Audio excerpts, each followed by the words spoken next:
I open the public hearing of the Standing Committee on Education's inquiry into building Asia capability in Australia through the education system and beyond. I acknowledge the traditional custodians of the lands from which we are all meeting today and pay my respects to elders past and present of the Indigenous peoples across Australia. This hearing will be broadcast and the transcript of proceedings will be published on the Parliament's website.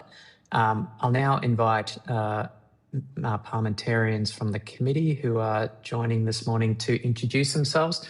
I might start with our West Australians first. I can see Kate and Tracy there. Thank you, Tracy, member for PS, Western Australia. Thank you, Tracy. And good morning, Kate Chaney, member for Curtin in the suburbs of Perth. Nice to meet you. Thank you, Kate. Our Queenslanders. Hi, I'm Renee Coffey. I'm the member for Griffith, which is on the south side of Brisbane. Thank you. Is Mr. Soon with us yet? No, that's okay. I will introduce him when he arrives. My name is Tim Watson, the Federal Member for Gellibrand and the Chair of this committee. I now welcome representatives from the South Asian Studies Association of Australia and the Australian National University's South Asian Research and Advocacy Hub to give evidence today. For the benefit of Hansard, would you please state your full name and the capacity in which you appear before the committee? We might start with ANU. So my name is Shanique Syed and I appear before the committee as an undergraduate researcher for the South Asian Research and Advocacy Hub. Yep. Thank you. And the South Asian Studies Association?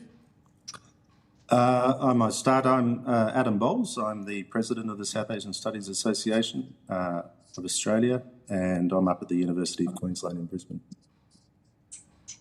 And my name is Priya Charko. I'm an executive committee member of the South Asian Studies Association. Well, thank you all. And this hearing is a legal proceeding of the Parliament and has the same standing as proceedings of the House. The giving of false or misleading evidence is a serious matter and may be regarded as a contempt of Parliament. The evidence given today will be recorded by Hansard and attracts parliamentary privilege. Do any of the witnesses appearing today wish to make an opening statement before we proceed to discussion? Yes? Okay, we maybe start with ANU, who's in the room in Canberra, and then we'll move on to the South Asian Studies Association. Sure. So first of all, good morning, and thank you for giving me the opportunity to appear before the committee today. My name is Shanique Syed, and I will be representing the South Asian Research and Advocacy Hub, or acronymically known as SARA, based at the ANU College of Law, Governance and Policy. SARA is an undergraduate-led research group that works with federal and state-level government data, academic research, and publicly available information to produce evidence-based submissions on issues affecting South Asian communities in Australia. This submission was co-authored by SARA's co-founder Alexander Titus, project manager Nirmala Sankar, and Rajan Joshi. Together, our collective work on this submission reflects both rigorous research and the lived experiences of my co-authors who have navigated the Australian education system firsthand as students of culturally and linguistically diverse South Asian backgrounds. SARA notes that while there is clear policy intent at the federal level to strengthen Asia capability and promote Asian literacy, current efforts remain fragmented, inconsistently implemented, and in some cases inaccessible to particularly for students outside of metropolitan areas. Our submission puts forward 4 key recommendations: improving equitable access to Asian languages, strengthening the consistency of cultural education and Asian literacy in schools, enhancing the quality of student exchange programs, such as the New Colombo Plan, and investing in a long-term interdisciplinary research on Asia. SARA's position is that building Asia capability requires a coordinated and long-term approach that prioritizes depth of understanding, equity of access, and quality of engagement. On behalf of SARA, I look forward to answering your questions. Thank you. Thank you. Dr. Bowles, Dr. Chuckle. Yeah, look, I think thanks for the opportunity to speak to the committee, and I think Shanique makes some good points there. I think we're specifically in the Asia Capabilities Inquiry speaking to South Asia, which covers, I'm sure you're aware, a number of countries today: Pakistan, Bangladesh, India, Sri Lanka, Nepal, Bhutan. Have I missed one? I can't remember. But it does represent some particular challenges, and to have strong capability in those regions, the first thing that we have to speak to is how can we access the learning of South Asian languages. And in the tertiary sector in Australia at the moment, that's ANU, where you can learn Hindi and Urdu and Sanskrit. It has 10,000 undergrad students. At La Trobe University in Melbourne, where they teach Hindi, there's a little bit of Sanskrit at Sydney University, and that is it. So in terms of capabilities, that represents a significant challenge for us as a country. There is, in fact, a lot more strength in South Asian studies and the study and learning of South Asian languages in Australia, but it's underutilised because of the lack of courses that are on offer. And that's partly due to the collapse of the Asian Studies major that has occurred in many universities in Australia, not at ANU, of course, which has maintained a strength. And that has created difficulties in a transmission of knowledge about South Asia to a younger generation. We are actually at a generational shift in expertise in the study of South Asia in Australia, as some people retire and new people are taking over, but the positions have often already gone through that transition. That means that those people with South Asian expertise in the tertiary sector are actually not often teaching in those areas where they're able to pass on that knowledge. On the other hand, there's been an enormous increase in people who might identify as South Asian within Australia. I think the number now is at 1.8 million. That would include recent arrivals, but also people perhaps of second and third generation, maybe even more, since South Asians started arriving in Australia in the 19th century, and there is continuity back to those populations. We are rediscovering in Australia, due to legal shifts from the 1970s, we are rediscovering our regionality. And that regionality is being expressed through the changes in our population.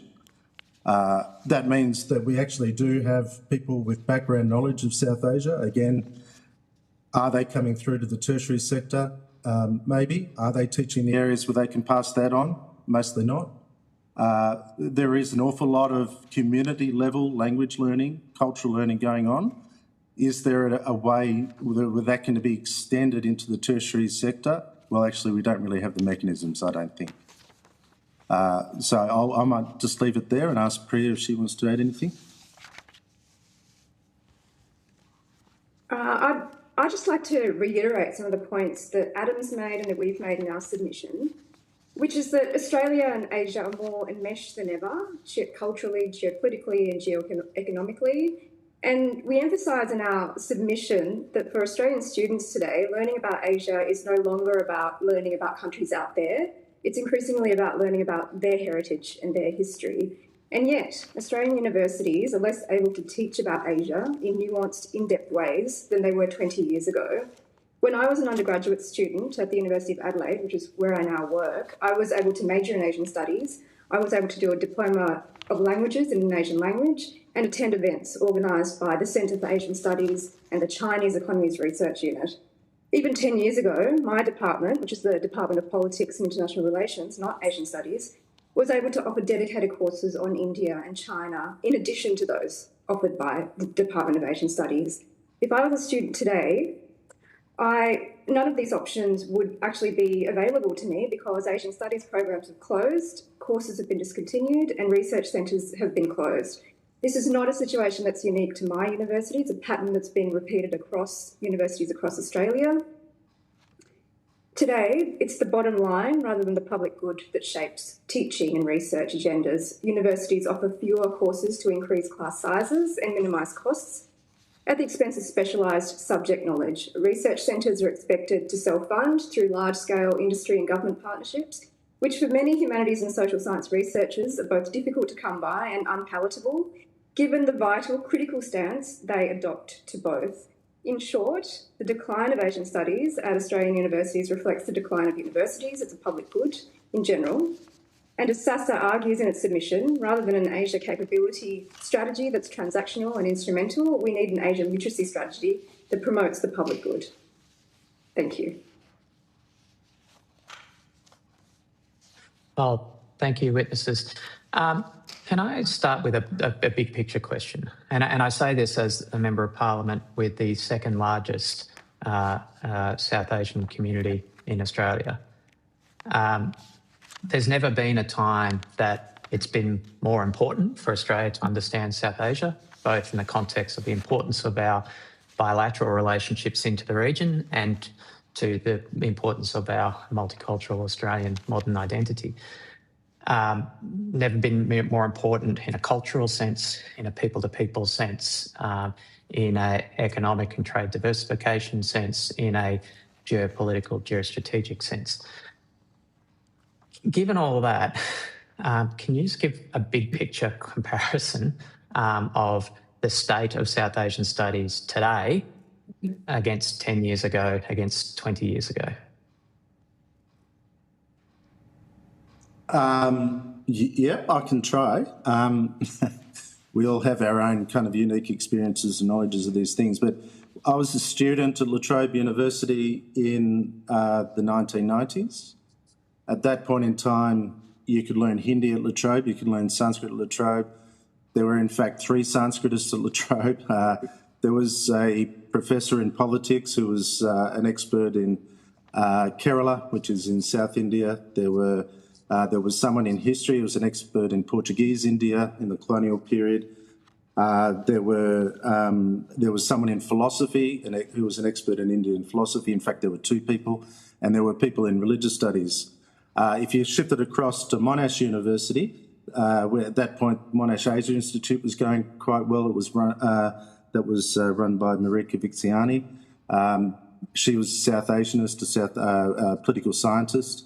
And Ian Copeland was a historian there. Ian Mabbott was a historian there, both specialising in South Asia. None of those people have been replaced. Melbourne Uni had actually divested of their South Asian interests before that period in time, and it's never really regained them in any significant way. University of Queensland in the 1970s had 3 professors of history who worked on South Asian history. None of those people were replaced when they retired. The learning, Sanskrit, of course, I know is a classical language, and I'm sure that's not the priority of the committee, but I'll just mention that that's my own area. That was taught here until about 5 or 6 years ago and had been taught here for over 30 years. At that point, you could learn Sanskrit at Sydney Uni, ANU, La Trobe or University of Queensland. Now, really, ANU is the only place to have a full program. I'm not quite sure where Hindi has always been taught, but when I was a student, you could learn it either at Monash or at La Trobe University as well as ANU. I suspect there were people teaching it in Perth, but I'm a bit unsure of the data on that front. And I'm not sure about Adelaide. Perhaps Priya might be able to throw some light on that. There were key global experts on South Asian studies at every major university in Australia in the 1990s. And when they retired, they were not replaced, by and large. There are still people. We have people in lots of areas. They're often not teaching South Asian studies. That's one of the ironies of the talent pool that we have. And what are the implications of that for Australia's, I suppose, sovereign capability to understand and to gain a deep knowledge of this rapidly changing region today? What are the flow-through effects of that lack of academic institutional capability today compared to in previous decades? Well, I think, firstly, South Asia is a complex place. It's old. There's a lot of cultures there. There are a lot of languages there. To get to kind of grasp that takes in-depth study, and actually takes a variety of people with different expertises to be able to deliver it. So what we're missing now is the capacity to have that concentration. There is a South Asian Studies major at ANU, but it's the only place. And, you know, we know there's a long historical connection between ANU and Asian Studies, and, you know, we all admire that. On the other hand, it's only got 10,000 undergraduate students. So if you're thinking of that in terms of transmission or impact on population levels, you know, sometimes you wonder if that would be the place to have it. But, you know, which is not to undermine it. I'd like it in lots of places. You know, that is where my interests lie. So how do we get that concentration? How do you get that depth? And you can't simply rely on the autodidacticism of a keen student, which probably the people here are a little bit like that. You need at some level the capacity to transmit knowledge, people who have knowledge to other people at capacity. And can I ask about the structural changes that we've seen in the context in which the study of South Asian, particularly South Asian languages, exists in Australia? You mentioned some of the figures before. I mean, the Indian Australian community is now 10 million strong. On top of that, there are now significant Bangladeshi, Nepali, one of the biggest Bhutanese communities anywhere in the world in Australia. Mm-hmm. Both of your submissions, both the groups appearing today, note the importance, the latent potential of diaspora communities in driving both the teaching and study of South Asian languages. Mm-hmm. And you point to actually explicitly that the significant demand for South Asian language instruction in community language contexts, which suggest unmet demand in the formal secondary schooling and tertiary education sector.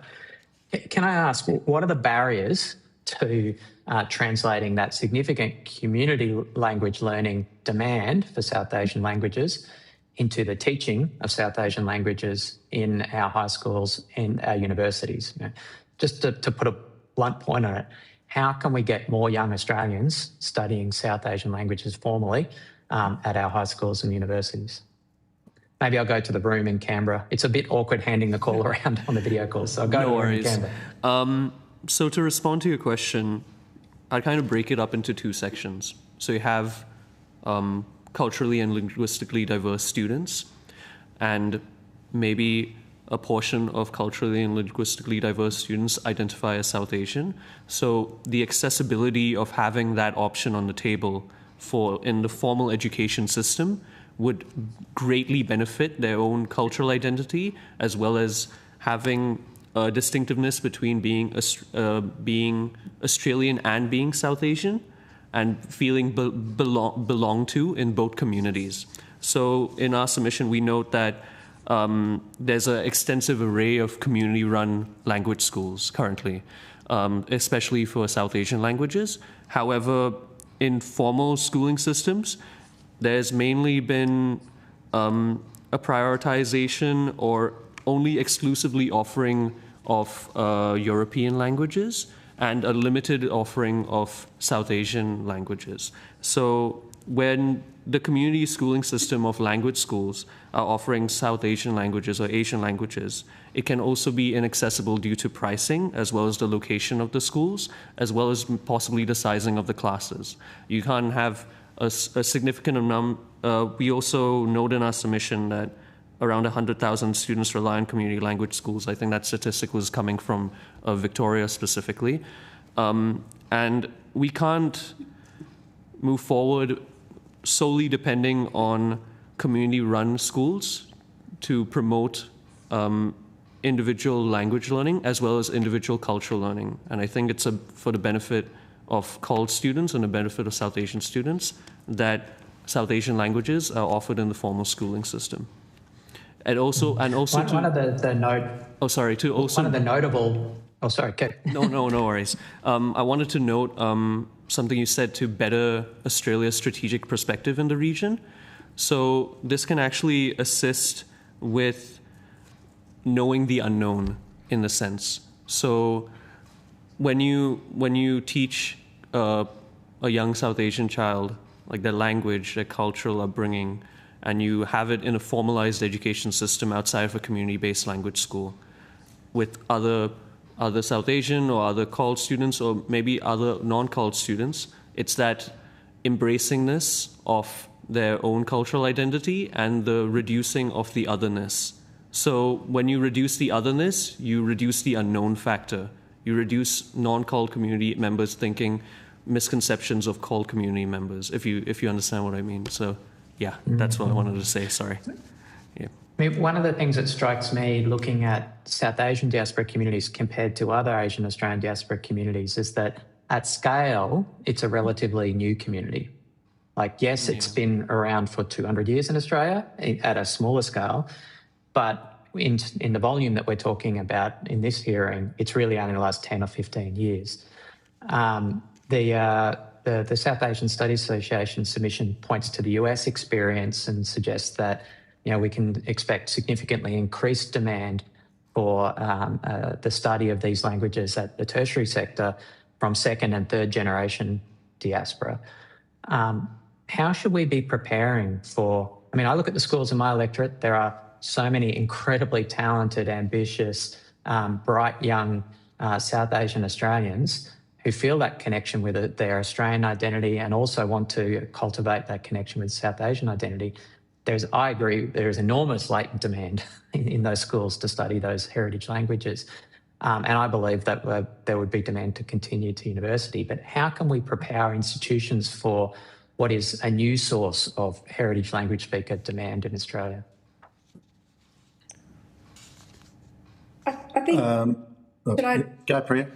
Well, I think what I see with my students of South Asian heritage is that they know even the second generation, they know some of the language. They have some expertise in language. What they would like to do at a university level is go beyond that to specialise, but universities just aren't incentivised to offer small courses.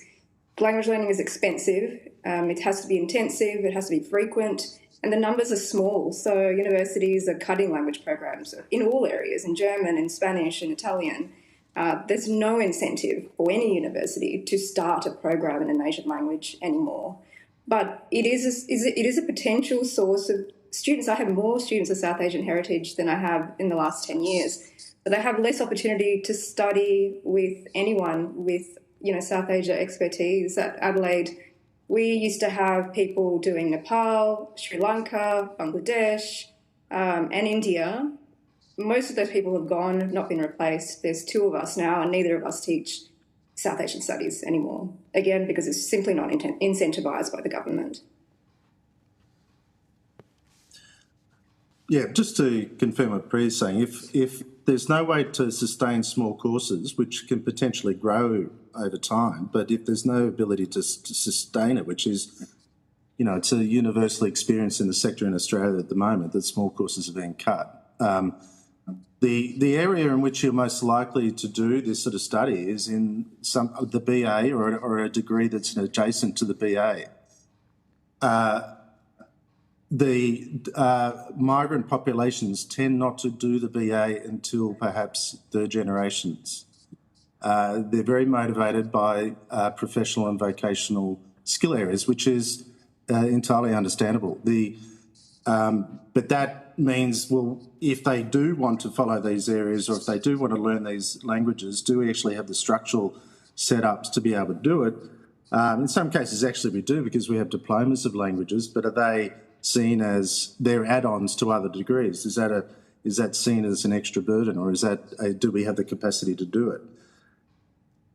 But from school right through university, the simple fact is if the classes are not offered, they can't be taken. And at the moment, they're just not offered. Well, drilling down onto that, I'll ask one more question, then hand the call to Mr. Soon, who's joined the hearing as well. Drilling down onto that, if the classes aren't offered, they can't be taken question. Moving beyond language studies, which I acknowledge and agree is the foundation of deep knowledge and understanding of a culture and a region. Both of your submissions talk about the area studies challenge. The SARA submission notes that, quote, Australia needs strong and well-resourced research centres that can generate deep and sustained knowledge. And the South Asian Studies Association submission proposes a hub and nodes model for delivering a concentrated South Asia Studies curriculum that would be accessible across Australian universities. One of the themes of the hearings we've had to date has been whether the structure and incentives of the Australian higher education sector appropriately support the study of programs like this. So can I ask whether you've considered or discussed in your associations the potential for such a model to be delivered through a mission-based compact negotiated between the Australian Tertiary Education Commission and the university sector? Is that a mechanism for intervention we could utilise here to try and change those incentives that Priya, you were talking about earlier? I might start speaking to that since I drafted most of that part. So the first thing to note is that was kite flying. I mean, I was trying to come up with trying to think in ways where we have significant capacity constraints. We've got talent spread across a very wide sector. Australia is a big place. We have an immobile student population. Every student in Australia expects to be able to study what they want to study in their hometown. This is not the US experience, by the way, where students move. That does actually create a problem for trying to cluster expertise at institutions. So part of that model was trying to think about, well, if you've got that spread talent, how can we utilise it to create concentrations? But you've identified, I think, precisely the mechanistic problems with that model, and that is it creates an awful lot of, you have to negotiate through the sector and with the different institutions involved, and it comes down to little things like EFSL swaps and so on, and it's a notoriously difficult thing to do. We have not begun those discussions because, I'm not in a position to do that, at this point. It would require some significant assistance to be able to do that. There would be resistance by universities. There'd be problems like, who's going to own it? If you don't have people owning structures and courses, then they struggle. And then who's going to sell it? Who's going to, if you have different institutions involved, are they all going to be promoting it, or are they going to see it as cannibalising what they're doing already in some other area that's not South Asian studies? All of those are significant roadblocks that need to be carefully thought through. And we'd need some sort of forum in which to do that if we were to be able to pull off something like this, which, as far as I know, has never really been tried before. So, but something like that. Sorry, can I just add? So I work at Adelaide University, the new combined university. So, experimenting with programs. And one of the things that they've done is to establish a lot of common courses to be done by all students across the university. So they're going to be massive courses. There's no reason why there couldn't be an incentive placed on having an Asian and Area Studies course as one of those common courses, or a language to be a common course subject. And this is the direction that all universities are moving in. Once they start redoing programs, they're cutting courses, but they're also creating these massive common courses for people to do. That's one way that a government compact could incentivise the universities to teach Asia more, I think. But it's not going to happen without some kind of centralised intervention to push this national interest consideration. The universities themselves won't take it on, I suppose. Okay. Mr. Soon? Thank you, Chair, and thank you, everybody, for all your remarks and your submissions up until this point. My question kind of builds on what Mr. Watts was mentioning before.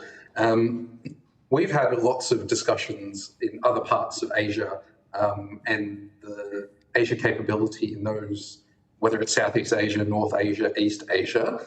I guess, do you see any particular differences for South Asian capability in Australia in terms of some of the structures that we have in place, some of the disincentives that currently that we've discussed already that might be unique to the study of South Asian capability and languages? Yeah, I can think of quite a few. And one is that there's been a long history in Australia of preferencing the study of China and the study of Indonesia, and that ends up flowing through to resources. Now, those two places are important for us to have capabilities for as well. And there is overlap, really. I mean, these places are not historically or even, disconnected. There's a connection between them, clearly. One of the key challenges that you get in South Asian studies is that it had a very different recent historical modernising at the nation-state level set of tendencies. So if we take India, for example, rather unique for a modern nation-state, it doesn't really have a national language. It had an aspiration for one, which I won't go into the details of that story, but the product of that partly is that there are 24 official languages in India alone, and then you can add other languages in the South Asian region. And so that does create a level of complexity for us as scholars, and it creates a level of complexity when you're thinking about program delivery. The history of language teaching for South Asian languages in Australia has been it's Sanskrit, a bit of Pali, which was another old language and that was used particularly in early Buddhism, and Hindi and Urdu. They're the four that have really been taught. There's been maybe a little bit in the past of Tamil, but I don't not at a very high level. But languages like Punjabi, which are very significant languages for Australia because we have quite a large Punjabi-speaking population, and certainly in Queensland there's been pressure put on the schools to start introducing Punjabi teaching as well, or courses. These do represent challenges that are somewhat unique because, the adoption of Mandarin as a national language in China and the adoption of Bahasa Indonesian in Indonesia as a national language, which are all modern things, did create an easier way in, I suppose, at the structural level to have a kind of required expertise for those areas of study. Of course, if you go historically in those places, that changes radically again. Where Old Javanese, for example, in Indonesia becomes significant. And Australia may have one person with expertise in Old Javanese, I think, at ANU.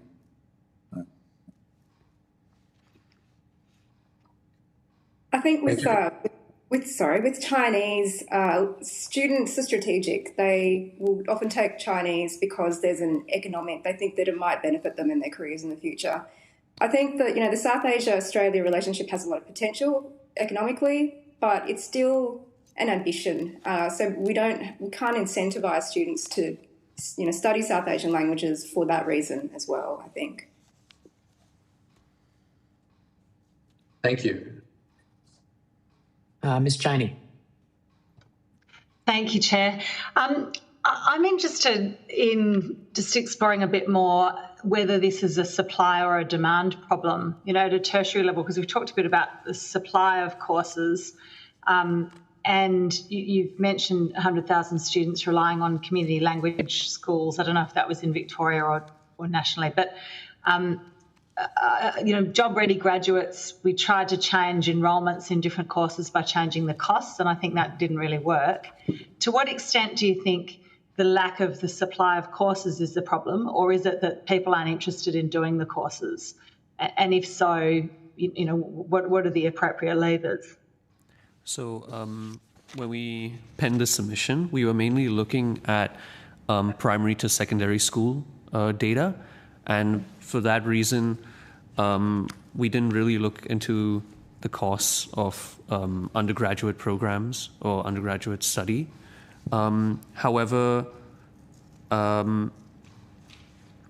in terms of moving things around and finding the supply or demand for this, I feel that there is an overwhelming demand for the learning of South Asian languages, particularly in metropolitan areas where there are significantly larger South Asian diaspora communities.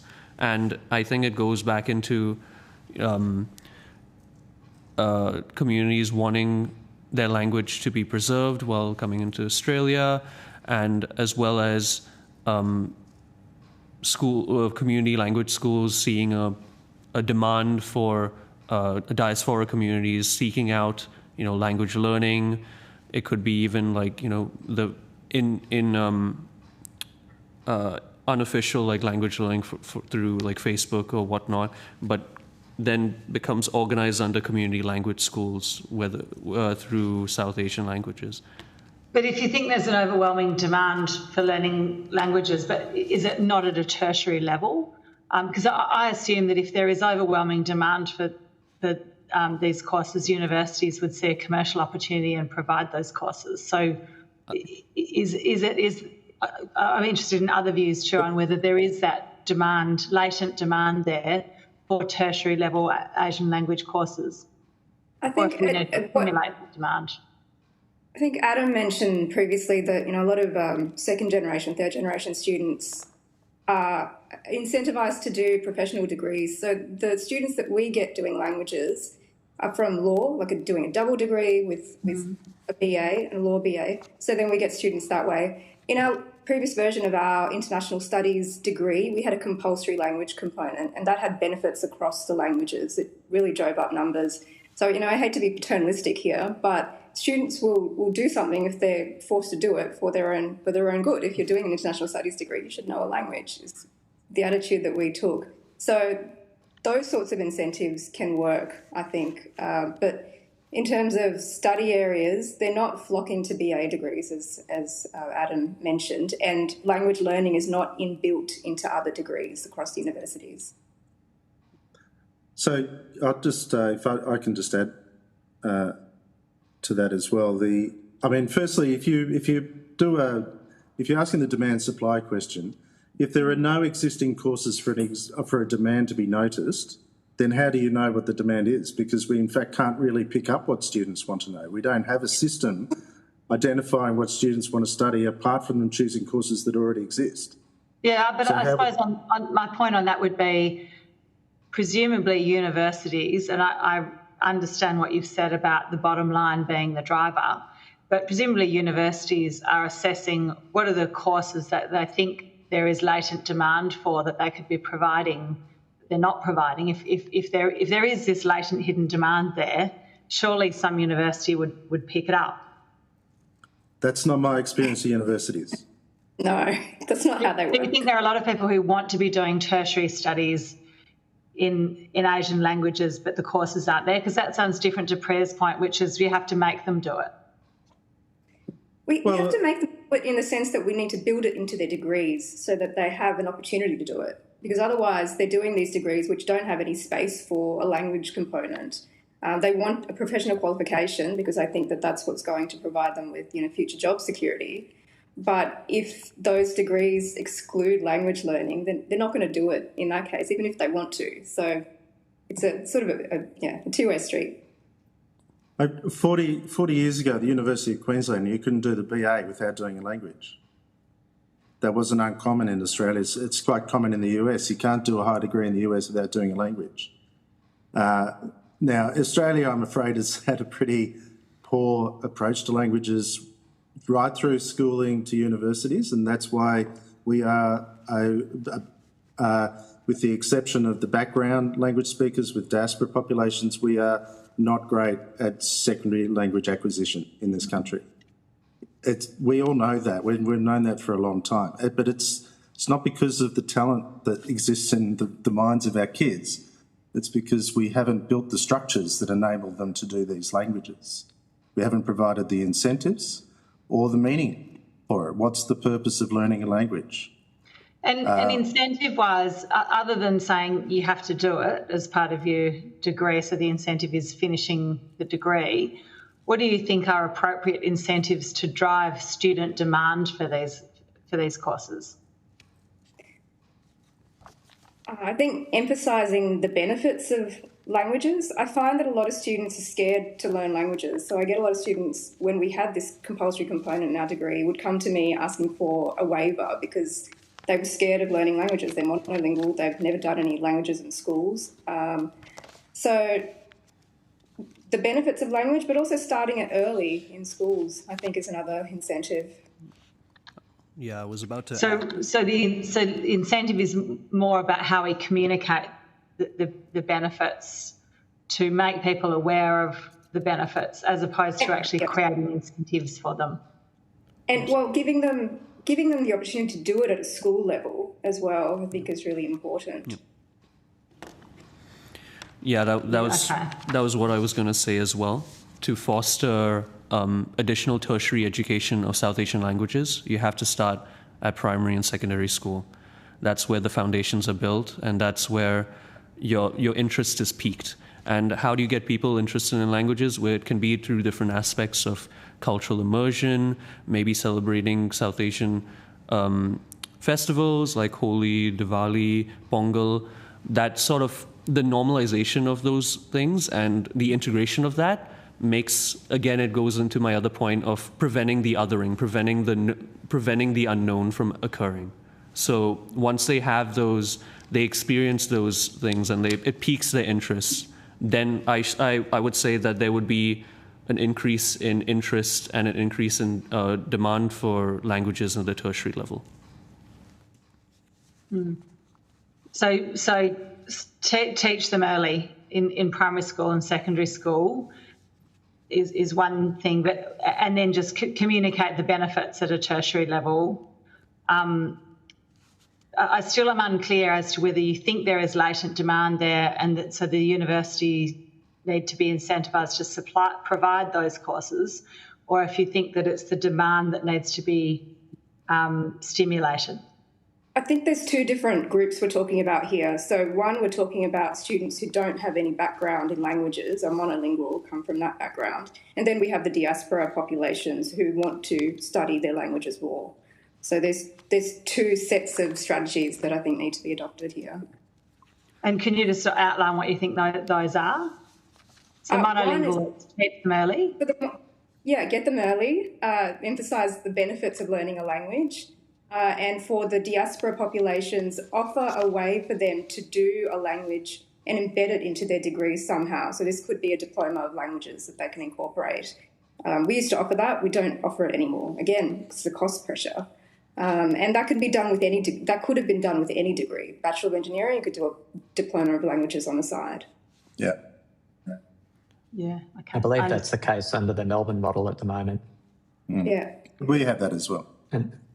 Additionally, thanks, Chair. Thank you. Additionally, I wanted to add, in terms of certain structural problems at a secondary school level, current ATAR scaling in our submission, we put down that scaling incentivizes the learning of European languages, which reinforces that there's a divide between having massive classes learning European languages and very small classes or no classes learning South Asian or Asian languages. So that can also be less of a contributing factor to why individuals going into the tertiary education sector do not want to maybe pursue South Asian languages, or maybe even in the secondary sector may not want to pursue South Asian languages because they are afraid of it affecting their ATAR, they're afraid of it affecting their grade. So that could be one of the possibilities as well. Sorry, I wanted to add that. Yeah. I'll just throw something else in there too. If you're thinking about true capability, language is one part of a bigger puzzle, and it has to come with appreciating histories and cultures and literatures and politics. All of those things that are really the things that we do in the humanities and social sciences. And so there are different ways of thinking about capability. I mean, engineering students learning a language is probably going to have some knock-on effects for economic capabilities, but for that kind of rich capability that we need as a country in terms of the knowledge about a place, it goes together with a bunch of humanities and social sciences disciplines, and language is part of that. Now, what we would like then, actually, and I'm sure you've heard this more than once, is that the package introduced under the Morrison government, we really need that to change. Thank you. We're coming pretty close to time. Just one final question from me before we move on.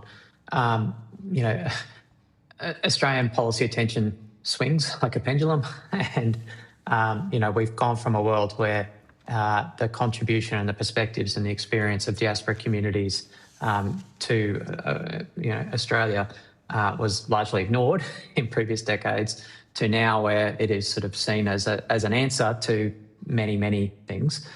One of the things we've been exploring in this committee, though, is the granularity and the benefits that diaspora community members get from access to structured education. And that there's nothing kind of genetic or implicit in understanding a region, having been from it, that diaspora communities, or having heritage in it, that diaspora communities benefit like anyone else from a structured course of education in whether that's the culture, history, language, geostrategic elements, whatever it is, that there is a need, that diaspora isn't the solution in itself, I suppose, is the proposition, that they need to be supported like anyone else.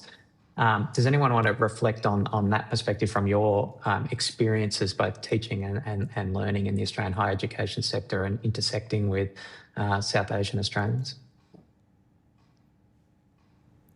Probably inappropriate that I start here, but given the nature of the question, but I might. The way to distinguish between the two is all of us have implicit knowledge, and what we do through our education system, and particularly in our tertiary education, is we're focused on explicit knowledge, making what is the implicit, you want to bring it out. You want to be able to analyse your own positionality in relationship to a series of types of knowledge. And that's why we can't simply rely on just implicit knowledge. But I might ask if the other two would like to jump in. Yeah, I wanted to add that Australia's current Asia strategy is heavily focused on economic engagement, particularly with fellow Asian partners such as Indonesia, China, Singapore, and as well as India as well. It's mainly framed under the lens of economic engagement, rather than on the lens of understanding different political systems or social dynamics of Asian countries and how they may differ from Australia, as well as understanding cultural and historical context of certain Asian countries. So I think looking through solely an economic lens for Asian partners will not be entirely beneficial for Australia, because Australia would need to understand the cultural nuances, the social dynamics of Asian cultures and Asian partners in order to benefit and get greater deals in the future, both economically and culturally and socially. Yeah, I think I'd like to reiterate a point we made in our submission, which is that this is a social cohesion issue. Now, that's a buzzword at the moment, but Asia is here. It's in Australia. It's 20% of the population, maybe more, is Asian. So having Asia literacy is not just about, learning about countries outside of Australia. It's about learning about our heritage. Australia has a long, long relationship with Asia in all sorts of ways, and students are ignorant about that relationship often. So having this Asia literacy approach, which is about the public good, about social cohesion, I think is a better, stronger way to go, rather than having an Asia capability transactional approach to it. I completely agree. Yeah. When we learn about Asia, when we learn about South Asia, we learn about ourselves. Yes. Wonderful. Well, thank you all for your evidence here today.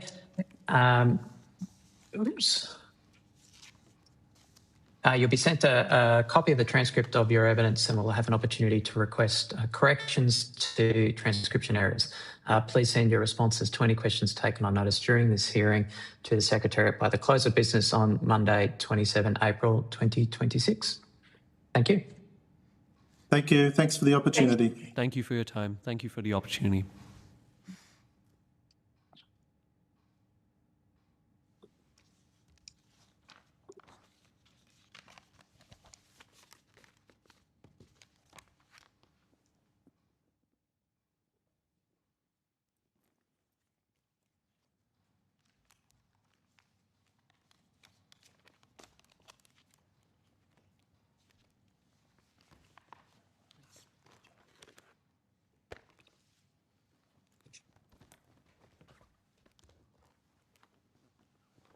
I now welcome representatives from the South Indian community to give evidence.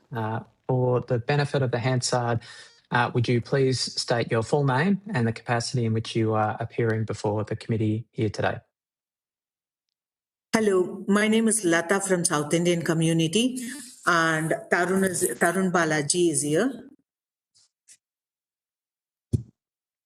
Thank you. Yeah. This hearing is a legal proceeding of the Parliament, and it is the same standing as proceedings of the House. The giving of false or misleading evidence is a serious matter and may be regarded as a contempt of the Parliament. The evidence given here today will be recorded by Hansard and attracts parliamentary privilege. Do you want to make an opening statement before we proceed to discussion?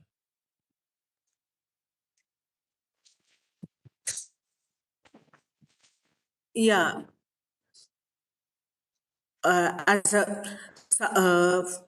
From my side, what I want to say is the language, whatever we are from different countries. Most of we have migrated to Australia from India, and Tamil is one of the language where India, Sri Lanka, Malaysia and Singapore, the 4 countries speaks the language, and this is the south part of this in India. This is the language of south part of India, and we feel I feel that mainly the languages are main because that's our root.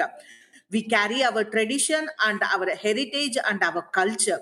Even though we have migrated to Australia, I feel personally that our kids should know where we belong from, and they have to understand if we are calling our parents and relatives or everyone is in India, and when we call them, they at least have to know how to speak.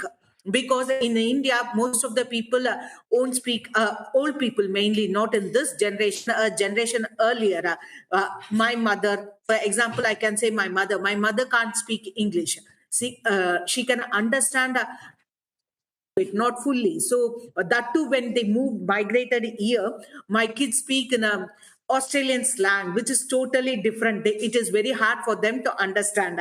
That's a universal truth. I feel when people migrate from one country to another, they follow the country where they are living, that culture mainly. So it is hard for the elderly people to understand what their grandchildren are speaking or something like that. So it is main to teach them their language. And one of the main thing, other thing I feel is I should thank Australia mainly because even though we have only 5 countries which speak Tamil as one of the language, but in US or UK they teach Tamil, but none of them have it as a one of the VC subject. So in Australia, we are very happy that we have Tamil as a subject like that. In India, not only Tamil, we have so many languages. So we have so many languages. If all the languages, if kids can appear in exam or like in VC, if they can write their culture, they know their roots, and they have one more special. The brain works perfectly, I feel personally, when they learn more languages. Thank you for that opening statement. Can I just ask? I know that you have several roles simultaneously. That you're the secretary of the SIC, you're a Tamil teacher at the Victorian School of Languages, and an education support worker. Can you describe how those roles intersect in practice, and what that combination of experience has taught you about what community language learners need in the classroom?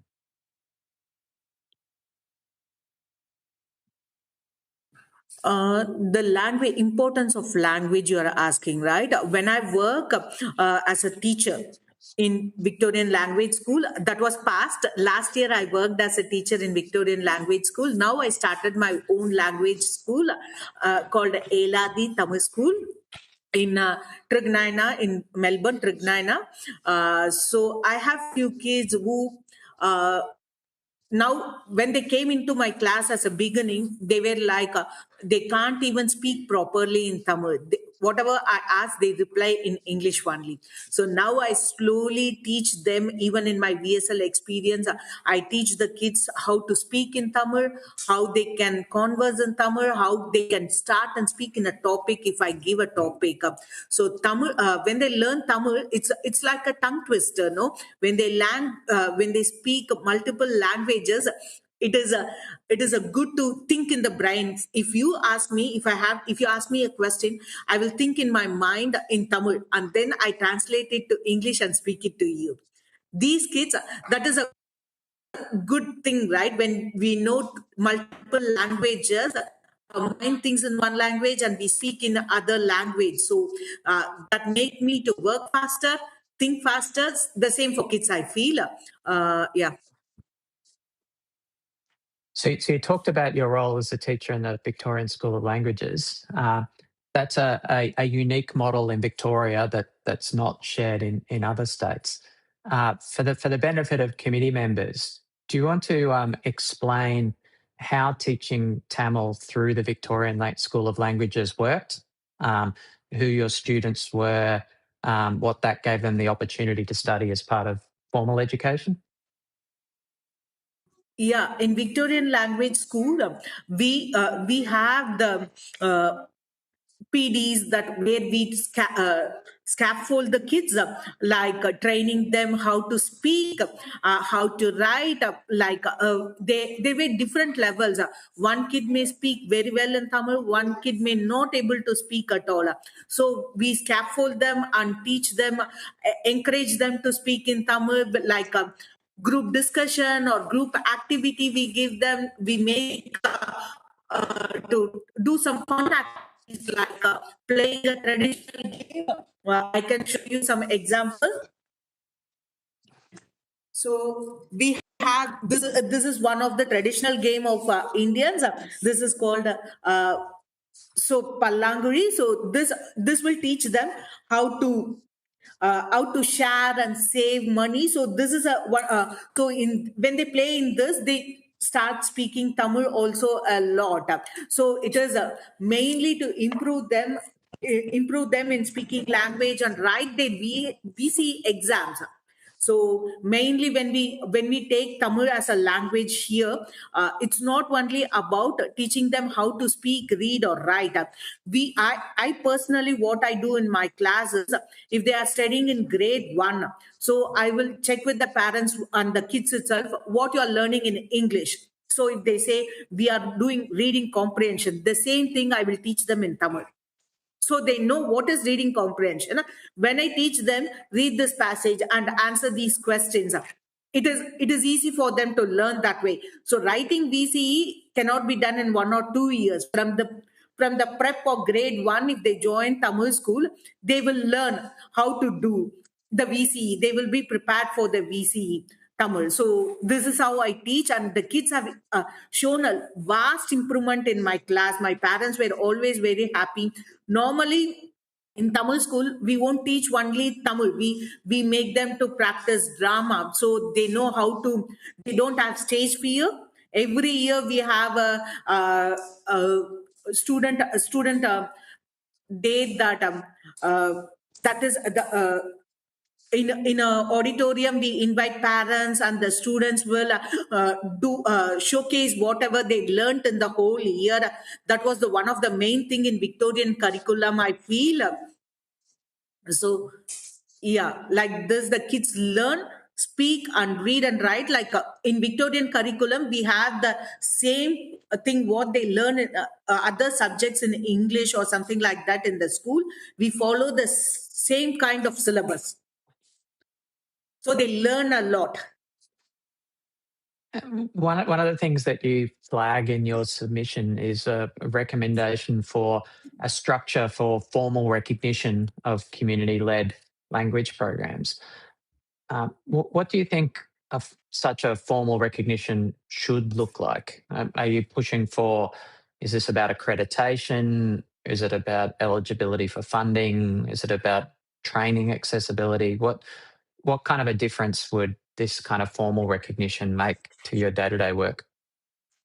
I'm Tarun, and I'm the president of South Indian Community. So, honestly, regarding the education system, I've grown up here, so I understand a lot more about it.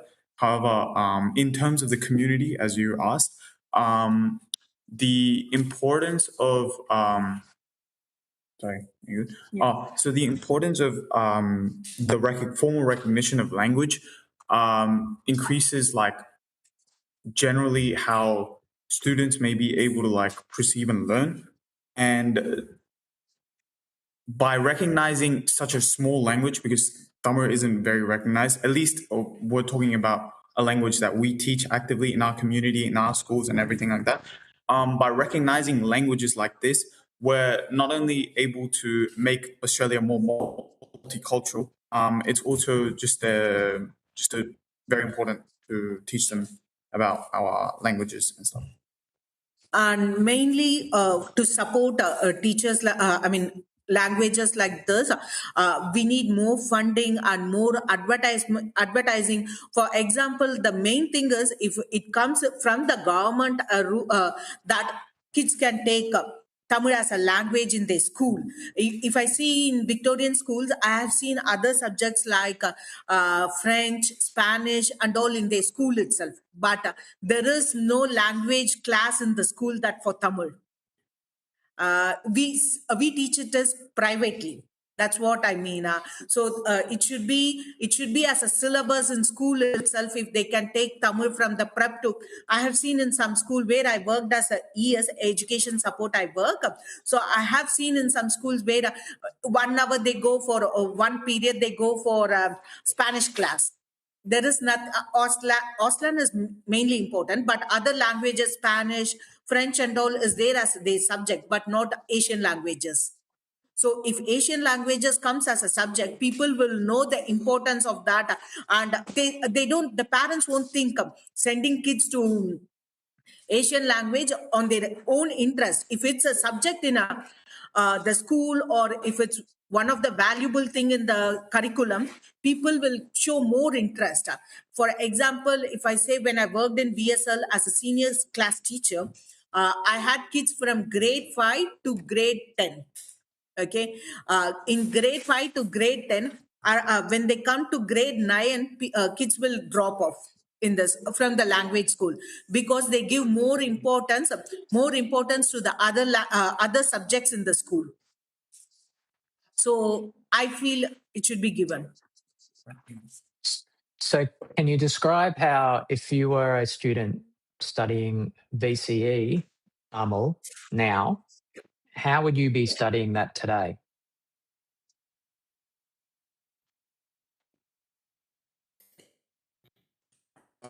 Oh, I think we're losing your connection.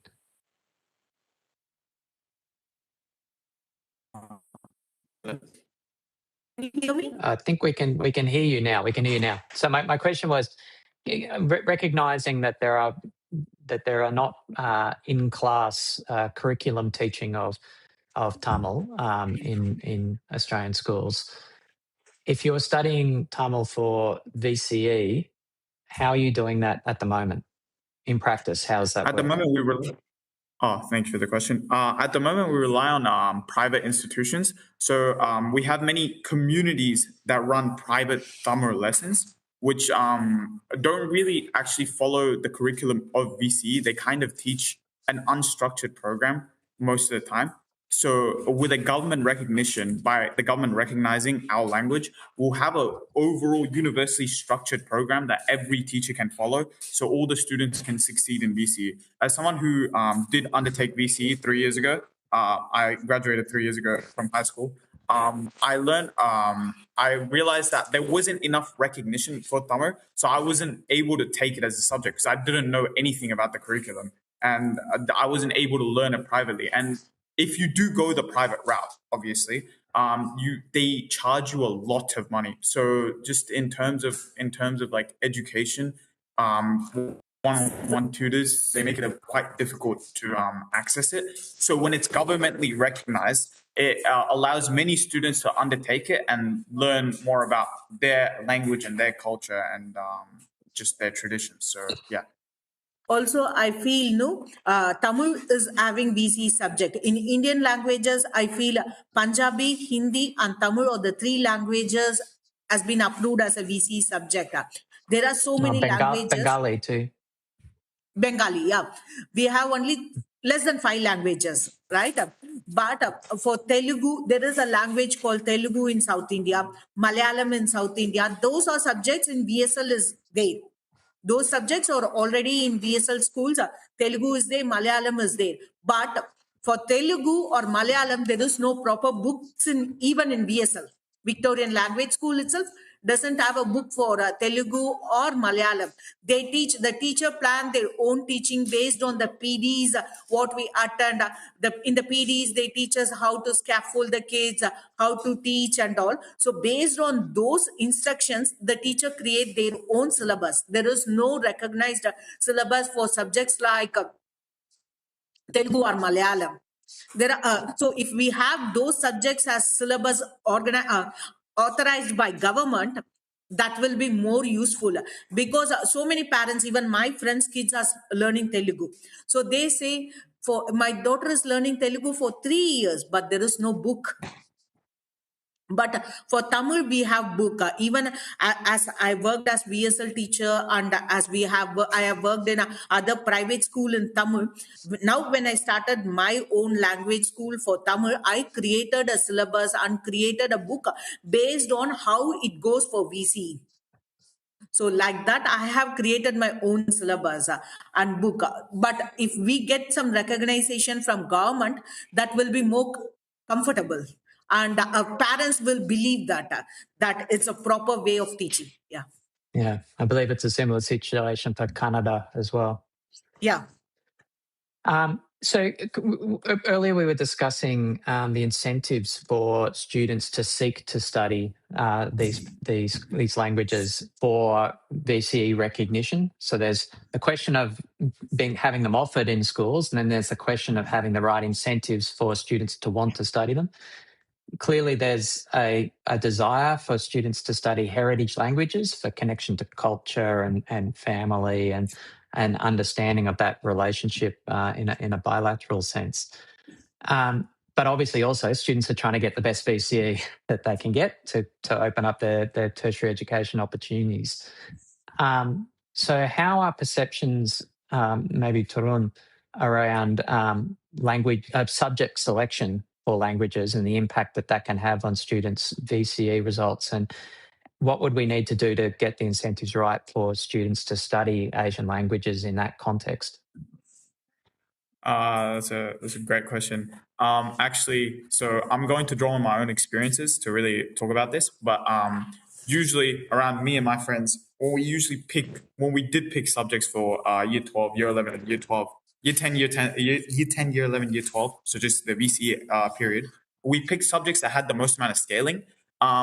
The way that would work is, first of all, the difficulty of the subject. So how many students may be able to succeed in that subject would reduce the amount of scalability that you would get. So for something like general mathematics or foundation mathematics, which is the lowest level of mathematics you could start off with, you'd get less scaling.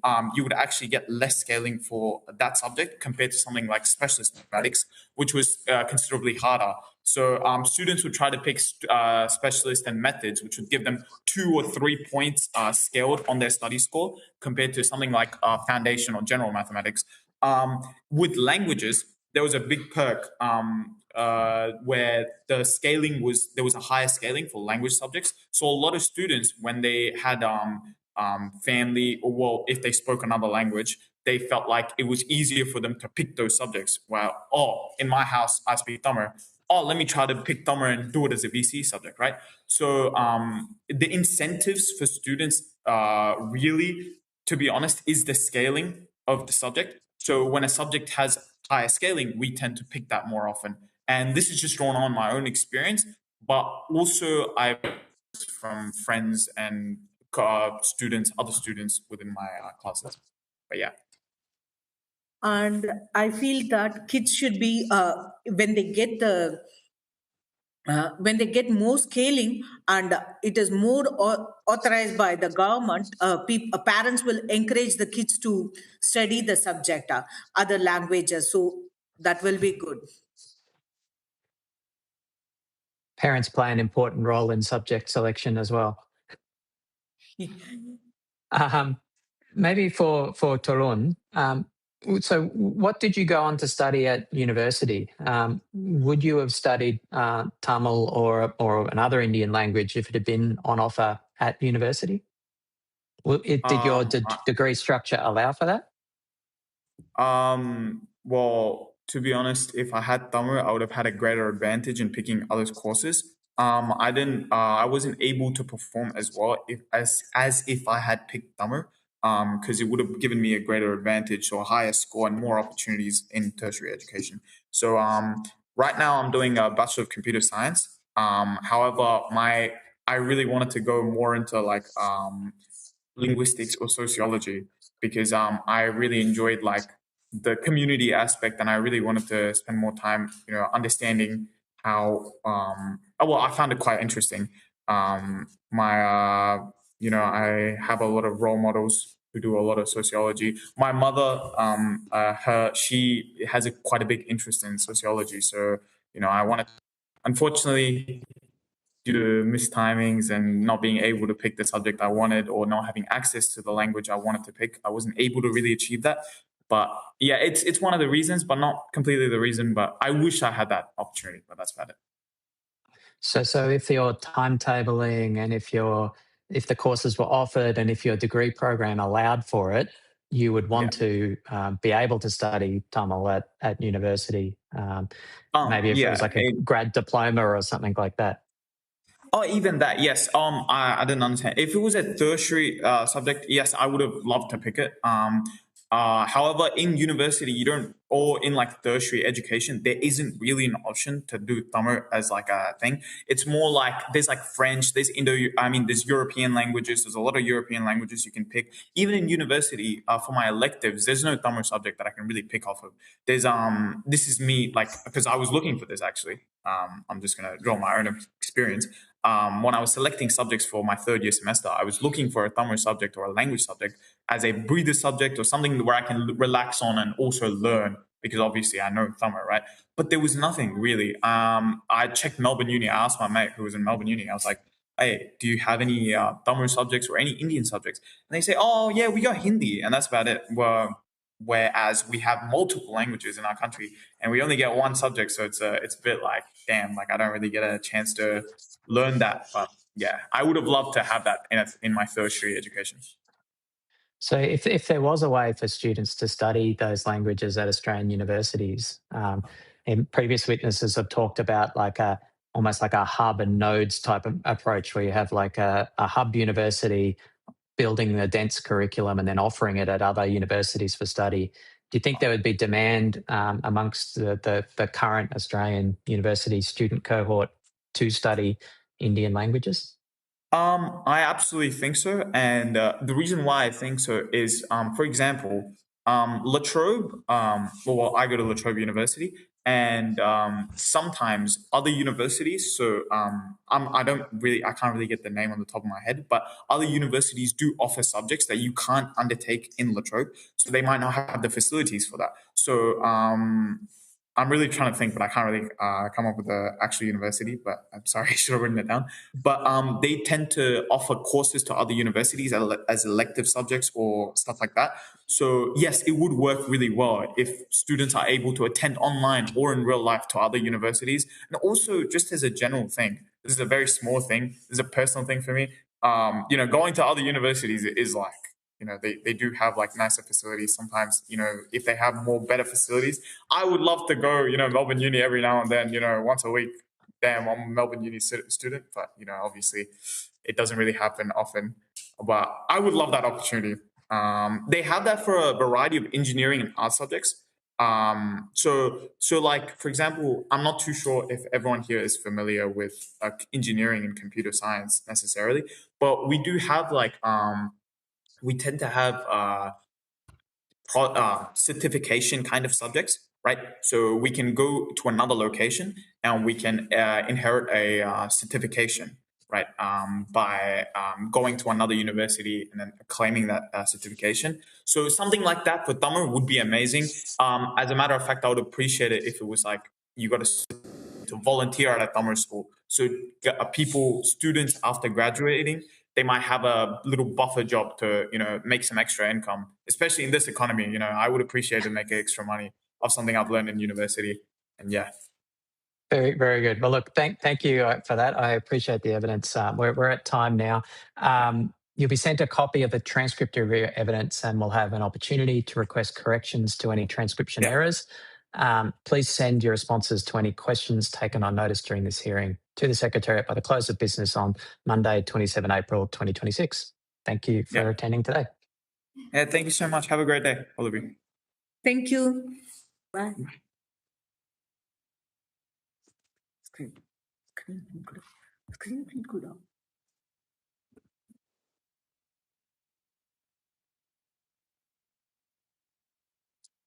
I now welcome Dr. Ian Wolford and Dr. Christopher Diamond to give evidence to the committee.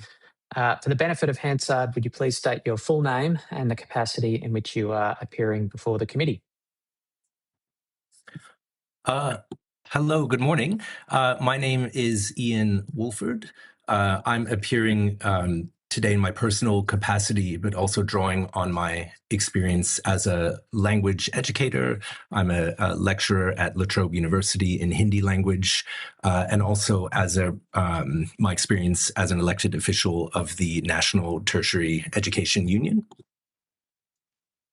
And I'm Christopher Diamond. Likewise, I am also appearing in a personal capacity, but I am also drawing from my current position as the Hindi Language and South Asian Studies Senior Lecturer at the Australian National University.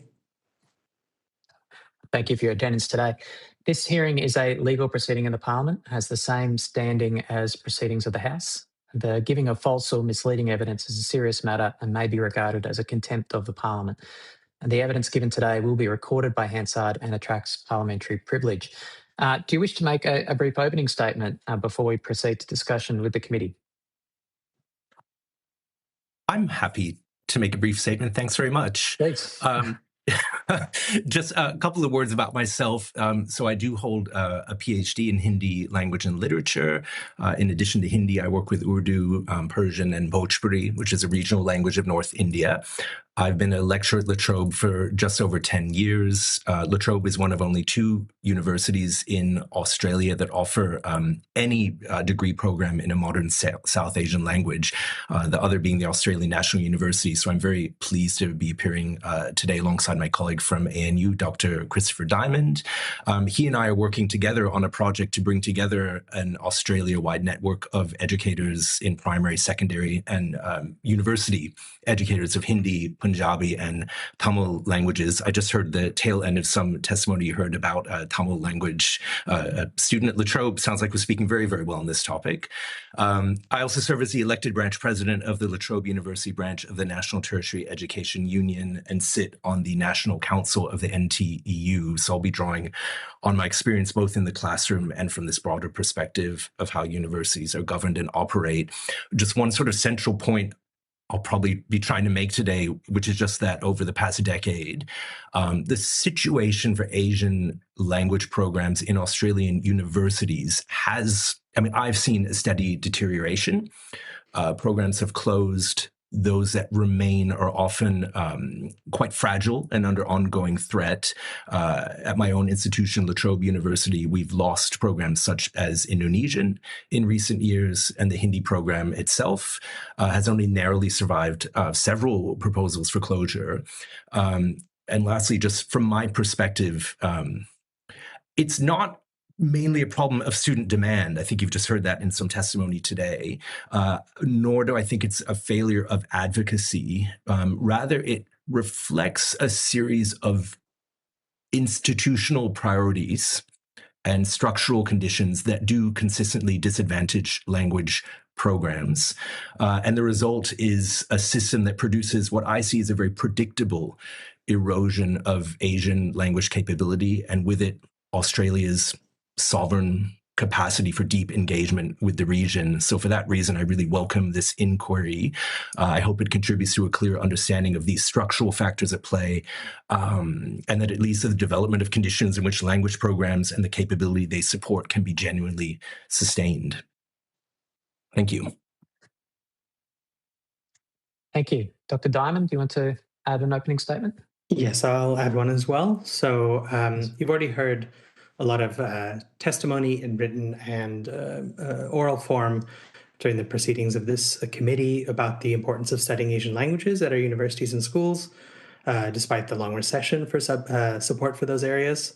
And in my capacity, I'd like to especially make the unique case for South Asian capacity, which is not just India, but includes Pakistan, Bangladesh, Sri Lanka, Bhutan, Nepal, the Maldives, Afghanistan. And that I want to make the case that despite the few of us that are around, the South Asian expertise in Australia is really practically non-existent. Addressing it specifically because I don't think there is a one-size-fits-all model for the support for every language and region of Asia, and that the history and structures that Ian was talking about dictate the study of South Asian studies in our university are distinct from those for East Asia and Southeast Asia, and they did require probably distinct solutions. Many governments have implicitly or explicitly implied that English is sufficient for dealing with South Asia. In South Asia, it is not. English proficiency is limited to maybe like 10 to 15% of the population, and even then, that's a very uneven 10 to 15%.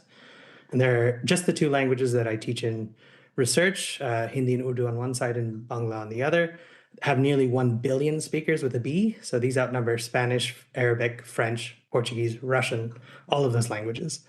Despite this, many of the policy and strategy experts on the region that we do have in Australia do not have facility in any of these languages. Just as has been mentioned, there is really a broken pipeline for developing sovereign capability for Asian studies in general, but for South Asian studies, it was a pipeline that wasn't really built. The current academics teaching South Asian languages at our universities, including myself and Ian here, both have, and others, and including, I think, almost every previous lecturer in Hindi, have been recruited from abroad.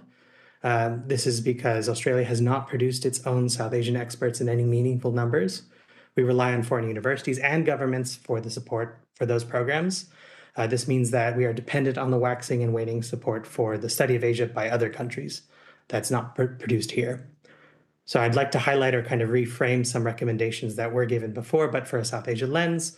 One that maybe there should be a formal designation of critically strategic languages, Hindi, Urdu being the most urgent case for South Asia, and provide these languages with explicit support, legislative and regulatory protection from the short-term decisions of university administrators and funding cycles that really threaten both staff and students.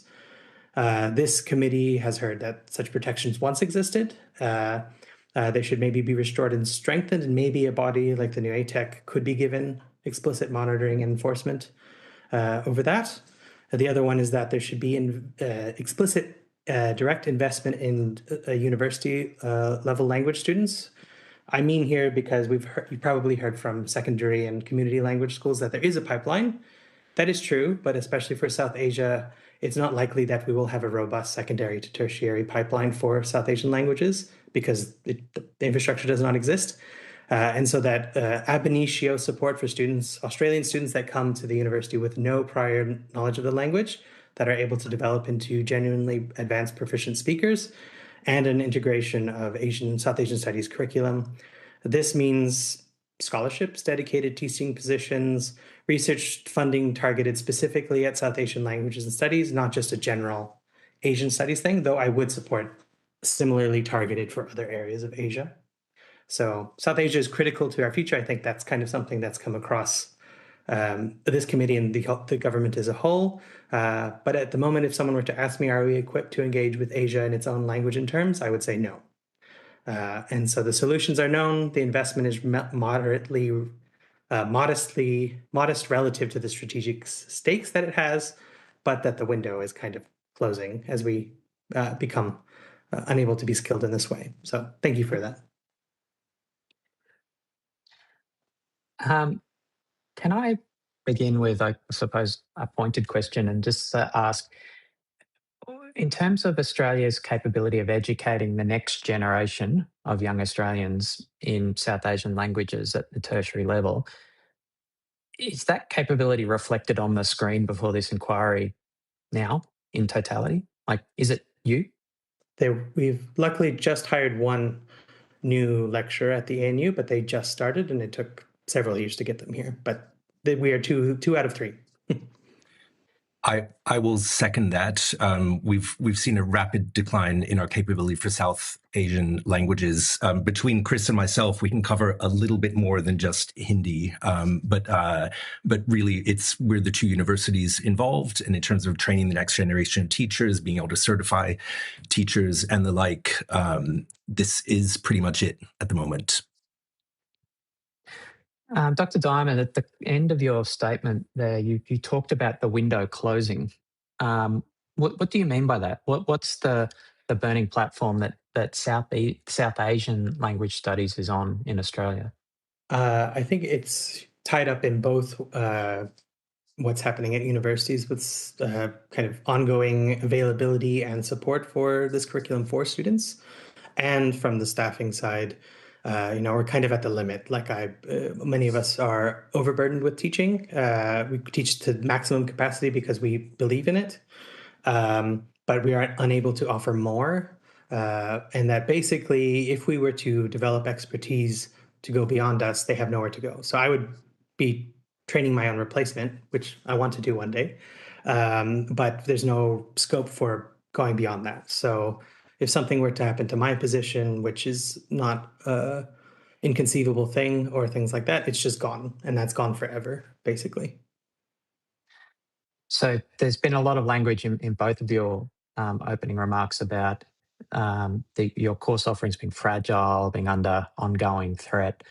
What would happen if your programs were closed? Whether, I don't know, you got an offer you couldn't refuse at an international university, whether, you became unwell, something happened. Where would Australia's capability to teach Southeast Asian languages be left? And what would be the challenge in rebuilding that in the future? Like if it's lost, how could we rebuild it in the future? How hard would that be? Yep. I'm happy Dr. Walford? to answer that first. Yeah, thank you. Look, if a program like the Hindi program at La Trobe were to close, well, the immediate impact would be quite straightforward. Students would not have the opportunity to study Hindi at this institution. And in the Australian context, that effectively means one of only two remaining pathways to studying Hindi in Australia would disappear. I would say the effects go beyond that, and I speak of this from experience. So, for example, seeing our Indonesian language program close and other programs across the country. Language programs take years to build in terms of curriculum, teaching expertise, these various student pathways. Once they are closed, this is not something that can be easily rebuilt. So these closures that we're seeing are not temporary adjustments. They tend to be permanent losses. There's also the workforce impact. When the programs close, highly specialized staff simply leave the sector. They leave. That is not an expertise that is easily replaced. So over time, we see exactly what we're seeing, which is an erosion of the capacity to teach, to research, and then to engage with the region, in this case with India or with South Asia more broadly, in a meaningful way. So then at the broader level, it reduces Australia's ability to develop its own locally grounded expertise in India and in the wider region. So while a single program closure might seem just like one small institutional decision, in practice, it contributes to this cumulative long-term decline in our national capability. And what do we lose by not having a sustainable, deep capacity for teaching Southeast Asian languages at our universities? I mean, I've travelled to the subcontinent regularly in my role. I've always been, very proud by the quality of the diplomats that represent us in these regions. And I know that they get language intensive programs before they go over. So what what is the value add? What is the capability, the depth of expertise that only universities add in this space? I think from my own experience, because I've had people come in and out of our program from whether it's from DFAT training or from defense training with those languages. It's a very different type of familiarity with language. That is a very crash course based survival language. It's also usually not based in being able to read or write in any Indian script. You know, and most Indian languages have their own script that's not Latin or Roman based. It is also not paired with a deep understanding of context from area studies through history or cultural studies, or pairing language understanding with why you use language in a certain way rather than just, I need to figure out how to survive at the shops sort of thing. So it is good that there is that kind of training for our diplomats, but I think that if there is a deeper, the only kind of deeper, well-rounded education that currently exists is at universities, and that in itself is a threat. Maybe if I could just add to that, I think Chris has really addressed the issue very well. Kind of a related question I often hear is, why isn't English just enough for engagement with India? Chris already addressed this in his opening statement, but I think it's worth acknowledging what English can do, or what these sort of survival Hindi programs can do. Because in many contexts, including in India, English can allow basic communication, and people often get by. It is important to recognize that fluent English, though, is spoken by a relatively small proportion of India's population. The numbers that Chris gave, around 15%, are what I've heard as well. So even where English is used, it doesn't give access to the full depth of society. And that's something where university education, this is what we're in the business of doing across all fields, right? Talking about full depth of engagement. Language study is not just about getting by. When we're talking about language study at the university level, we are talking about participating in cultural, social, political life at that deeper level. We can think of it this way: relying on English only is very much like having a basic level of language. It's enough to navigate, but not enough to fully engage. You could ask the same question: would you be able to get by in Australia with a 5-year-old's knowledge of English? And the answer is yes, you could get by, right? You could get around, you could communicate with people, but you wouldn't be able to participate fully in society. Likewise, an English-only approach to India would be like setting up Australia. To have that 5-year-old's understanding of language on the global stage is enough to get by, but it's not enough to participate. And if we're thinking about Australia's long-term engagement with India, whether in diplomacy, as you mentioned, or business or research, that deep level of capability is what really matters.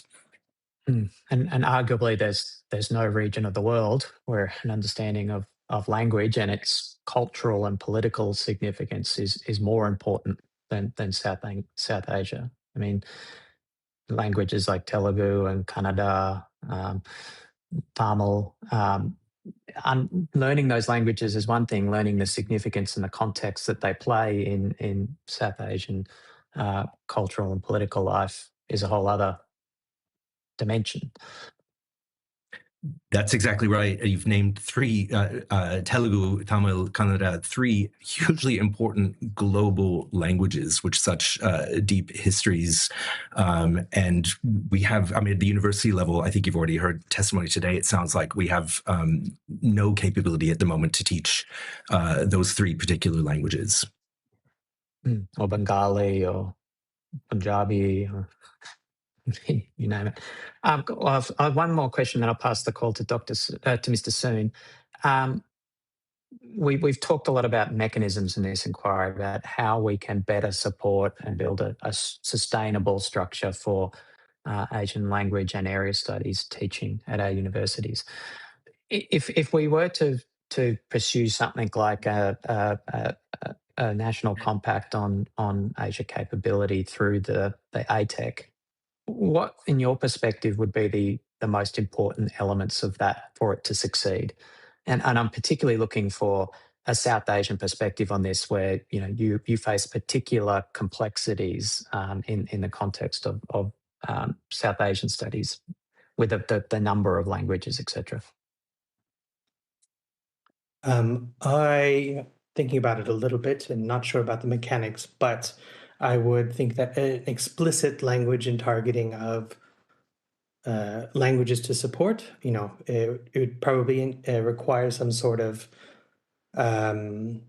just survey. But from my own experience, it would be kind of, what would you say, worthwhile to kind of diversify South Asian language capacity. Maybe, Tamil lets us engage with Sri Lanka and Malaysia and Singapore. We are just starting to teach Urdu simultaneously with Hindi here at the ANU, because they are basically the same language with different scripts, which gives us access to Urdu speakers in India, but also all of Pakistan, and possibly supporting other languages like Bangla, which would give both India and Bangladesh. So targeting of a few small set of language and setting goals to have X number of programs or the capability of students to study through a certain level. Many of our students, I think for both of us, also come from the Open Universities Australia system, where they still take the full gamut of courses, but they're doing so in their own capacities because they missed out on it at the university level. I guess I would just add, I'd second all of that in terms of university programs. While obviously it's not the role of the government to decide what universities teach, I do think there's an important role for government in shaping the conditions under which various decisions are made. I'm at a public university. It exists to serve the public good. So it's entirely appropriate for our government to examine the structural factors, including funding models, performance measures, external consultancy advisory frameworks that are directly affecting Australia's Asia capability. Second, what do you mean by that? Can you provide more detail on that? Yes. So, for example, if we're looking at a concrete example, would be recent moves in universities towards what's often called things like course architectures or course optimizations. Without getting into all the details, they're processes that aim to simplify course offerings and reduce we've been told is too much student choice. In practice, that often means fewer subjects and more standardized structures. And for many disciplines, that may be manageable, but for language programs, which are inherently sequential, you need to take Hindi 1 before you can take Hindi 2 and the like. It creates real problems. So under these proposed course structures, it becomes harder for students to follow these sequences because there are fewer opportunities for them to fit them into their degrees. And what's notable, when I'm talking about this as a structural issue, this isn't just happening at my university. We see similar language about optimization, streamlining, appearing across multiple universities, often in connection with external consultancy advice and sector-wide benchmarking practices. And when you combine that, sort of zooming out a bit more, with how universities describe themselves, say looking at their public-facing strategic documents, when they talk about global capability. It's never about language training or cultural engagement. It's about global rankings, global partnerships, markets, nothing about language or cultural engagement. So the result, just from my perspective, is a system where programs like our Hindi programs become very difficult to sustain over time. So that's sort of an overview without getting into all the details of how this happens. Thank you. I'll give the call to Mr. Soon. Thank you, Chair, and thank you, Dr. Wolford and Dr. Diamond, for your remarks and input so far. It's greatly appreciated. I guess 2 questions. The first one is to Dr. Wolford, just around the university's focus of South Asia capability. I'm familiar with the ANU's history in this space, but less so in La Trobe. I'd be interested to hear how La Trobe ended up having a focus in this space. The second question that I had was just related to both your research interests in literature, in language, poetry in language, and the role that that can play in galvanising interest in language uptake, cultural understanding. I know, for example, out of the broader Asian language suite, Korean seems to be stemming the tide somewhat because of the popularity of Korean culture, modern Korean culture. But I'd be interested in any of your reflections about how that kind of literature, media side of things can play a role in galvanising focus and interest in language. I love both of these questions. Thank you. In terms of Latrobe's history of India engagement, it goes all the way back to Latrobe, the decade of Latrobe University's founding. The Prime Minister Indira Gandhi visited Latrobe University at the opening of Latrobe's library, and that sort of was the beginning of a decades-long engagement with the region. So that's involved setting up partnerships with various Indian universities, and the support of the Hindi language program, which has managed to hold on over the years. And then we have, in addition to that Hindi language program and our Asian studies program more generally, we've got a really sizable population of students from the region itself. You've heard from at least one of those students today.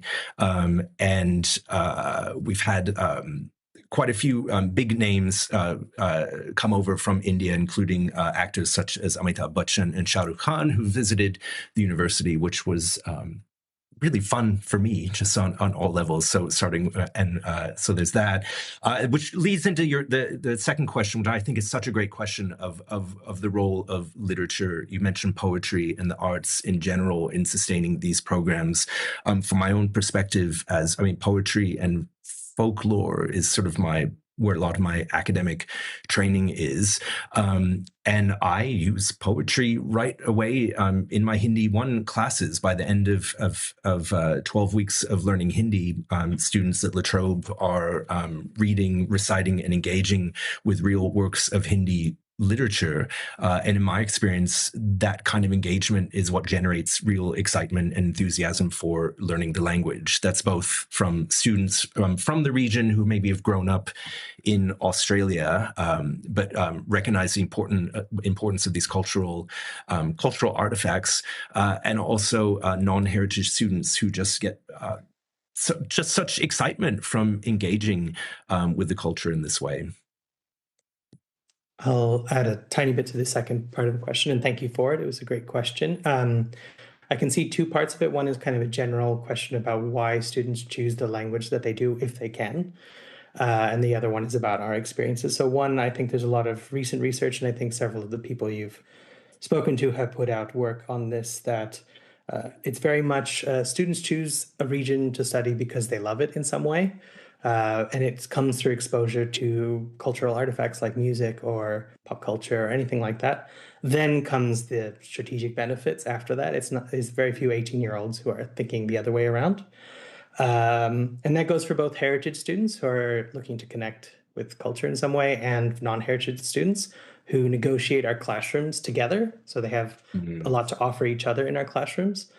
And that extends to my non-language classes. I teach a class about the ancient Indian epic, the Ramayana, which is like 2,000 plus years old, but through the lens of this is a text quoted in the Indian parliament on a daily basis.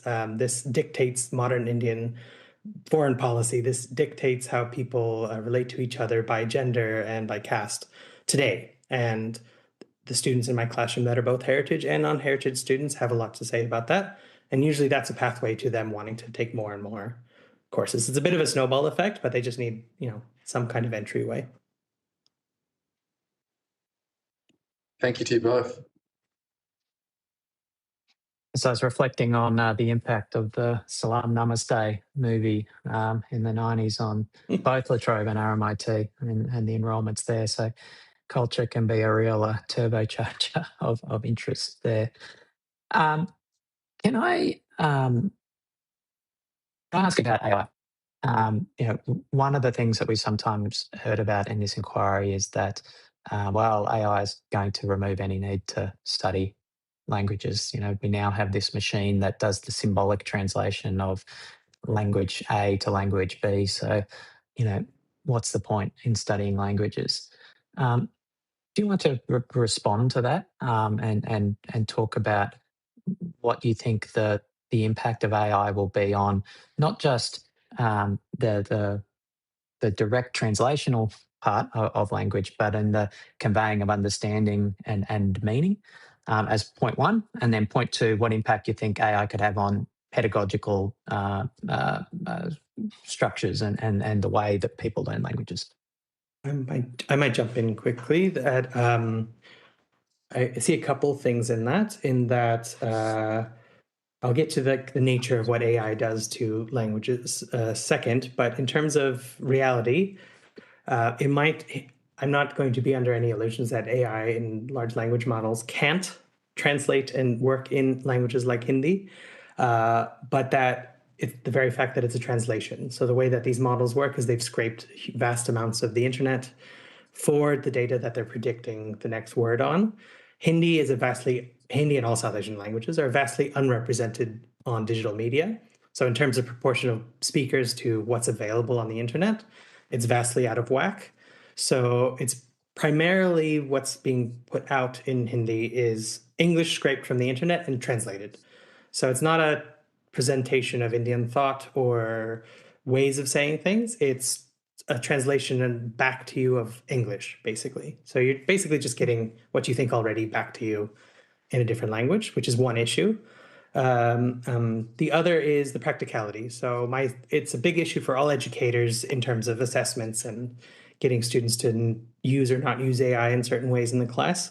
It becomes apparent that it's not very useful when you are talking to someone directly in a language and you're expecting them to answer you back immediately. There is a disjuncture between either, wait a minute, I need to type that down, or not understanding if that input that is gotten from the other person is correct, or talking through a machine. I mean, we all feel the limitations of digital meeting spaces like this one. It's exponentially so if you have the filter of 3 or 4 different language models filtering your language and interrupting the flow of speech and things like that.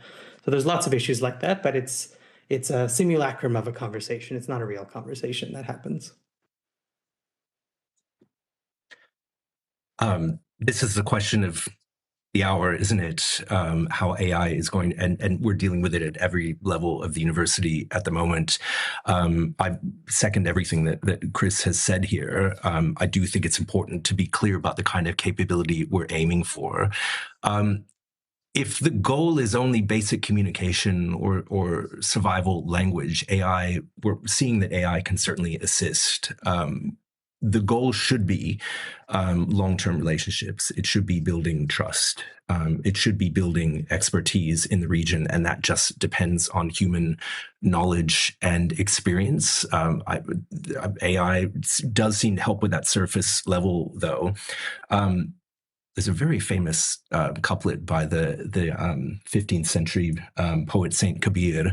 Hope it's okay if I just recite it into the parliamentary record. Poti padhi padhi jagamwa pandit bhai na koi dhai aakhar prem ka padhe so pandit hoi, which means we can go ahead and read. We can read these texts. We can read these texts, but the world just kind of dies doing that, and no one becomes a pundit. No one becomes an actual learned person.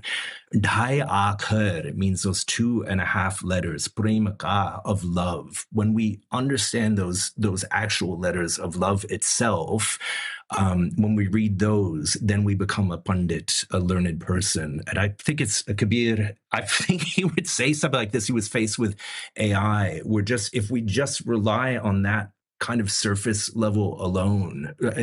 He uses the word that jagamua, the whole world will just die. And I think that's what he would say is happening here. And no one would become a pundit. No one would have that level of expertise. If we want to build trust, if we want to build relationships, and he uses the word love itself, that's where we need this deeper level of expertise. And I don't, none of us are saying we can't use AI at all, but we can't have it replacing our relationships, our trust, and our expertise.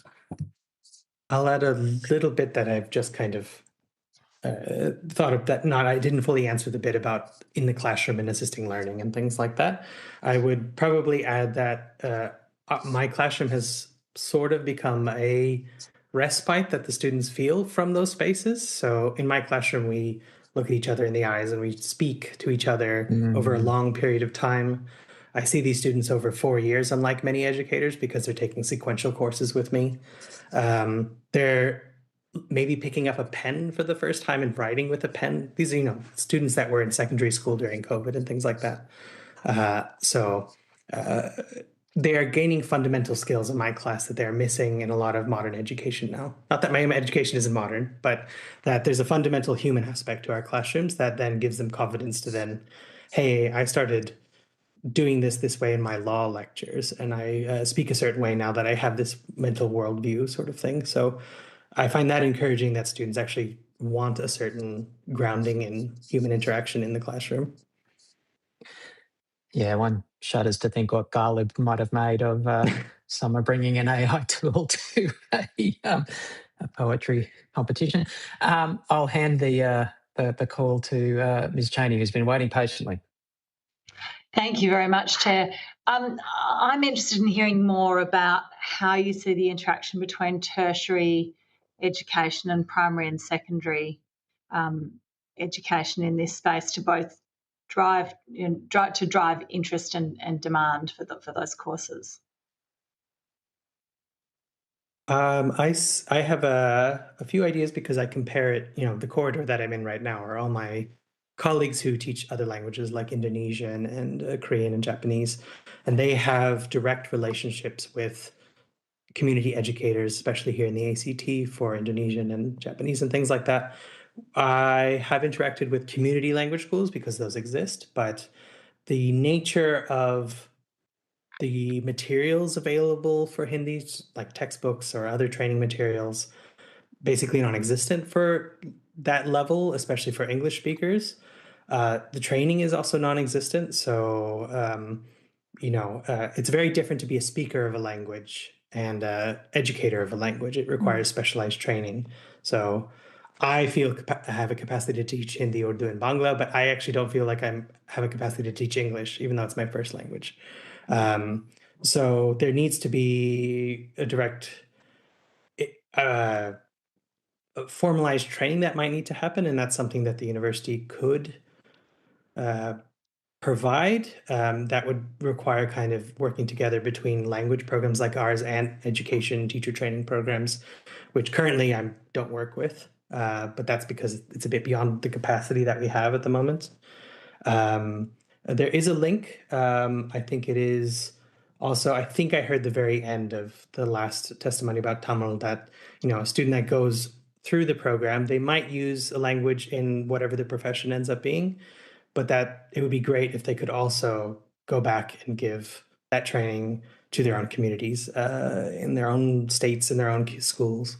So that's one pathway, though it would require a lot of investment for that. Yeah, thank you. It's a really good question because the relationship between secondary and tertiary language education is absolutely critical because language learning is cumulative.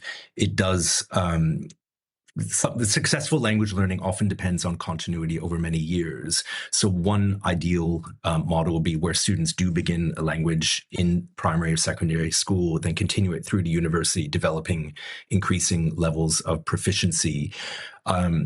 We're quite a ways off from that with regard to South Asian or Indian languages.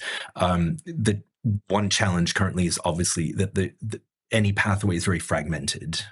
Students have limited or really inconsistent access to Asian languages in general, and especially South Asian languages in schools. And when they reach university, the options available to them are severely restricted. So there's breaks in the pipeline all along the way. Students either can't continue or they don't see a clear pathway forward. I would add that it's not just a school level issue. So universities, a sector that Chris and I work in, we can play a role in shaping that pipeline. And Chris and I are involved in, we're in beginning stages of getting together a network of educators across primary, secondary, and tertiary education across Australia. Again, to develop local Australian materials for how to learn these languages. From my perspective, when programs are reduced or unstable at the university level, that does send a signal all the way back through the system to schools, to teachers, to students, that these pathways may not be viable in the long term. So that pipeline needs to run in both directions. It's not just about preparing students for university. It's also about universities providing stable, visible endpoints that make it worthwhile for students to begin that language learning journey in the first place. And so to what extent do you think, you phrased it as there's one model where there's continuity. To what extent do you think it's, pragmatically actually being able to pick a language up from the beginning at university with no prior experience is where the focus should be, rather than depending on, for multiple different languages having that continuity? Is it more pragmatic to plan, to think of it as an ab initio, tertiary course, rather than expecting there to be that pipeline? I'm sure Chris has some thoughts on this as well. I'll just say that I mentioned as one model where we do have that pipeline all the way through. Look, I didn't have that in my own training. I had some informal study in the languages that I work with before university, but only took it up like really officially at the university level. And we can, a robust tertiary Asian language system would be great, and it, in a lot of ways, would be enough right there. You can start in your first year of university without knowledge in a language, and if a program is properly resourced, absolutely prepare people, set students up for future work in that language. So I think we need to be thinking of both models. But I'm also keen to think of the universities as an endpoint in that pipeline. But I don't think it's necessary. I would agree. I would think that, it's a bit of a chicken and egg situation, but I think in this case, because of the current state of specifically South Asian languages, the only thing we have to start with is the tertiary level. So that can, one, at current pace and capacity, provide for both, heritage students. So those are some students that have a little bit of language from their home life, and students who have no background in the language to, again, if they have the full offering that they can rely on, start in year 1 and by year 3, especially in a language like Hindi, which is actually related to English, can develop full proficiency in the language and beyond. I'm the same. I began Hindi as an 18-year-old in London at my university, and at the end I was a speaker of Hindi. So there are models elsewhere that work like that. So that catches those students who want to eventually end up there, since universities concentrate secondary school students. But then eventually it can do the building. So from universities, then those students can provide teaching capacity at the primary and secondary levels. So I do think it is, at least in my mind, clear that for our case, unlike Indonesian and others, it can start from tertiary and then kind of circle back around, and then eventually it'll become a sustainable cycle.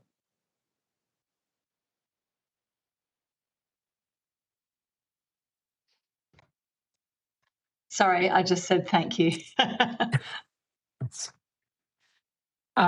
We're almost at time, but can I just ask one further question? I think that two-way pipeline point is an important one.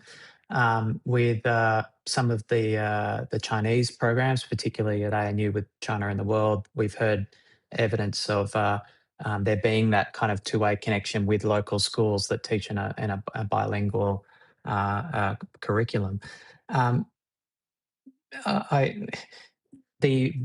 The Indian Australian diaspora community is a younger one at scale, and as it grows, there'll be increasing demand, I think, for high school curriculum in South Asian language programs.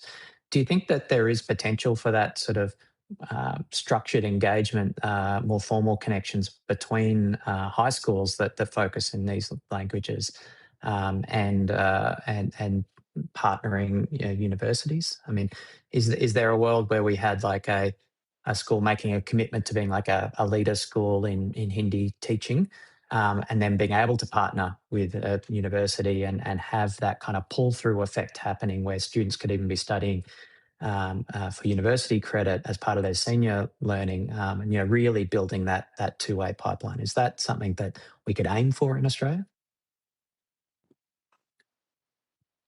Yes, what you just described sounded fantastic just from my perspective. I think there's a significant potential for more structured engagement between diaspora communities, schools, and universities.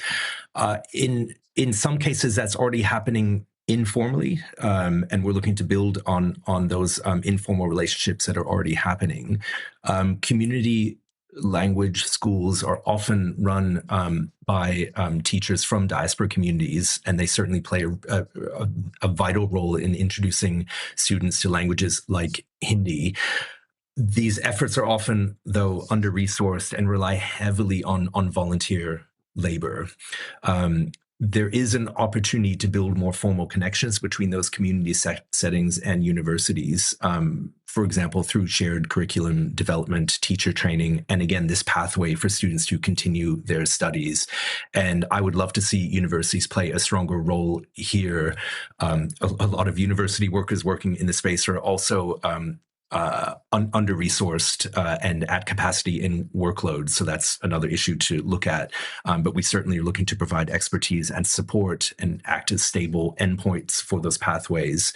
I would emphasize that diaspora engagement ideally would be seen as a complement to rather than a substitute for properly supported language programs within schools and universities. I think the most effective approach will be one where community knowledge, school education, and university programs are connected in a coordinated, that's what we're looking for here, and sustainable way. I'll just quickly add that I think as well that is definitely possible.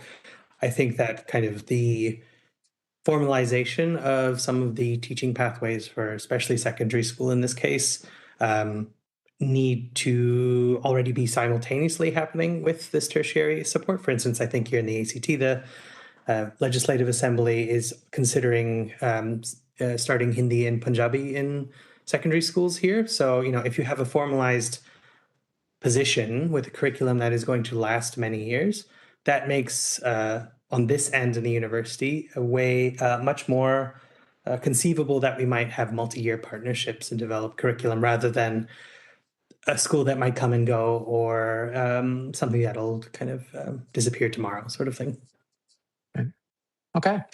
Well, look, thank you for your attendance today. I can safely say that is our first hearing where we've had poetry quoted. So I was appreciative of that. Thank you. You'll be sent a copy of the transcript of your evidence, and we'll have an opportunity to request corrections to transcription errors.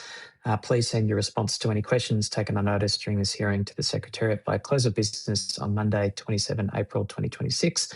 The committee will now suspend for a 30-minute break and resume at 1 p.m.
this hearing, and welcome representatives from the Council of Chinese Language Schools Victoria and the Intensive Chinese Network to give evidence.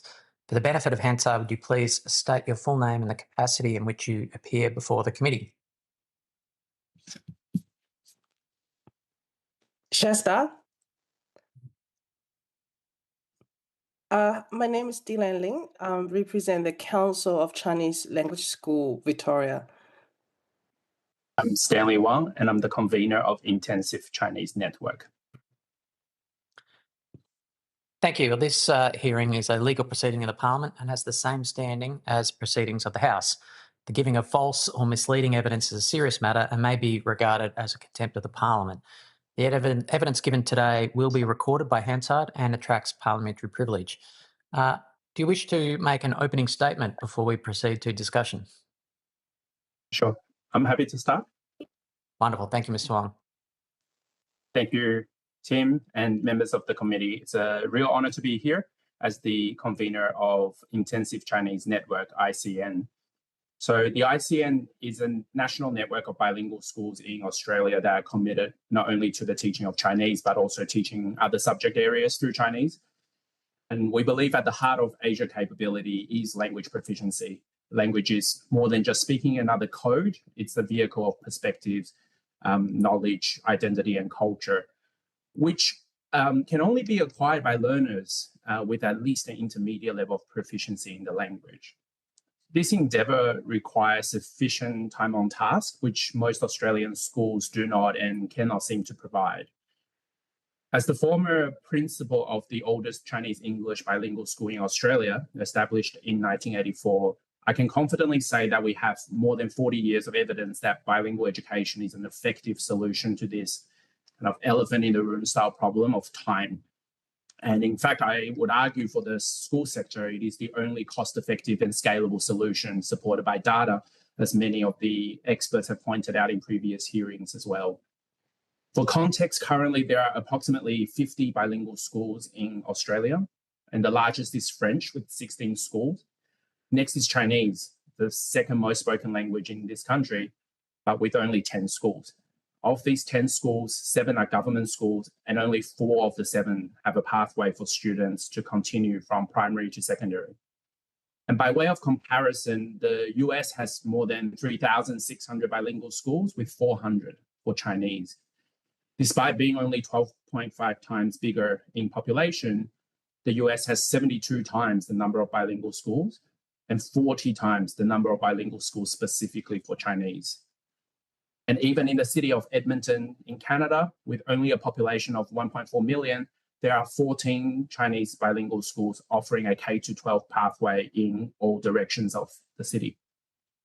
So I believe on behalf of ICN that Australia is lagging significantly behind in bilingual education provision by global standards. And we advocate for a national strategy to expand the provision of bilingual education as the primary means for building Asia capability in our school sector. Thank you. Thank you, Mr. Wong. Would you like to make an opening statement on behalf of the Council of Chinese Language Schools Victoria? Yes, thank you. Thank you, MP, and also thank you for the committee members for the opportunity to appear today. So as the committee has heard through the inquiry, Australia's Asia capacity depends heavily on linguistic and cultural competency. Yet the data shows there's a concerning trend. So in 2023, there's only 7.6% of Year 12 students study any language, and yet just 3.3% study Japanese, Chinese, or Indonesia, such as all the Asian languages.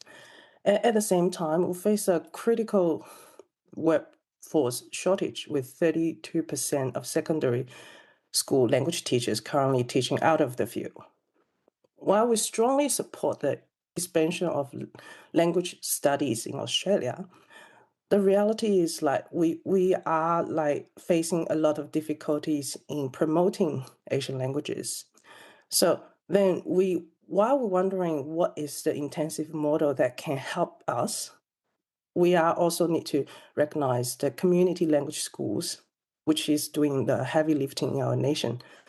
So in Victoria alone, community language schools teach more than 50 languages to over 40,000 students. Specifically, there are 29 Chinese community language schools in Victoria supporting 18,649 enrolled students. So then also, these are backed by the dedicated workforce of around 900 teachers. But despite of all these numbers, our students and teachers remain under-recognized in the society for their studies carrying in the community language schools. So with that, a lot of students they will tend to drop out in their senior schools because they find it hard to continue or hard to be recognized in the education system, in the mainstream system. So we think to build a sustainable Asia capacity, we need to have that connection between our community language schools to the mainstream classrooms. So we suggest two points. Yes, the first one, we think we should create direct credit pathway between community language schools and the mainstream system to keep students engaged in language study through to year 12. And secondly, we also would like to establish clear and government-supported pathway for our experienced community language educators to be connected to the mainstream system. So then we can help to promote the language delivering in the nation. Community language schools are proven accessible and also culture-embedded solution to Asian language capacity development. With formal recognition and national coordination, we can transform this community effort into a more of a national capacity. Thank you. Well, thank you to you both. One of the themes of this inquiry has been the different issues confronting the teaching of different Asian languages in high schools and universities, and the different supply and demand levers working on those languages. A consistent thing we've heard with respect to the study of Mandarin Chinese is the complexity of the language, particularly the written language, and the length of time needed to be dedicated to studying it in order to obtain proficiency. I think both of your organisations tackle this in different ways, through fully bilingual schooling or through lifelong community learning, sort of bridging between paths. But one thing that you did have in common in your submissions is the shortage of qualified teachers. Can you and can you describe how severe is the shortage of teachers for the programs that you offer at the moment? Are programs being cancelled or reduced? Is demand not being met because of a lack of teachers? And what can we do as a government to try and address those teacher supply issues?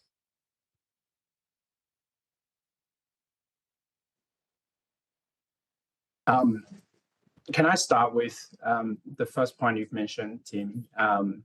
I think for me, a creative challenge around the need for time is to really consider what the aim of Asian language education or Mandarin education is, apart from just the proficiency, but being very realistic about where future Australians will be able to use the language.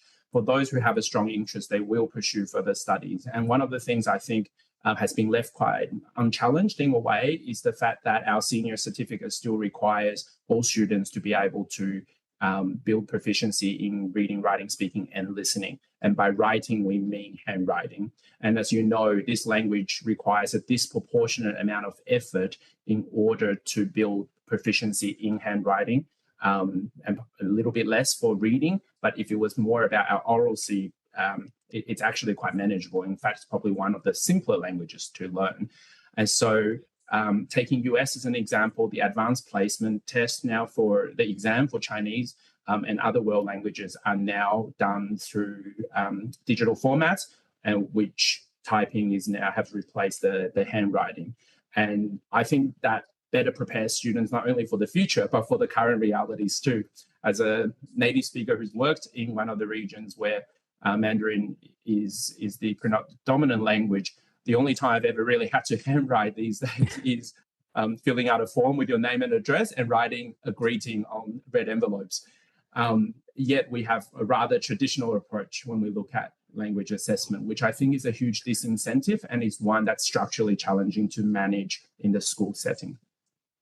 With regards to your question on the teachers, I actually think the shortage is not in numbers, but it's in quality.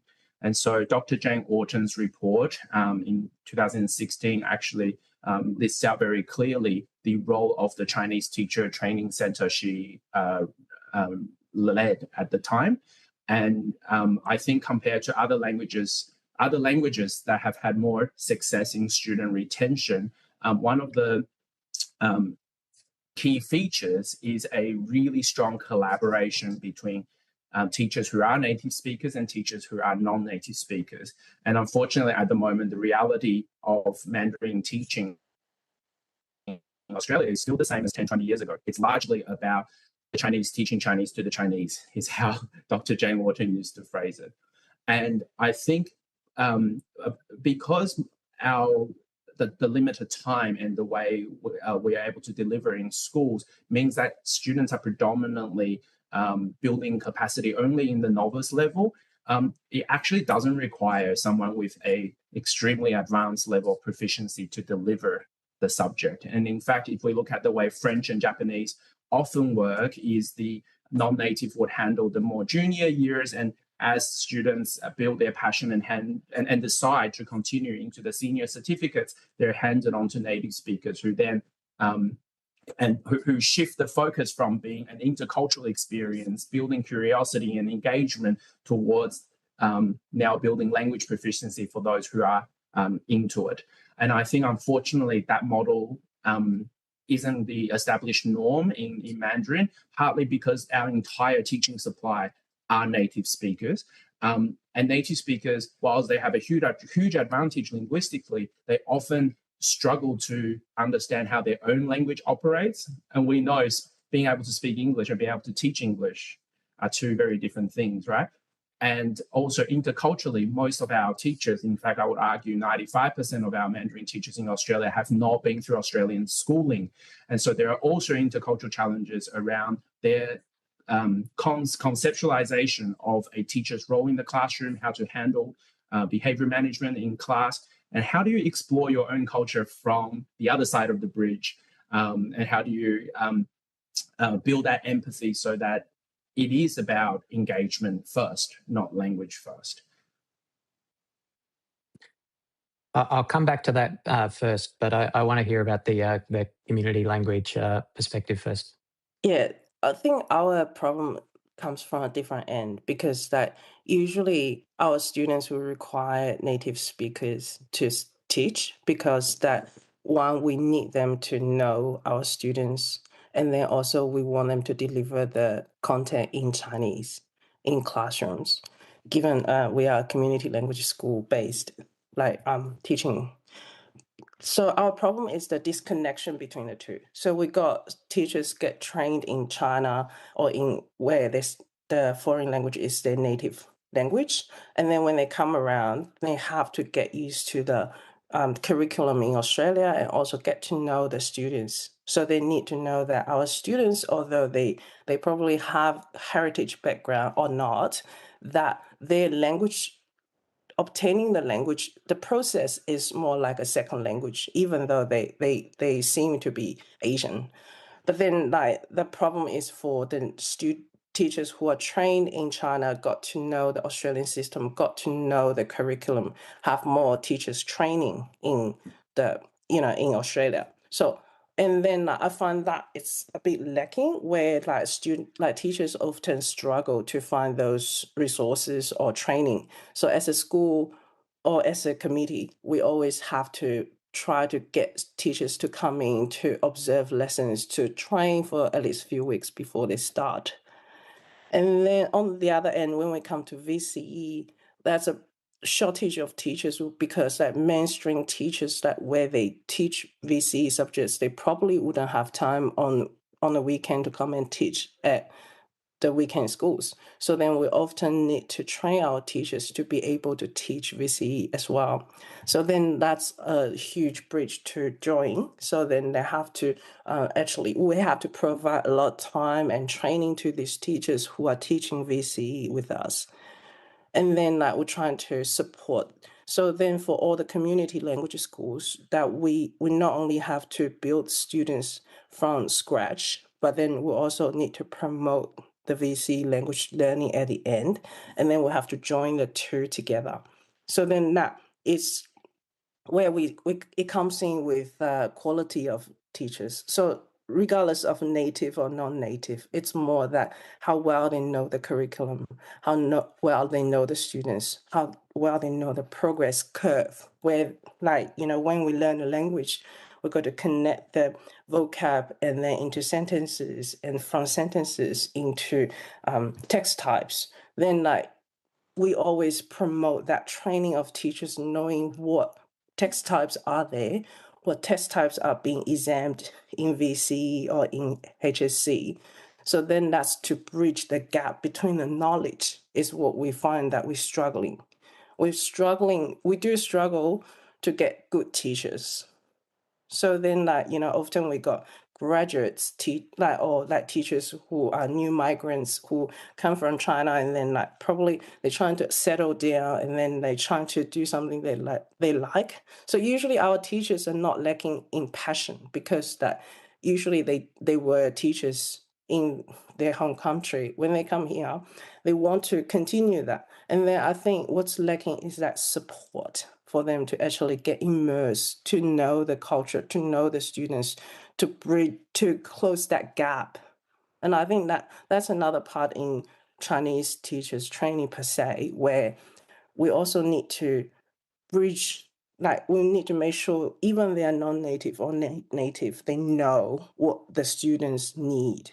Because a lot of Chinese classrooms we teach will have students with background, students without background, students who are really, really eager to learn, but who are, couldn't find that support. So then as community language schools, we also want to promote the language to local students, to everyone without heritage background. But often we struggle to have the numbers in students coming out of mainstream class and actually want to do a Saturday class on top of their regular load. And then we also struggle to find teachers who are willing to cater for that huge differentiation in classrooms. So you have background speakers, you have students with minimum knowledge, and then really, really eager to learn. So then as it's such a long journey, if we run a community language school from prep to year 12, you have so many different ways where you need to pull our teachers to. They need to know English very well. They need to know Chinese very well. They need to know our students very well.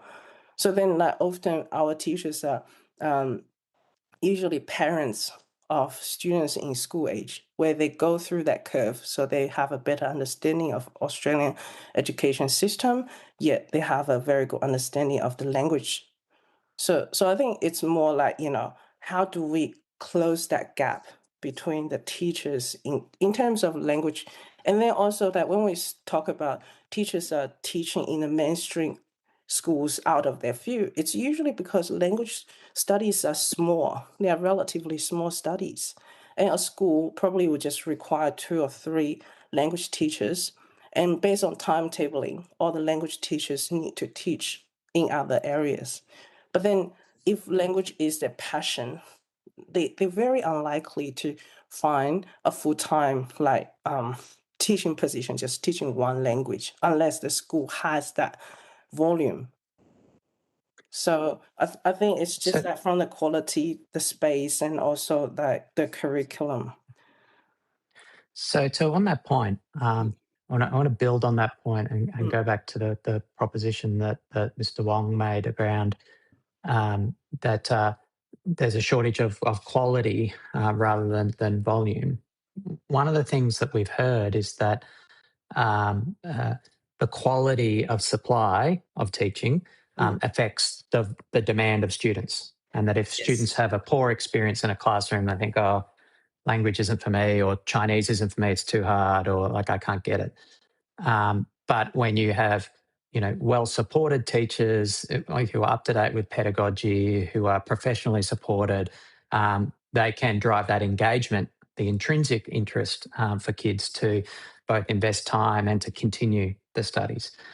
I suppose the question I have for you, Mr. Wong, is do you find it easier to promote that quality in a bilingual school context where this can be a passion for all of the teachers, a focus area for all of the teachers? Do you find it easier to get kids committed in an intrinsic sense to the study of language when it is such a focus like that?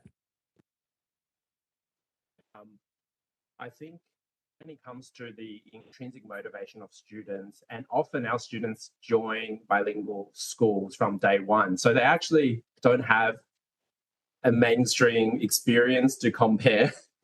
And so that's, as a 5-year-old, that they just understand that as being what the primary schooling experience is like.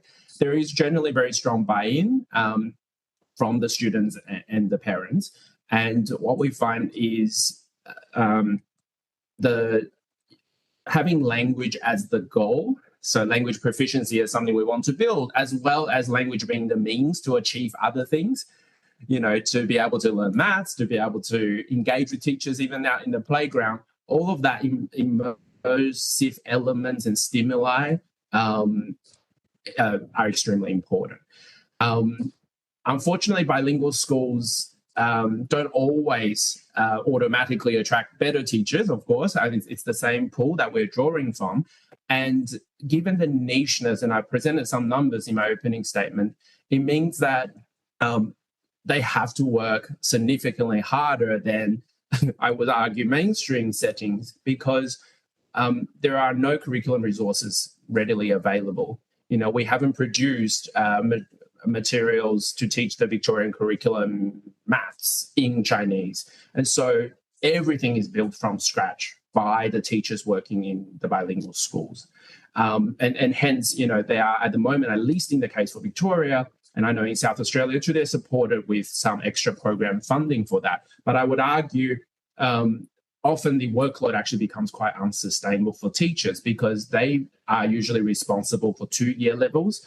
So half of the time spent with, say, grade 1 and then at grade 2 as well, because they will have an English homeroom counterpart that will also do 2-year levels. So the complexity means that there is a lot of additional workload involved. And if we had the economies of scale, I would argue it actually is more cost effective for the government and our system to have a more formal institute that helps to run the professional development, that produces quality resources that schools can then use, whether it is for a Chinese-English bilingual program or any other bilingual programs for other languages. And probably one other one I will mention about the intrinsic motivation is I think with the lack of a strategy around bilingual education, we're seeing really disjointed placement of where these schools are at. And so towards the end of COVID, when the Victorian government provided the list of bilingual kinders, we, at the Bilingual Schools Network, we did a matching between where the bilingual kinders are, where the bilingual primaries are. And, you would need to be a very mobile family going across the entire city to be able to access a continuous kind of education in bilingualism. And similarly, with a lot of our schools, not just in Chinese, across the languages, there is no secondary pathway. And, again, probably on that note, I would also suggest, if we thought about the economies of scale that we can build, having something like the Victoria College of Arts, but specifically for bilingual education, where you might have one school, 7 to 12, for those who want to continue their bilingual journey, and you have a stream in Italian, stream in German, stream in Chinese would actually be a really cost-effective way of running and allowing these students who are intrinsically motivated, they've already achieved a good level by the end of grade 6, and have that pathway to continue. So just if I could recapitulate the situation, you have a model of teaching Asian languages in a bilingual context that gets kids engaged, motivated, intrinsically bought in to the process at a school level. But at a systems level, there is no consistent pathway from early learning to primary school to secondary schooling, even to tertiary schooling, where there is a consistent pathway to enable even the intrinsically motivated kids to find their way through a structured formal schooling. Correct. And it leaves a very significant burden on the community language sector to try and plug every single one of those gaps for the super motivated who want to not only study 5 days a week, but spend their weekends studying it as well. And I think that's a very good synthesis. Yeah. So as a parent who has tried to encourage my kids to Sunday language schools, I know how big a challenge that is. So can I ask in that systems context, I know in your submission, the CCLSV calls for a national community languages framework. Yeah. And puts an emphasis on like long-term funding, but also the need for expanded collaboration between the community language sector and the mainstream formal schooling sector. What are the ingredients of that would be necessary to make a community languages framework work and to successfully engage with the formal language structure, so we have this consistent pathway for people? I think like the recognition of language standard at year 10 level will be good, because that often what happens was... So explain what that means. So it's like before students go into VC, if they haven't been doing Chinese in, say, in the mainstream classroom with a certificate for year 10 competence, certificate, they should be able to join VC Chinese learning or VC language learning, because that shows that proficiency and also recognize their pathway in the past 10 years. And like what's lacking at the moment is that so some primary schools don't offer Chinese as a language, or then what happens with our community language students will be that they learn Chinese from grade 1 to grade 6. When they go into year 7, when the school has Chinese, they will be like, I have done 6 years or 7 years of Chinese. If I join the mainstream Chinese classrooms, then it might not be suitable for my needs. So then some kids will be like, they will still just do weekend schools for their community language and then pick a different language at school. But then when it comes to VCE, they probably some of them wanted to do both languages that they did. But then because without the certification to show that they are proficient enough in Chinese language up to the VCE level, often that it doesn't get recognized, or they have to sit for testing.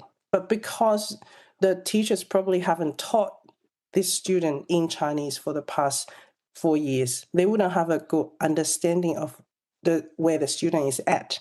So with one exam, sometimes it doesn't really truly reflect the student's ability. So in cases where students want to accelerate their Chinese program, they'll end up having to do the language program as the rest as well. So it puts a lot of burden onto the students and onto the family when they cannot accelerate their Chinese when they have done so many years of Chinese outside of school. So then a lot of parents will feel that, there's not encouragement in the process, and then they would tend to drop out of Chinese, say in year 10. So we have our biggest dropout rate in year 7 usually. So 2 reasons. One is being they have Chinese in mainstream classrooms.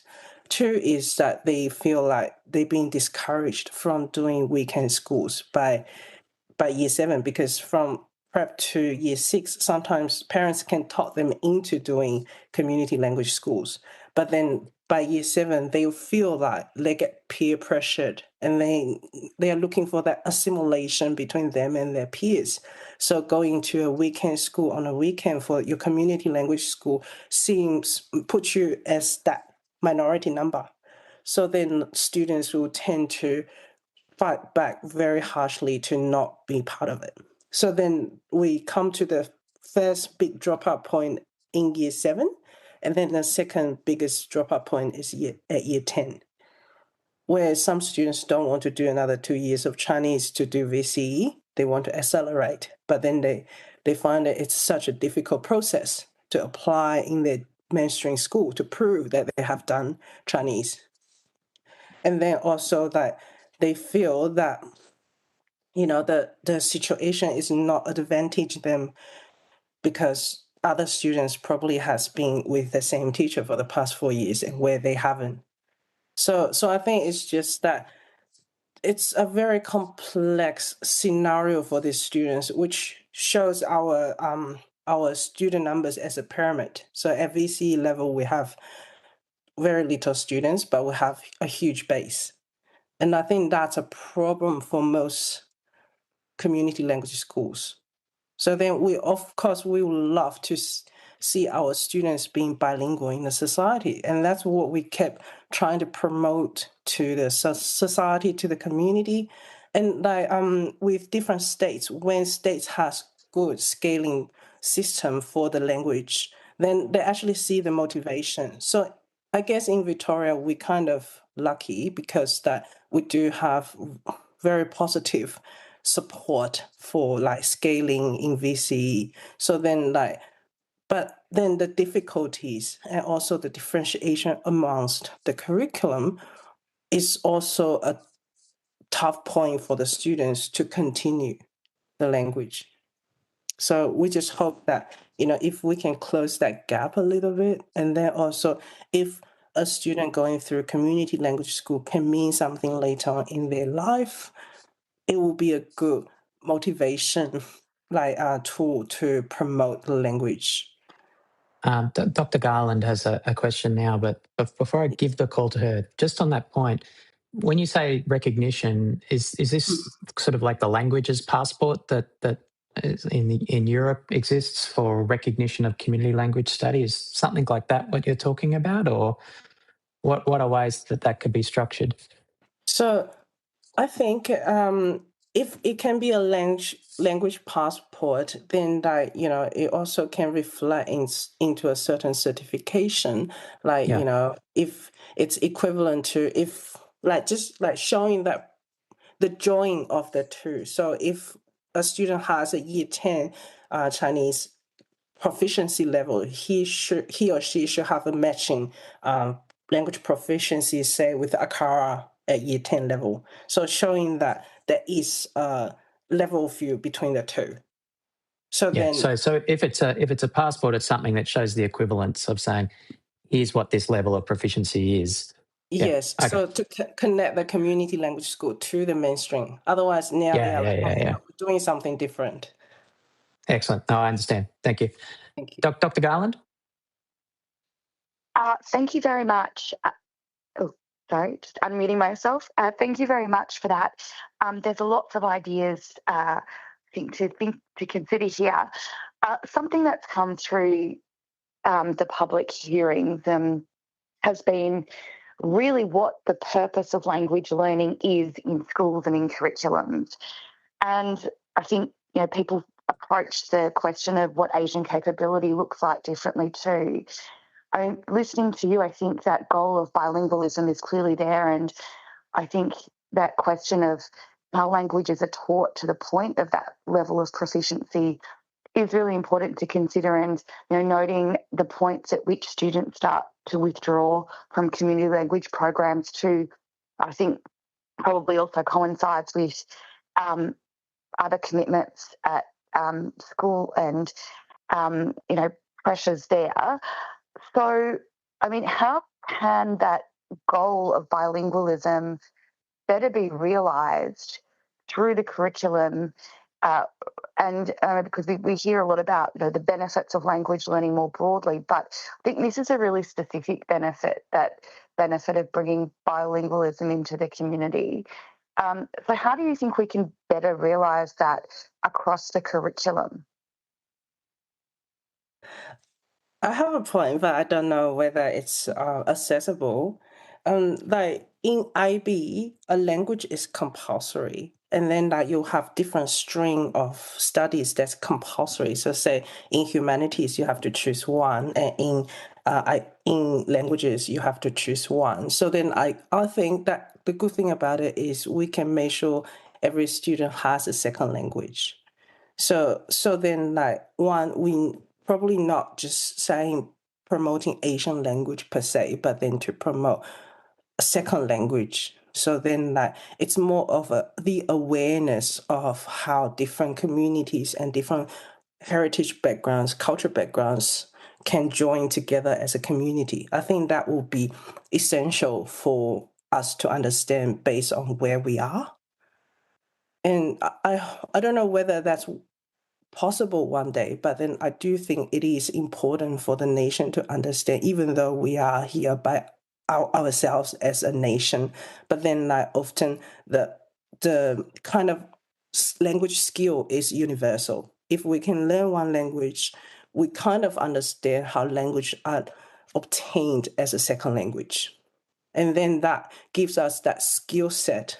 As a lifelong learner, you pick up a language much quicker than someone who never obtained a second language, because the process of learning first language to second language, they're very different. So with first language, like with our native language, like listening and also speaking comes first. Whereas like with a second language learning, usually people obtain the skill of trying to write, trying to read before they can speak fluently.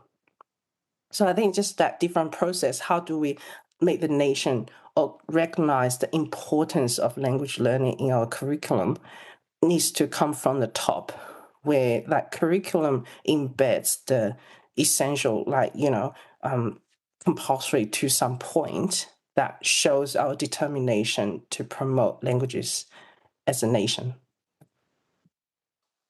I fully support Dylan's point. I think we are one of the few nations where maybe at a policy level, it is written that every school must provide a language program, even with some variations across the states and territories. But the actual practice doesn't quite live up to the rigor of what is written in the policy. So, it is in our curriculum up to year 10, but rarely would you find a school that makes it compulsory to year 10. I also think there is strong buy-in generally from our primary school sector to really offer a language. But I think the counter argument is when the industry standard seems to be at 40 minutes a week to 50 minutes a week, to some extent, you might as well actually not run a language. And I don't mean it sarcastically, but I mean it as if a student is not going to have an empowering experience and an engaging experience where it's really motivated them to want to study this because they're interrupted every second week by, house athletics, and they're constantly doing the same things because they can't remember what, they did last week or the week before. We will continue for another few generations of people saying, oh, yeah, I remember doing Italian in primary and I can sing 2 songs or I can say 1 to 10. And I think to your question, Dr. Garland, I still think time is actually is not on our side as language educators. And to have more time in a language means something has to give. And so what we have found through bilingual models and setup is that nothing has to give in a bilingual school setting.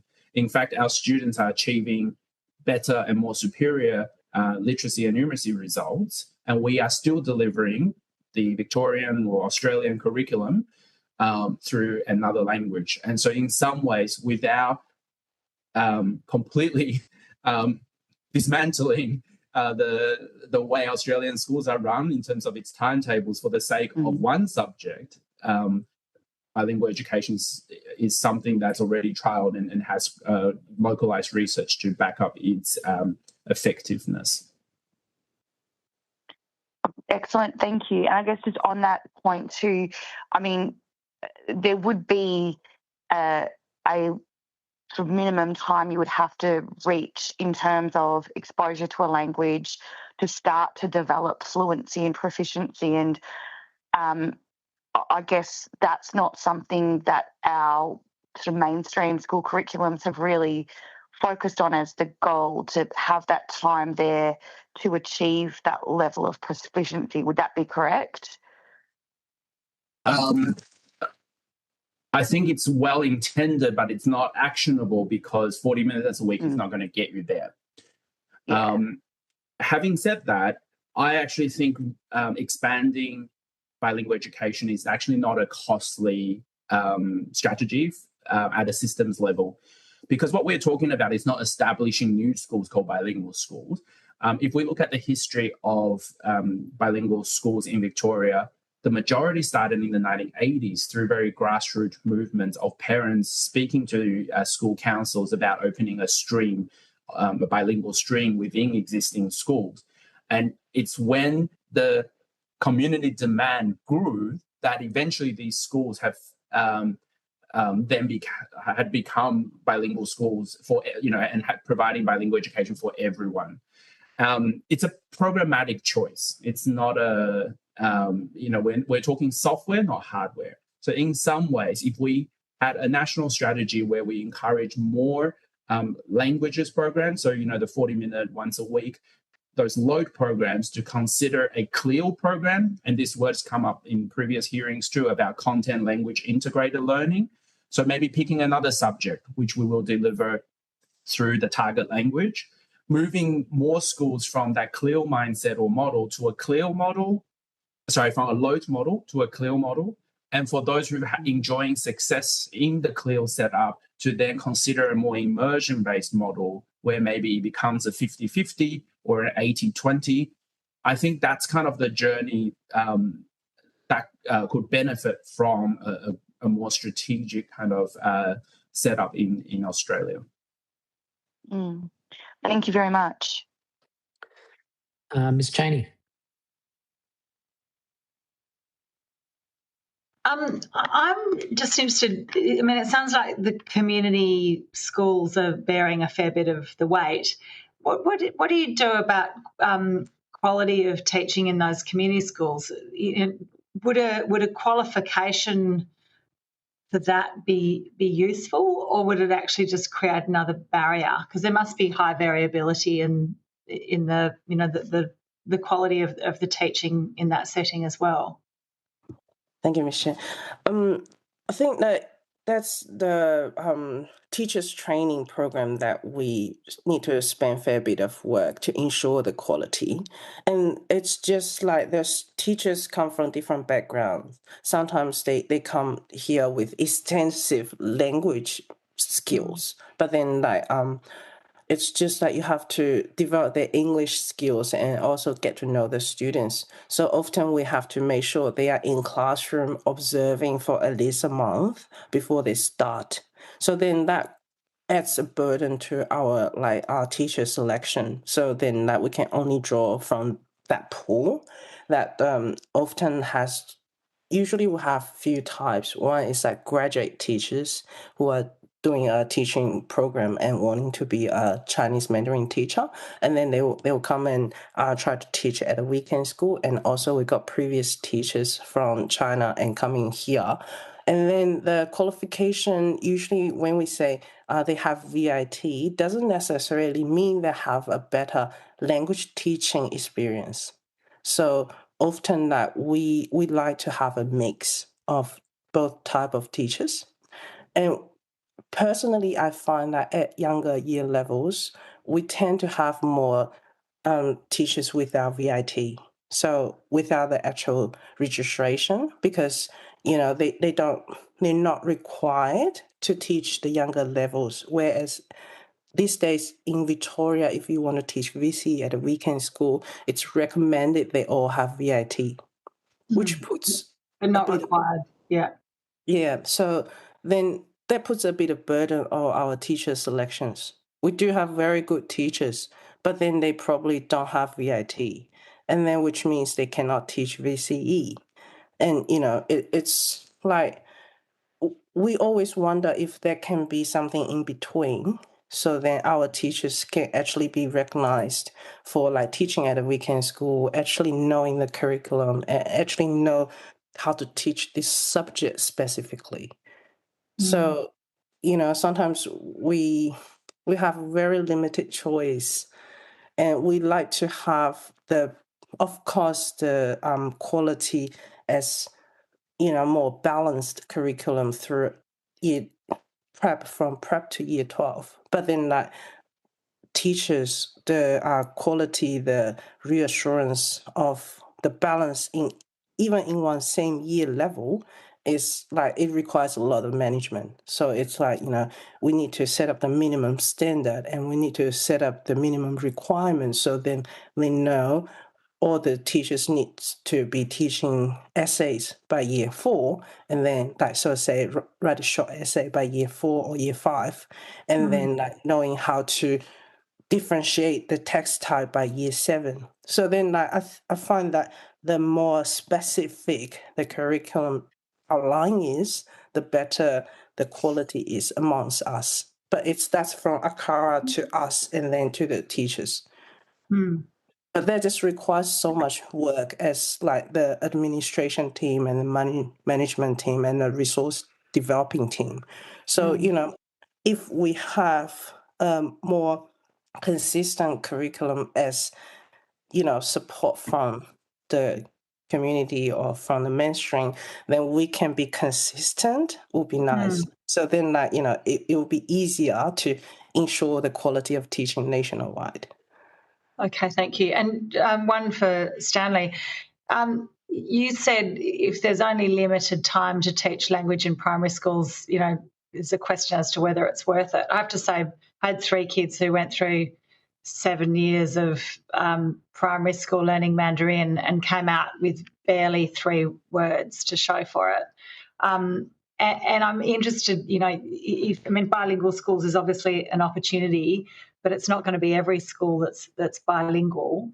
What do you think is the solution then for schools that are not bilingual? Like, is it actually worth doing it the way it's currently structured, certainly in primary schools in WA, or is there some other model? I guess I think the model that I will propose is like the continuum that I suggested, that maybe instead of just the language, we start to do PE in Chinese as well, or we do visual arts in Chinese at the school, is to take one subject. And as we've been talking, many of our Mandarin-speaking qualified teachers are now teaching out of the area anyway. And so to have that allows students to have more time engaged in both the curriculum and the language. And I think that's a great midway point for most schools. And in fact, a bilingual, basically become a bilingual school in correct, but not so immersive that it's 50-50 or 80-20. Yeah. It might still only be 20% of what they do in that's in the target language, but it's one step forward. And what we have found with schools that are trialing CLIL, and there is, for example, in Victoria, a CLIL teachers network for all the languages that are trialing this, is that student engagement automatically goes up, because you are now seeing the teacher maybe every second day or even every day, sure, for different subjects, but you're then hearing and being and having a context where that language has more purpose than just proficiency development.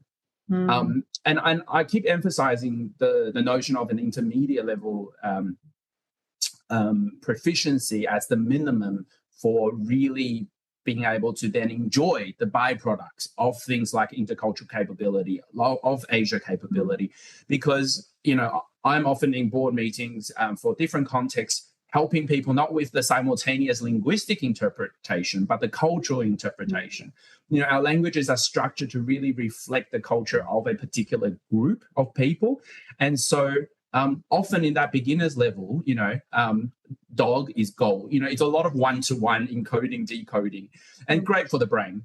But that's not quite enough to really appreciate how someone else's worldviews are different, or someone else's interpretation of the same intercultural exchange might be different. So I've been in plenty of meetings where at the end, the Chinese counterparts all agree and say, yes, okay, but the action means a no, right? Because, for example, hao means yes, or I agree, but hao ba, the little but at the end, you can't translate that. So the translation often is still good, or I agree, but the but implies hesitancy. It implies that you've given me no other choice, and I want a harmonious ending to this meeting. And therefore, I've got this softer way of saying I agree, even though I don't.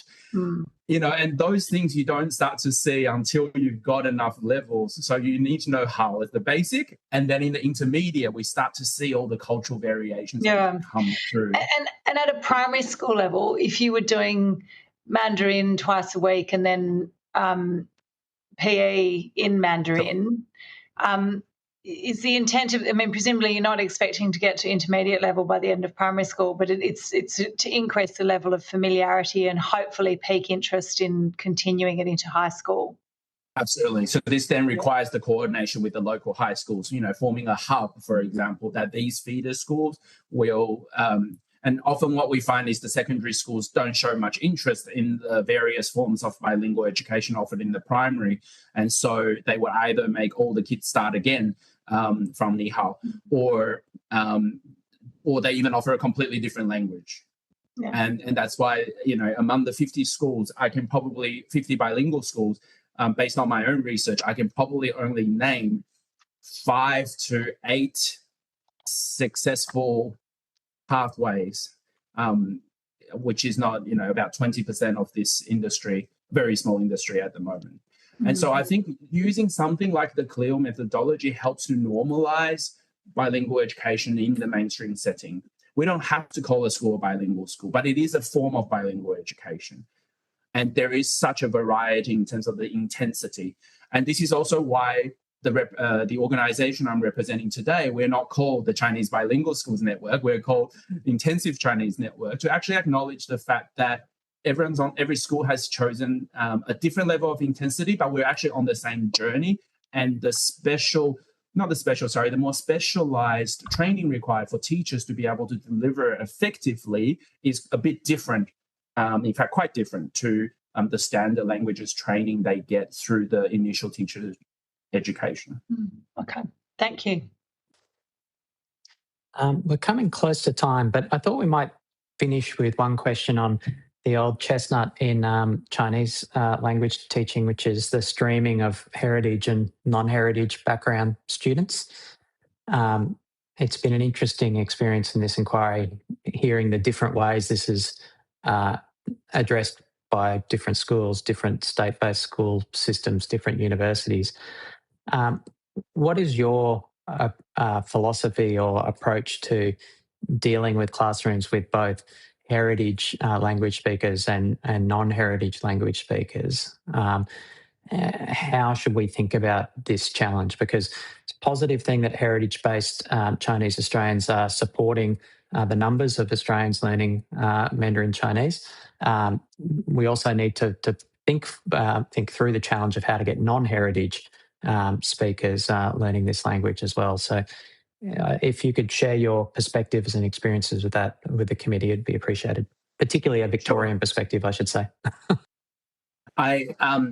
Firstly, I think the reason and like your synthesis before, Tim, I think the reason we've ended up with quite a structure where community language schools and mainstream schools are almost in parallel universe is actually because of this dichotomized concept of the heritage speaker versus the non-heritage speaker, where community language schools largely help mainstream schools handle the complexity of heritage speakers, and mainstream schools, targeting their programs to non-heritage without much success, to be honest. However, I think even this dichotomy is worth reconceptualizing. And what we have found in the bilingual setting is that this divide in terms of the need is less profound, actually. I'll give you an example. So in social linguistics, we divide language into what we call BICS, so basic interpersonal, so social language, versus CALP, cognitive and academic language. So language you use to learn other things versus language you use to socialize. Now, if we just take this concept for a second, a background student growing up in Australia will typically have the BICS.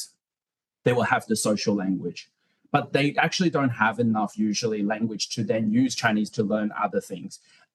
And this exact point means they're actually on the same level playing field in a bilingual classroom. When they are all in the same room learning maths through Chinese, learning geography through Chinese, it is actually as difficult for a background speaker as it is for a non-background speaker.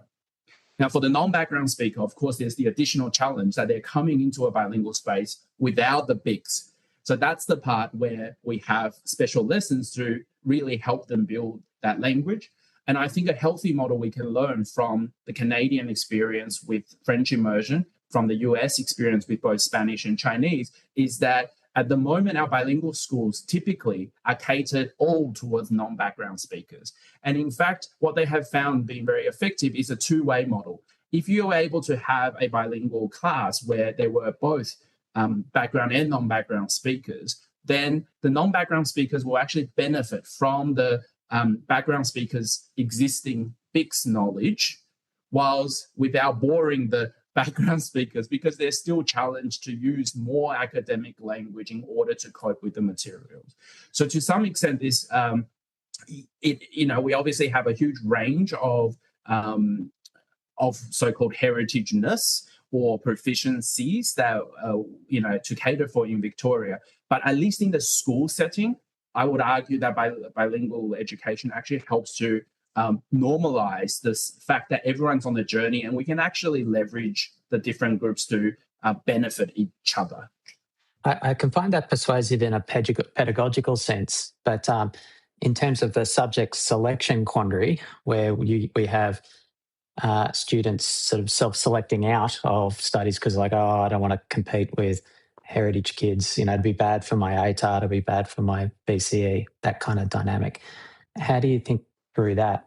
In Victoria, we are lucky to have both Chinese second language and also the language, culture, and society.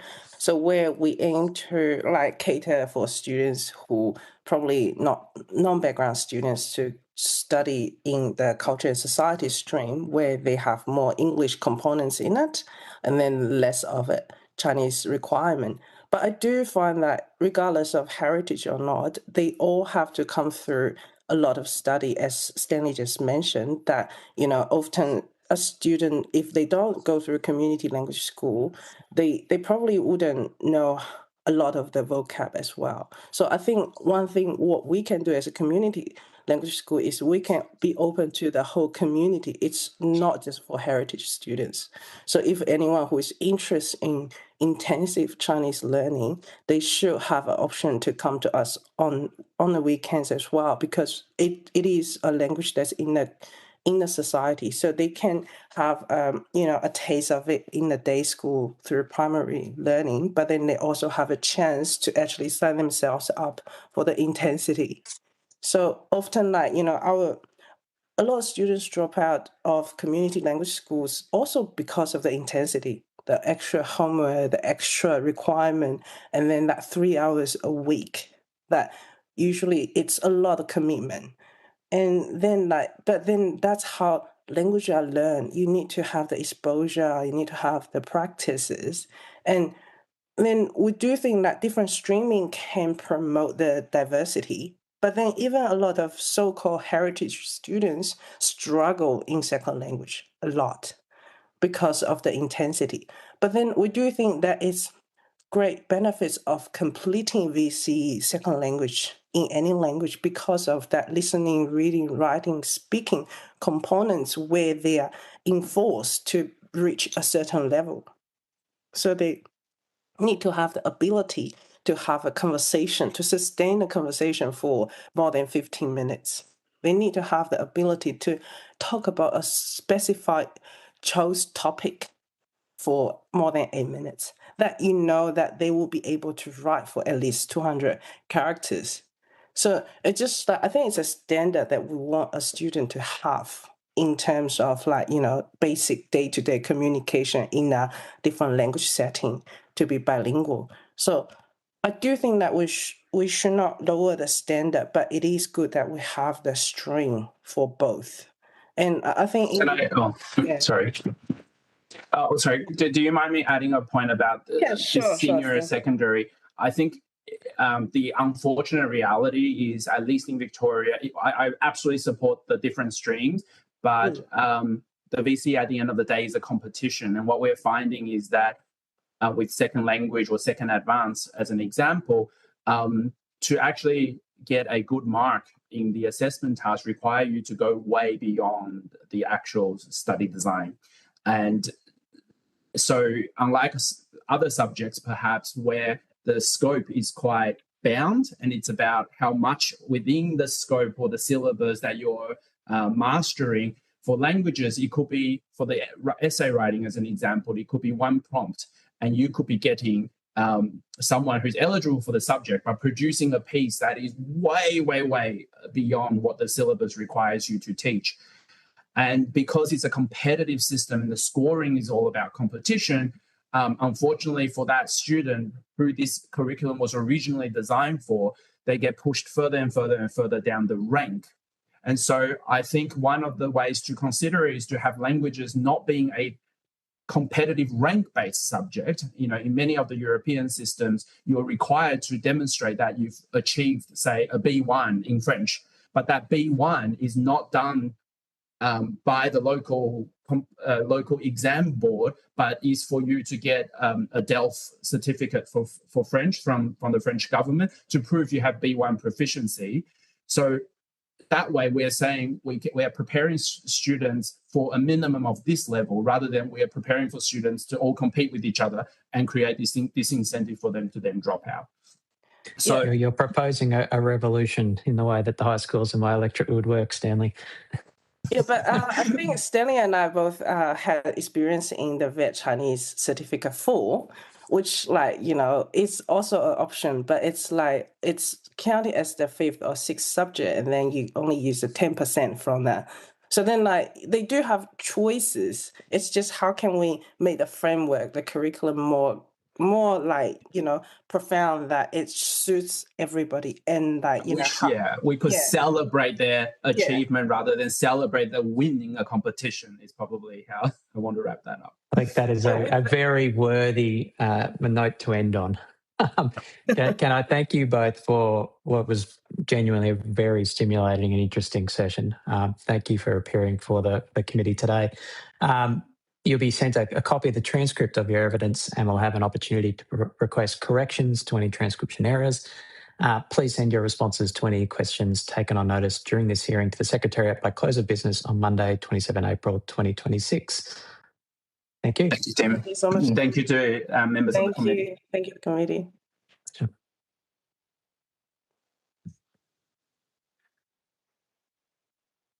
Well, good afternoon, and I now welcome representatives from the RMIT Community Languages Teacher Education Program, the Sydney Institute for Community Language Education, and Community Languages Australia to give evidence. For the benefit of the Hansard, would you please state your full name and the capacity in which you're appearing for the committee? We might start with the online participants because I can see that the people in the room are still finding their place. My name is Ken Cruikshank. I'm Director of Sydney Institute for Community Languages Education at the University of Sydney. Hi, Jingqi. I know we've met, but not this way. Hi, sorry. Hi, Ken. Good to see you again. Yeah. Hi, team. Yeah. So my name is Jingqi. I am an associate professor in Global and Language Studies at RMIT University. Hi, Kerry. Thanks, Jing. Kerry Mullen, Professor of French Studies and Convener of Languages at RMIT University. Yeah, okay. Fu Xin Lei, the Secretary of Community Language Australia and the President of ACT Community Language Schools Association. Hi, Fari Abu Bakr from Community Languages Australia. I'm the Executive Officer. Well, thank you all. This hearing is a legal proceeding of the Parliament and it has the same standing as proceedings of the House. The giving of false or misleading evidence is a serious matter and may be regarded as a contempt of the Parliament. The evidence given today will be recorded by Hansard and attracts parliamentary privilege. Do your respective organisations wish to make an opening statement before we proceed to discussion? I think we might just give the call sequentially for opening statements. Maybe if we begin with RMIT. Sure, yes. Thank you very much, Chair and members of the committee for the invitation to appear today. It's also fantastic to see some of the long-term collaborators and colleagues working in this space. I appear today as manager of the RMIT Community Languages Teacher Education Program, which was founded in 1995. I also appear today as a researcher and community builder working at the intersection between teacher education, migrant studies, community participation, and citizenship education. I am joined here today by my colleague, Professor Carrie Mullen, who is convener of languages studies at RMIT University with a lifelong commitment to language and culture education. I would like to offer two brief observations in this opening statement. First, the distinctive contribution of community languages education to building Australia's Asian capabilities. And second, the importance of strategically resourcing the structural enablers that sustain this work. So about the first point, so community language education turns Australia's diversity into a genuine strength by empowering communities to lead and sustain language learning across generations. It's grounded in local settings. It offers inclusive identities, builds intercultural capability, and strengthens social cohesion. At the same time, it equips learners with the linguistic and cultural capabilities needed to engage confidently beyond Australia. So this work is closely connected to the broader language and culture education sector, and together these efforts contribute to Australia's soft power and its economic, trade, and people-to-people links with Asia.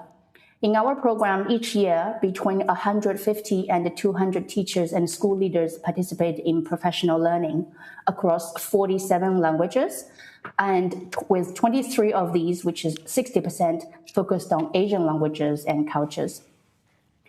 It's important to recognize the interconnected nature of the language education ecosystem across sectors, as Ken often talk about. Community languages sectors themselves, community language teachers themselves bring very rich, often under-recognized expertise that strengthens language education across Australia.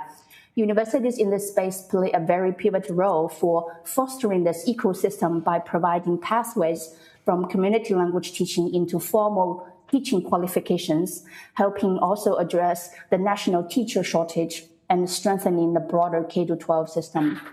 Turning to my second point, systemic reform is needed if community language education is to realize its full potential. And we argue that this requires consistent long-term investment, but also more strategic funding models that deliver high-impact outcomes.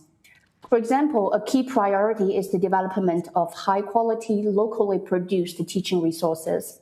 This would strengthen what we call the educational infrastructure of both community and mainstream language education to help ensure that future generations see these languages as Australian assets, that is, tools that they can use in their lives and careers, and also for communicating Australian values in other languages.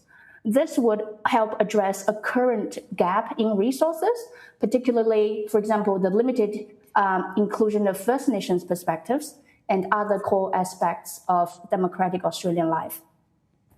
As an example, this need is evident in the teaching of Chinese. Developing localized resources for learners and teachers of Chinese would significantly strengthen Australia-based Chinese language capabilities and deepen China literacy by aligning with Australia's national and state curricula, supporting diverse learner identities, embedding civic participation, and enabling career-oriented real-world language use.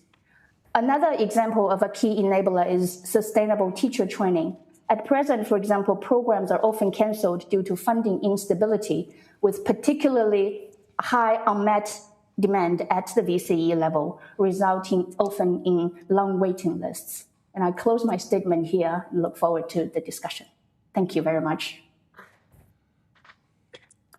Thank you. I might come back to that point later in the questioning, but for the moment, let's move to the Sydney Institute for Community Languages Education.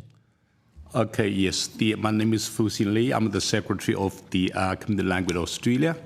And the Community Language Australia was set up in 1984 as the peak umbrella body of about 1,000 language schools before the COVID, but now dropped about 700. And we have about 7,000 teachers, and we dropped from the COVID before the COVID, we have about 8,585 teachers. Today, we have a statement prepared by the executive officer, Fahari Abdul, about our background, our basic update our basic statistics, and our contributions in the community language area, and of course our recommendations. Yes, Fahari. Thank you, Chair, and members of the committee for the opportunity to appear today, and it's good to see old friends, Kerry and Jing and Kin. My name is Farid Abu Bakr. I'm the Executive Officer, and with me, Dr. Fook Sin Ling, the Secretary, represent the Community Language Australia, the national peak body for community language schools. Now, just to give you a better picture of the scale, so our sector includes over 630 community language schools nationwide, supporting approximately 94,000 students and more than 7,000 teachers across more than 80 languages. A significant proportion of these enrollment are in Asian languages. And just to give an example, we have over 30,000 students are learning Chinese, alongside strong participation in Vietnamese, Tamil, Japanese, and Korean. And most recently, we see a trend in, Hindi, Punjabi, and other Asian languages. This demonstrates that demand for language learning and Asia capability remains strong in Australia. Importantly, community language schools are registered and accredited entities. They undergo a very rigorous process to be qualified for funding, etc. So they operate under state and territory frameworks, including Department of Education and Office of Multicultural Affairs. Our teachers are also supported through an ongoing professional learning activities, and thanks to Jing, for example, in Victoria, and we have Kin in New South Wales, and we have other partnership with university to support the community language schools program, community language schools teachers, and that provides strong foundation for quality and continuous improvement. Now, community language schools play a unique role in delivering language learning alongside cultural knowledge, identity, and community connection. And this is important. At the time when the committee has heard evidence of declined participation in Asian languages in mainstream schools, so what we experience, that the demand has not declined, it has shifted. Our sector continues to engage tens of thousands of students, often in ways that mainstream system is not able to sustain due to structural constraints. Now, we have close to 100,000, if you times that by at least 4 for siblings and parents, so we have a connection of close to 500,000 every week. Now, however, despite the operating at scale and within a regulated framework, community language schools remain largely invisible in national education planning, data collection, and policy development. And that's something we want to touch bases on, because we believe that we are part of the solution. what we see that three key opportunities for government actions. First, formal recognition of community language schools within Australian education and Asia capability strategy. Second, more sustainable and equitable funding to support quality and workforce development. And lastly, stronger integration pathways with mainstream education, including recognition of student learning outcomes. At this stage, currently, students who are enrolled in year 11 and 12 are the only ones recognized in the system. So we have students who are doing from prep all the way to year 10 are not part of that. With the right policy settings, government can leverage an existing high-impact system that is already delivering at scale. We welcome the opportunity to contribute to this important inquiry and look forward to your questions. Thank you. Thank you. Ken, do you want to talk to us on behalf of Sydney Institute for Community Languages Education? I'm not going to say much, just really that we were set up 8 years ago to support research in the area. I really enjoyed reading the submissions. I think they cover everything. I'm not going to add anything to that. Just to say that I've been in languages ed for 55 years and I've seen over 75 reviews, reports, policies, been part of a lot of them. And I hope for the best from this one. I noticed three issues that in the submissions that I think could have been picked up more. And the first one was from those previous speakers. How do you credit learning gained outside the classroom without disadvantaging those who gain it within the curriculum? That's background and non-background, although I don't like the words.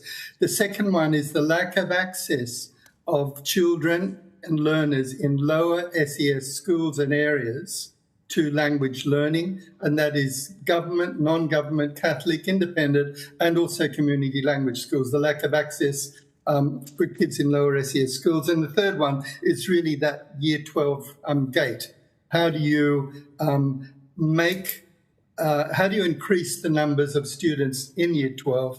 And I think I'm interested in solutions to all of those three. Thank you. Wonderful. Well, thank you, everyone. I might come back to, as I said at the outset, to the point that Jing was making about VC level teacher training. I noticed the RMIT submission says that this remains an area of high need with long waiting lists for professional learning courses. Can you provide us a bit more detail on what the nature of that demand is, who these people are, what are they seeking, and what's the missed opportunity from these courses not being offered? Thank you, Tim. I think Fari would actually know this as well because we collaborate very closely on this one. So our program is funded by Community Languages Victoria. And for the VCE level training, often we have, so this is before 2024, we have 4 courses each year, so 2 in each semester. And these VCE level trainings are for Chinese teachers mainly, because Victoria's Chinese curriculum is quite unique in terms that it has 4 pathways. So Chinese background, and then background learners and second language learners, and second language learner advanced, and then Chinese language, culture and society, as the previous people have said that, yeah. So often we have long waiting lists for these particular courses because there are a lot of Chinese language schools and teachers, and Fari often, would have to call me and say, Jing, we don't have enough funding. We can only fund 2 courses for these things.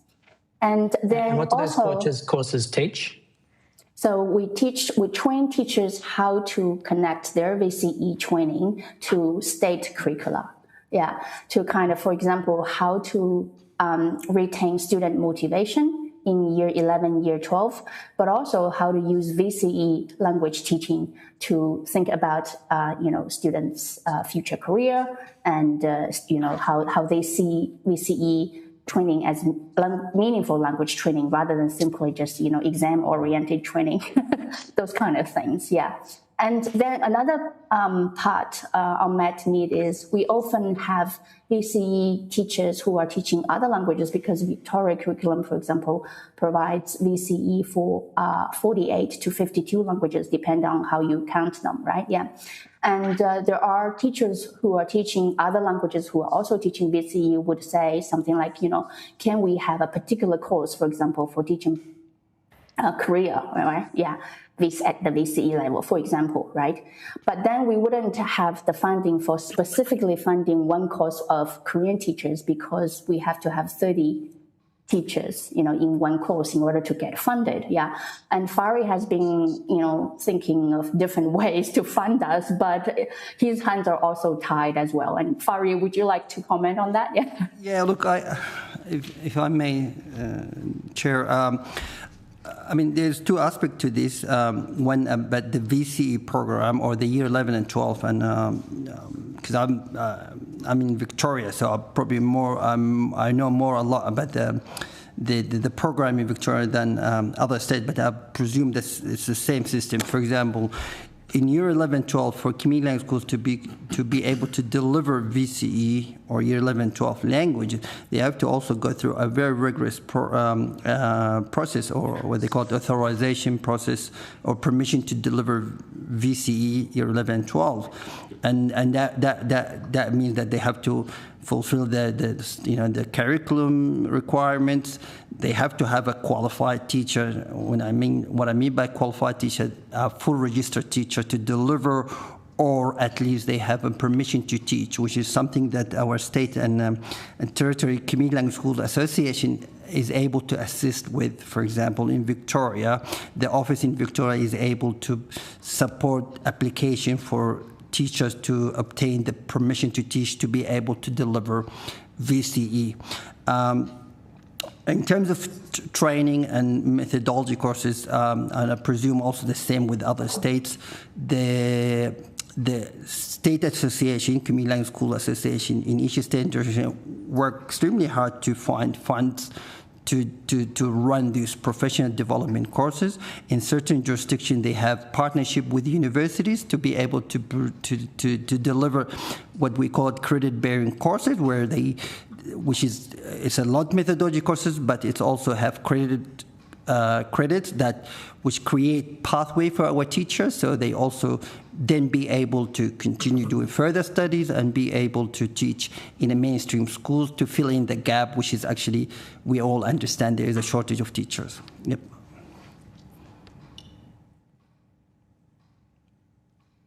So I understand the RMIT program's trained teachers and leaders across 47 languages now over three decades. 150 to 200 participants a year, about 23 of those languages, Asian languages. SICLE, do we pronounce it SICLE? S-I-C-L-E? Yeah, our program in New South Wales was also mentioned in the federal government Department of Education submission. Our research shows that something like 80% of the teachers in community language schools have tertiary qualifications unrecognised from overseas, and only 5% of the teachers in community language schools are accredited mainstream teachers. So over the past few years, we've got a pathway whereby our teachers do courses like Jinga's got there, and they get counted as 12 credit points advanced standing into a Master of Teaching at Western Sydney University.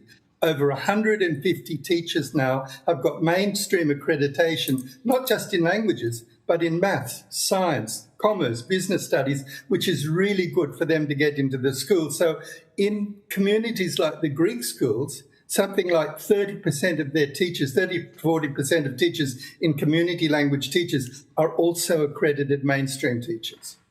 And that's what our aim is, because we found that 80% of the teachers in the community language schools want mainstream accreditation. And there need to be pathways because they've been invisible. And it's such a resource that's been ignored, not just in terms of language teaching, but in terms of everything, because we know from research too that the diversity of students in mainstream schools is double that of the teaching force. Well, a very important point. How scalable are these models? I mean, totally scalable for us because universities want students into their Master of Teaching. I'm sure Jingqi also says the same.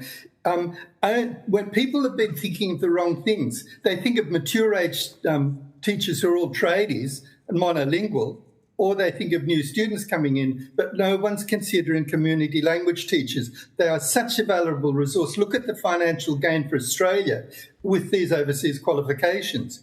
And people see them as problems. Oh, their English isn't good enough. They haven't got this. It's not. They are such a financial and qualifications benefit from Australia. And so what is the principal constraint on scaling up then?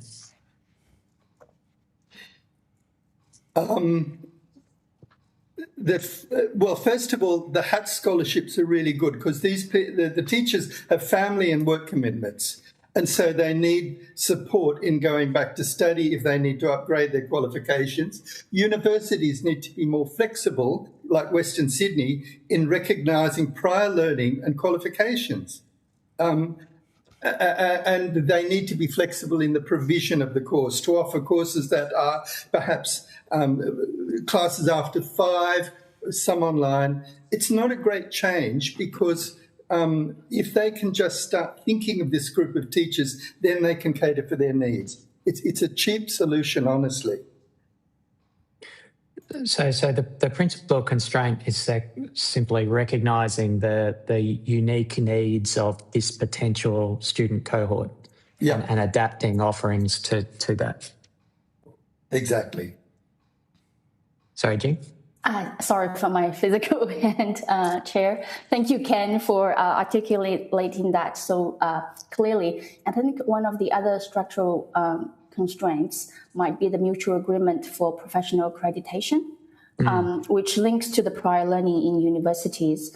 But often, overseas qualifications are evaluated together with English proficiency.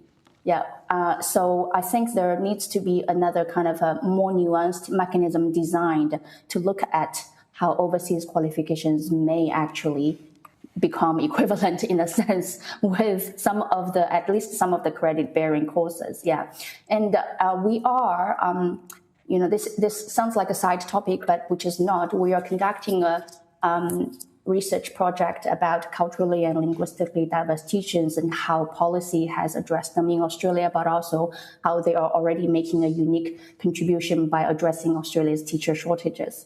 And often, so it's the culturally and linguistically diverse teachers who are sort of financially pressured into continuing to work every day rather than taking, for example, well-being leaves and stuff like that, that are sustaining that education in our mainstream schools as well. Can I throw in a bit more there? The rules were made for international students. 7.5 in IELTS. Most Aussie background monolinguals could not pass that.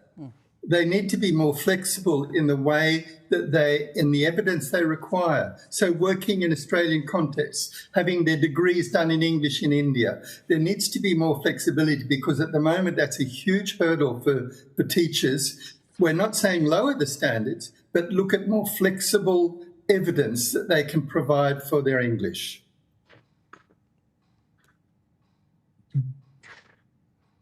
And what would be the mechanism? Like, what's the point of intervention for government to facilitate that? Like, how could the committee constructively engage with that issue?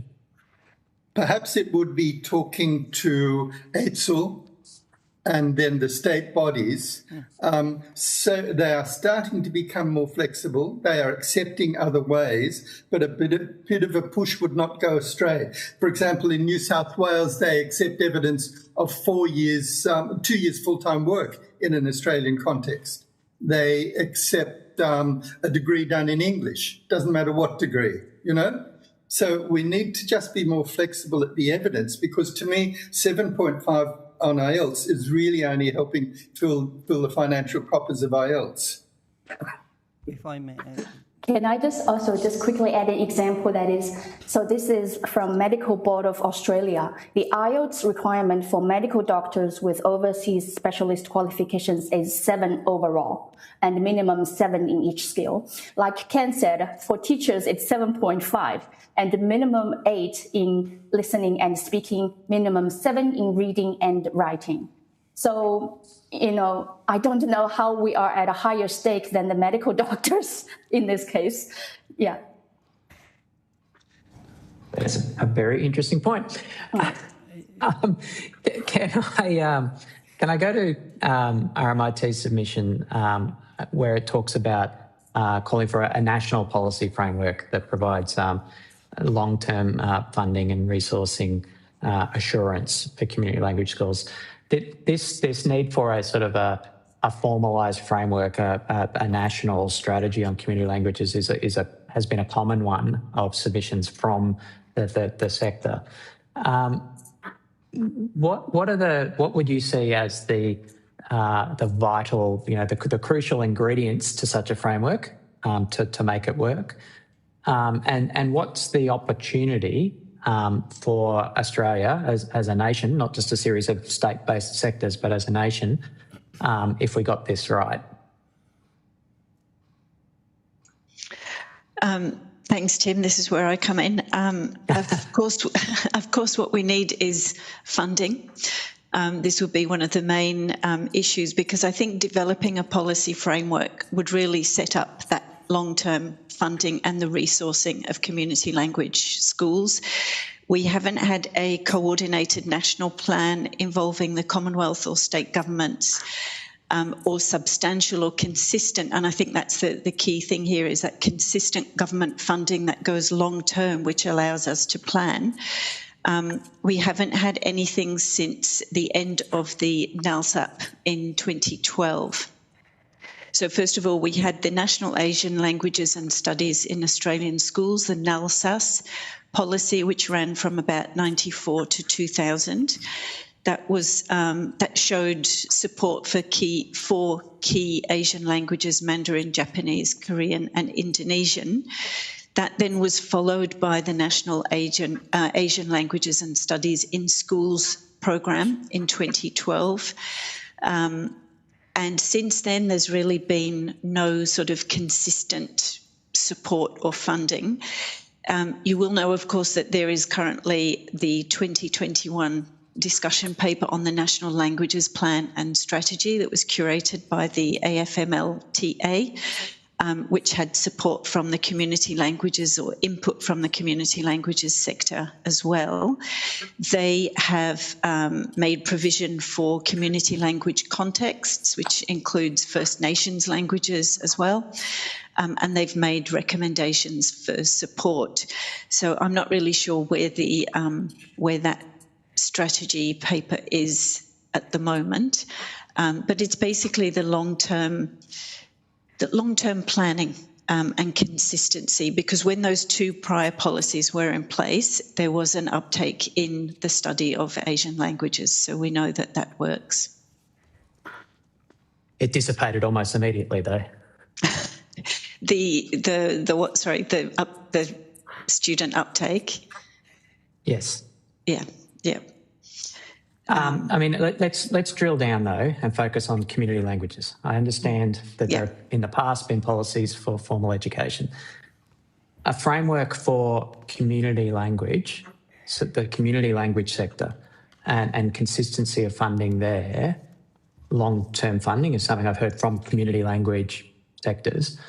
What I'm trying to understand is, what does that enable, separate to the status quo of the short-term ad hoc funding?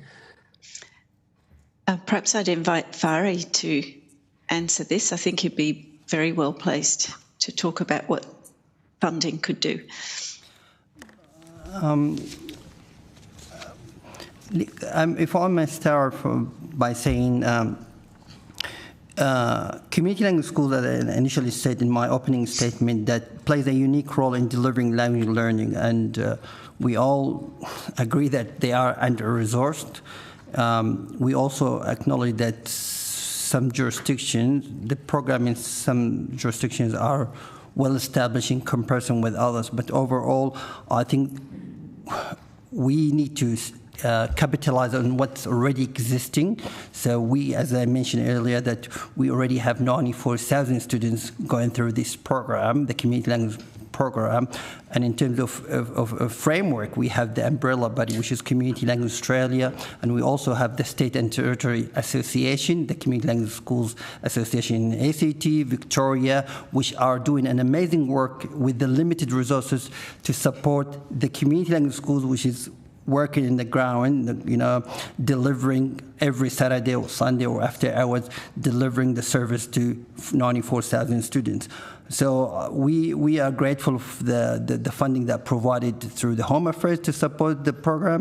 We also are grateful with the funding provided by the state and territory jurisdiction, like for example the Victorian Department of Education, similar with other states. However, when we look at the amount of funding put here, it's nothing. I mean, Victoria, for example, received $260 per student per year. Now, if you do a bit of math here, it's equivalent to $5 a week per student.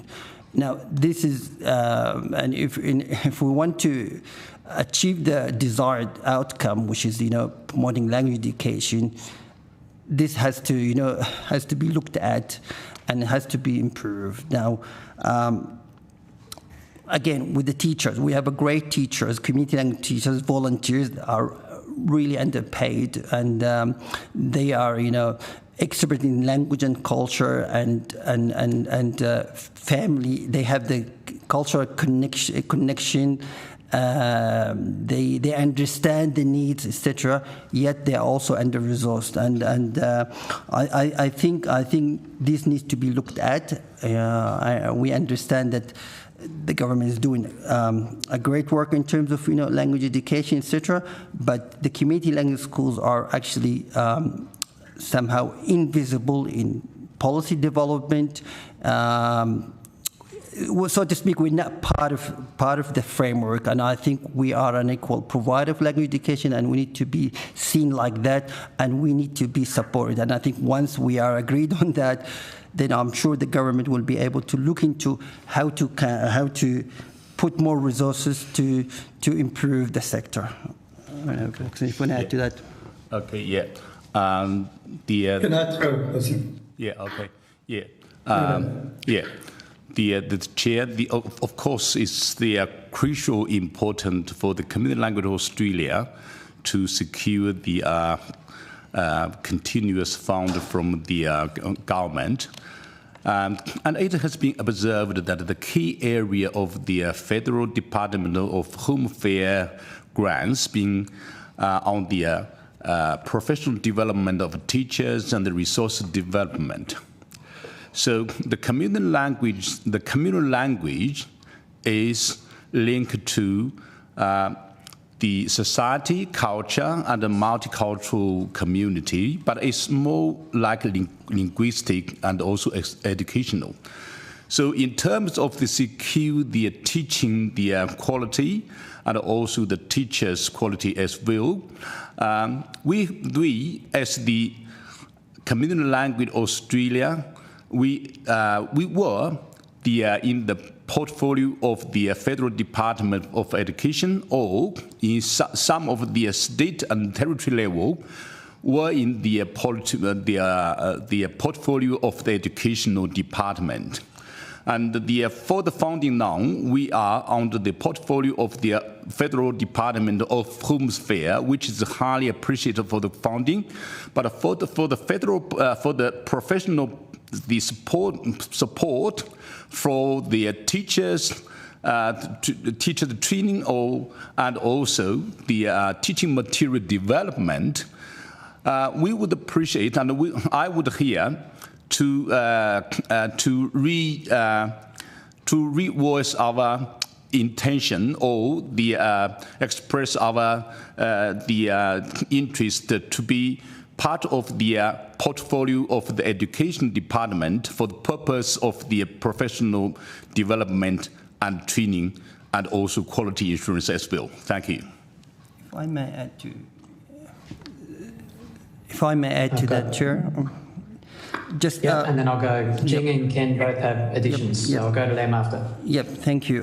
Just to add to the Community Language Australia was, as Dr. Jing Foxon mentioned, that we were receiving funding from the Commonwealth, from the Department of Education, to provide national coordination. As you all speaking about the sector, it's a large sector, talking about close to 100,000 students. CLA role was one of its main role was to provide national coordination, and that's why we were able to bring people like Kin and Jing and other experts in language education around the country in one room to speak about how to improve the community language school sector. So unfortunately, we've lost that grant, and that's something that probably we would love to speak to you about it. That we were able through that council to provide the professional learning activities, the coordination, the data collection, and because we understand the sector, we part of the sector, we've been delivering the service for close to 2 decades or more, and that's why we appreciate this opportunity to probably pass on that message that Dr. Foxon was mentioning, that to go back to the education portfolio because we are a language provider and education provider. Thank you. Thank you. Yeah. So I think that's a really, really good question, and I always think, when I speak here, I'm speaking from, my previous conversations with, old-time soldiers like Ken and Jolo Bianco and all these people who have been talking about the same thing, right? Yeah. So, and I'm thinking, to enable such a structural policy framework, the first thing is to kind of better understand and clarify the unique and distinctive positioning of community languages education in different ecosystems. So first of all, I think we've touched on it. First of all, it's positioning in the ecosystem of teacher education, like how it's actually enables teacher mobility, right, across different sectors. Two is its positioning in the ecosystem of language education, how it keeps, motivating our students to go into VCE level and then come to our universities, right? We have a lot of Chinese studies program students who have benefited, but at the same time also hated some of the aspects of community languages pedagogies, which is why we're constantly updating the training. And then the third one is the ecosystem of social cohesion.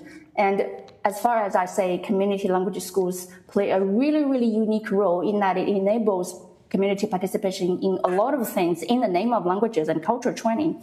And the last thing is, the positioning of community languages in the ecosystem of global connections, right? And that goes back to what we were talking about, how do we engage with the global, with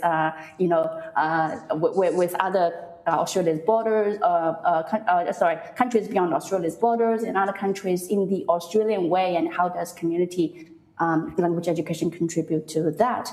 And I think by maybe, trying to gain a deep understanding of this positioning of community language education, we are then able to identify, okay, what funding has been available and what are the key structural enablers that we are missing,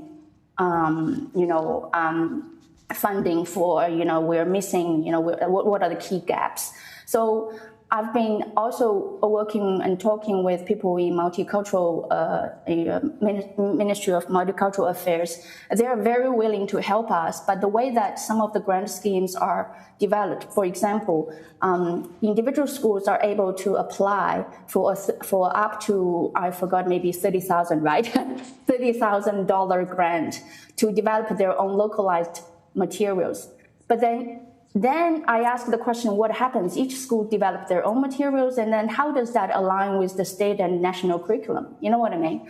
And then how can we maybe enable smarter, more strategic sort of investment and to mobilize the entire sector to develop a suite of national resources for a particular language?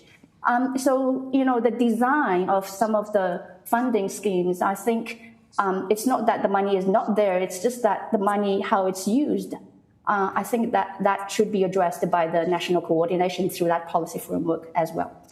Sorry, I've become a little bit passionate in this because I've been doing this for some time. Yeah. I appreciate that, Jing. Thank you. Excuse me, I'm going to be direct. In every state and territory, apart from Western Australia and ACT, community language schools are under the Education Department. They are not cultural events, they are teaching places, and they should be under the Federal Department of Education.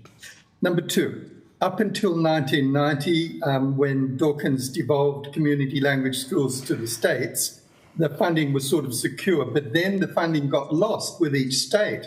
So Victoria has $260 per student per year, New South Wales has $200. Other states, I think, misuse the money. You're not going to get it back, but if the Commonwealth Government, which they should, step into this policy area, number one, you must ensure, like Julia Gillard did, that the states don't backtrack on their present funding levels, which they will try to if you put more money in. There shouldn't be any more cash splashes, as happened after Mr Albanese's promise, which was terrible, sorry. I can say that. But the third thing is, in terms of policy, what we're looking at is perhaps the early childhood area, which is funded in Victoria but no other state. We know that something like 30% of schools have classes for under fives, or they have children under 5. The other area is adults. A large number of schools have adults who never had the chance to study their language. But we're also looking at online, and this is the grey area at the moment. We have Greek schools in New South Wales that are teaching Greek online throughout Australia, but they can't get funding for those students because they're in a different state.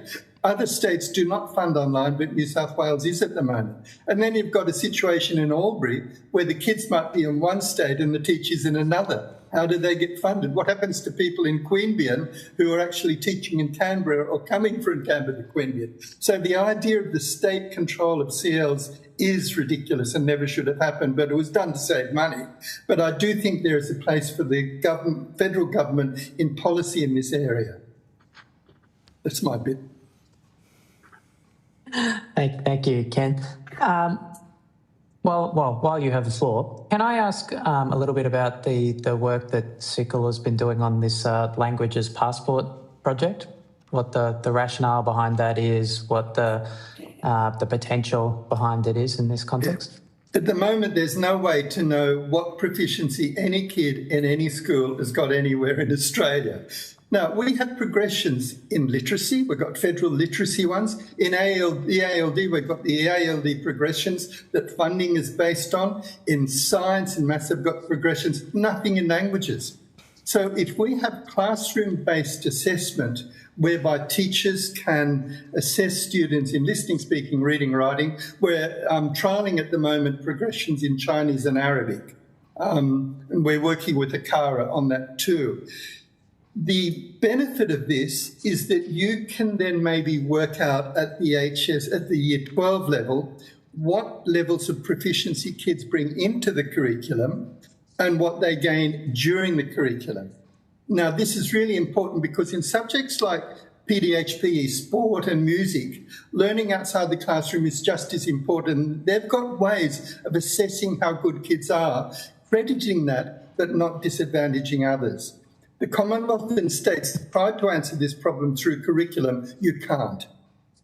You need to base it on fluency, not where kids were born or where they've been at school. It needs to be based on how fluent they are. So at the moment, we're trialling our progressions with 20 community language schools in New South Wales. We're hoping to be able to extend that to other languages. But basically, what happens is that we train the teachers in how to assess. It's quite easy, like they do in EALD or literacy.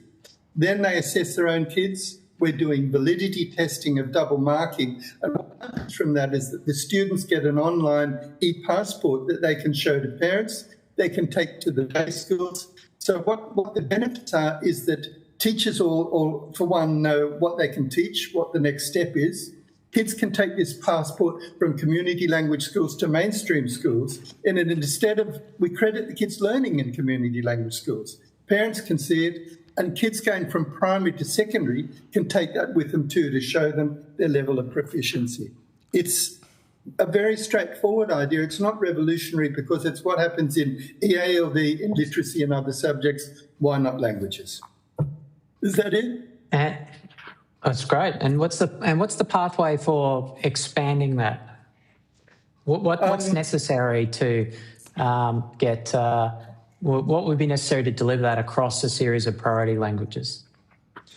It would be very easy. It took us a long time because we were doing it on the smell of an oily rag, but it would, as happened with the literacy progressors, and the ELD progression, developing them based on the available research of students' language proficiency, developing indicators from work samples. So you'd collect, Akara's got them already, we're using these, using lots of work samples to work out where it is, training the teachers and getting them to use it with their classes. And teachers could be trained in each state and get accreditation from those states as being proficient in assessing the kids. So it could easily be extended to mainstream and to community language schools too. So this would be something that could have that consistency or recognition across the different educational streams. Yeah, and we would have evidence-based for the assessment. We would have moderation processes so that the teachers could get accredited as examiners for it. And it would be classroom-based assessment. So it's not as if the schools have to pay to do other tests outside, like the HSK, whatever. They could do it in their classroom based on the teaching activities that they use. On our website, we're having a whole range of activities and work samples that the teachers use. So they'd use observation, they'd use presentations, what they already do with the students. So it's no extra work for the teachers. I sound like a used car salesman, sorry. Never come across that in politics, Ken. Sorry, was someone jumping in there?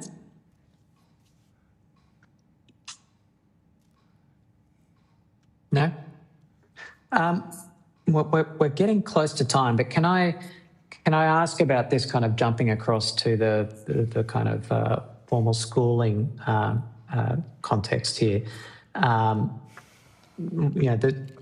SICL submission identifies ATAR as a key factor driving student and parental decisions about ongoing language study. Given that ATAR scaling is managed at the state level, involves a lot of complex trade-offs, what's a realistic and achievable recommendation or reform that could improve the competitive position of Asian languages, relative to the other subjects that are competing for students' attention, as you may have heard from the witnesses in the previous session? Can I be pushy and jump in first? Paul Keating once said that if there was a horse race, self-interest would come first. I think despite the fact that ATAR is not looked on much by the universities and developed by them, it's a hard one to shift. I think it would be good if the committee recommended a good review of it and looked at alternate ways. Now, there are many alternates you could use. It could be maybe even ATARing or assessing the language syllabuses themselves and the levels of difficulty. There must be a way around it, because at the moment, ATAR, which is different in New South Wales and Victoria, is a main factor in sending students away. You can't build up languages in Year 7 until you fixed up Year 12. And I know there's so many vested interest, but it needs to happen slowly, and we need to look at an alternative for languages, because at the moment, nothing can stop that decline. Sorry. Yeah, I think Paul Keating didn't necessarily say that self-interest would win every time, but that you could be assured that it was trying. I actually... Yeah. Did anyone want that? Jing? Yep. Yeah. And I'll just say I agree, because often, even the students who take VCE, they stopped at ATAR because it gives them really bad learning experience of languages. And when they come into universities, they give up learning languages, which is a really great loss. Probably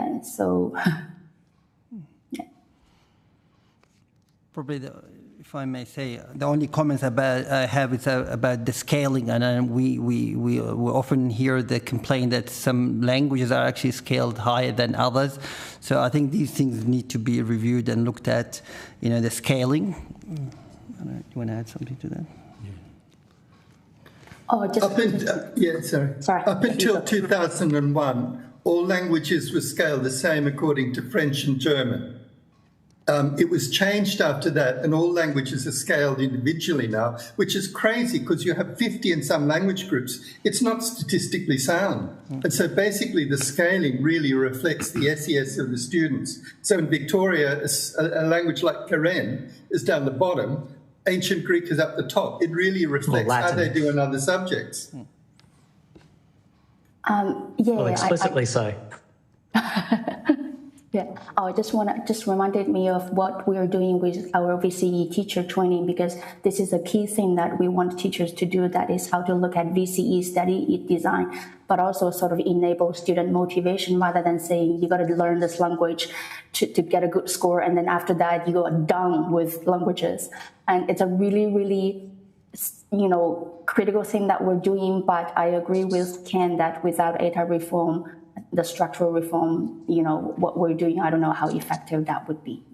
Yeah, but at the same time, you've got Victoria with 3 times the number of students doing Year 12 than New South Wales, because Victoria has flexibility. Students can do their VCE in Year 11 or Year 10. New South Wales, it's a lot harder. Victoria, there's many ways to do the Year 12. New South Wales, very little. So there is room to move within ATAR. And we're really running up against time now, but one of the other proposals we've heard is about the need for policy interventions that essentially pull kids through at each stage of the pipeline to make sure that we're not seeing these big drop-off points at all these decision points. One of the ideas for a pull-through was enabling kids studying a language at senior level in high school to study for credit at the university level, something that's common in a whole range of other fields. What do people think about that proposal? What are the trade-offs there? Well, perhaps if I can answer that, I believe that exists at some universities. I believe the University of Melbourne accepts students coming in at year, maybe not 11, but definitely 12. They come in and they start their university study, and they're essentially getting credits for those programs that they'll later be studying at university. I know at RMIT we do it for certain other subjects, but not languages. So it's not unheard of. The infrastructure already exists in some universities. I don't know. Do you do that at Sydney as well? Ken, do you know? Yeah. Anything you can get through relating to more flexibility is great. But can I just point out too, there is inequity at university level too. Languages are strong at the Sandstone universities, but they should be strong at the institutes of technology where you've got vocational and other courses. It's the same class difference in languages at university, and people need to facilitate those unis having the languages and being able to offer things too. Everyone wants to have a medicine and a law faculty, and no one wants languages. Well, we're trying to do something about that. Well, thank you all for your attendance here today. You'll be sent a copy of the transcript of your evidence and will have an opportunity to request corrections to transcription errors. Please send your responses to any questions taken on notice during this hearing to the Secretariat by close of business on Monday, 27 April 2026. The committee will now suspend for a brief 15-minute break and will resume at 3:15.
reopen the hearing. And I now welcome Mr. Joel Backwell to give evidence. For the benefit of the Hansard, would you please state your full name and the capacity in which you appear before the committee? Thank you, Chair. My name is Joel Backwell, and I'm appearing in a personal capacity, but sharing advice and recommendations from a report that I've put together through funding and support from DFAT and the Australia-Indonesia Institute. Thank you. This hearing is a legal proceeding of the Parliament, and it has the same standing as proceedings of the House. The giving of false or misleading evidence is a serious matter and may be regarded as a contempt of the Parliament. The evidence given today will be recorded by Hansard and attracts parliamentary privilege. Would you like to make an opening statement before we proceed to discussion? I would, if I may, Chair. Please. So firstly, obviously, thank you for the opportunity to appear before you today. I'd like to begin by acknowledging the traditional owners of the lands that I'm dialing in from today in the beautiful Victorian country town of Ararat, where my mother was born. The Eastern Ma, Barangi Gudjin, Wagaya and Jupaguk peoples of the Wodjabaluk nations. I appear before you today as someone whose life and career have been shaped and enriched by a deep engagement with Indonesia. I went to Indonesia first as an impressionable young 15-year-old country kid living in Bandung for 3 months with a host family during the month of Ramadan. And as I know you've heard from a lot of contributors, that for me was where the spark was really lit. Went on to study Indonesian through university, but also working as a lawyer in Indonesia with Santos and Freehills, and later as a member of the Bali 9 legal defence team. And as a trade commissioner, I supported a bunch of Australian businesses to Indonesia, and then went on to head up the Victorian International Education Division, where we founded the Victorian Young Leaders to Indonesia program, sending Year 9 students to Indonesia for a full immersion program. So very much full circle, given, like I said, where my love first appeared for Indonesia. So I guess it's a lived example of what it means to deepen Indonesia literacy. The report that I've put together, which I understand has been shared with the committee members, builds on that experience, but also interviews with over 50 people and 100 respondents to quite a detailed questionnaire. And having done that work, I'm more convinced than ever of two things. One is Indonesia is more important than ever for Australia, and that improving Indonesia literacy is going to take a big but multi-sectoral effort. And it's really good to see that you've got the Business Council and Asia Link Business appearing tomorrow. We really are at a crossroads where demographically we become more reflective each day of our region, but our institutions and our discourse aren't keeping up. So whether it's in business or government or the education system, the majority of our senior decision makers just don't have a deep understanding of our region. And while I think we're making some headway in Parliament, again, if you look at senior leadership in institutions, to take one example, to my knowledge, Peter Varghese is the only non-white departmental secretary in 126 years since Federation. And when our leaders don't themselves possess Asia literacy, they often don't value it in others. When I talk about Indonesia literacy, I'm not just talking about language fluency. I'm talking about business people being able to engage comfortably in Indonesia, but a much broader understanding across the Australian public of a modern, contemporary, youthful, tech-savvy Indonesia, which is not necessarily the Indonesia that they see on the beaches of Bali. We need that strong foundation and not just that top level of fluent Indonesian speakers, because we need the ballast for a lot of our other relationships if we are to really build the strength of connection with this neighbour of 300 million people. And despite a really healthy government-to-government relationship, we are underweight in most other areas. And I'm sure you've heard this, but just to be a little bit wary of trade and investment figures. So while Australia hovers around 10 or 11th trading partner with Indonesia, almost half of those exports are commodities exports, and they're often done through standard form arm's length contracts, unlike services exports, which require a much deeper level of understanding and engagement and often a presence in country. Really, what I've seen through my study is that this is the definition of a chicken and egg problem. We aren't doing more in Indonesia because we don't have enough people in decision-making positions who understand Indonesia. And because of that lack of engagement, there's very little incentive for people, and particularly students, to develop their own Indonesia literacy, thereby decreasing demand. And we're in a bit of a doom loop at the moment. But I guess the biggest takeaway from the conversations I've had over the last 12 months is I'm far more positive. Yes, it's a wicked policy problem, but it's not an insurmountable one. There's a huge number of people across Australian society who are passionate about lifting engagement with Indonesia, but that's the problem. It's scattered, unorganised, and it's sort of one of those examples where the whole is actually less than the sum of its parts. So I know that this committee is focusing very much in education, and that's been the overwhelming majority of submissions. But just as important, we need to build the demand side for Indonesia literacy.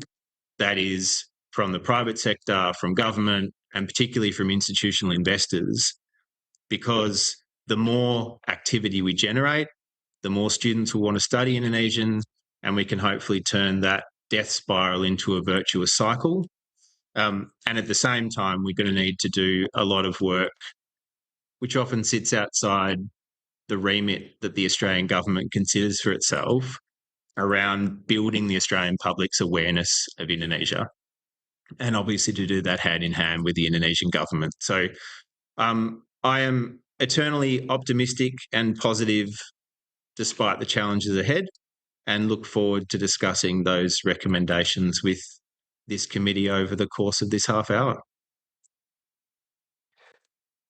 Thank you for that, Joel. I've heard you speak about that masalah ayam dan telur problem before, the chicken and the egg conundrum, where you're experiencing a simultaneous supply and demand problem in our Indonesia capability. Through your extensive work for this report and the research you've done, both survey research and through your own initiative, where did you land on where we need to start with that chicken and egg problem? Like, if we were going to start in one place, where can we have the highest impact?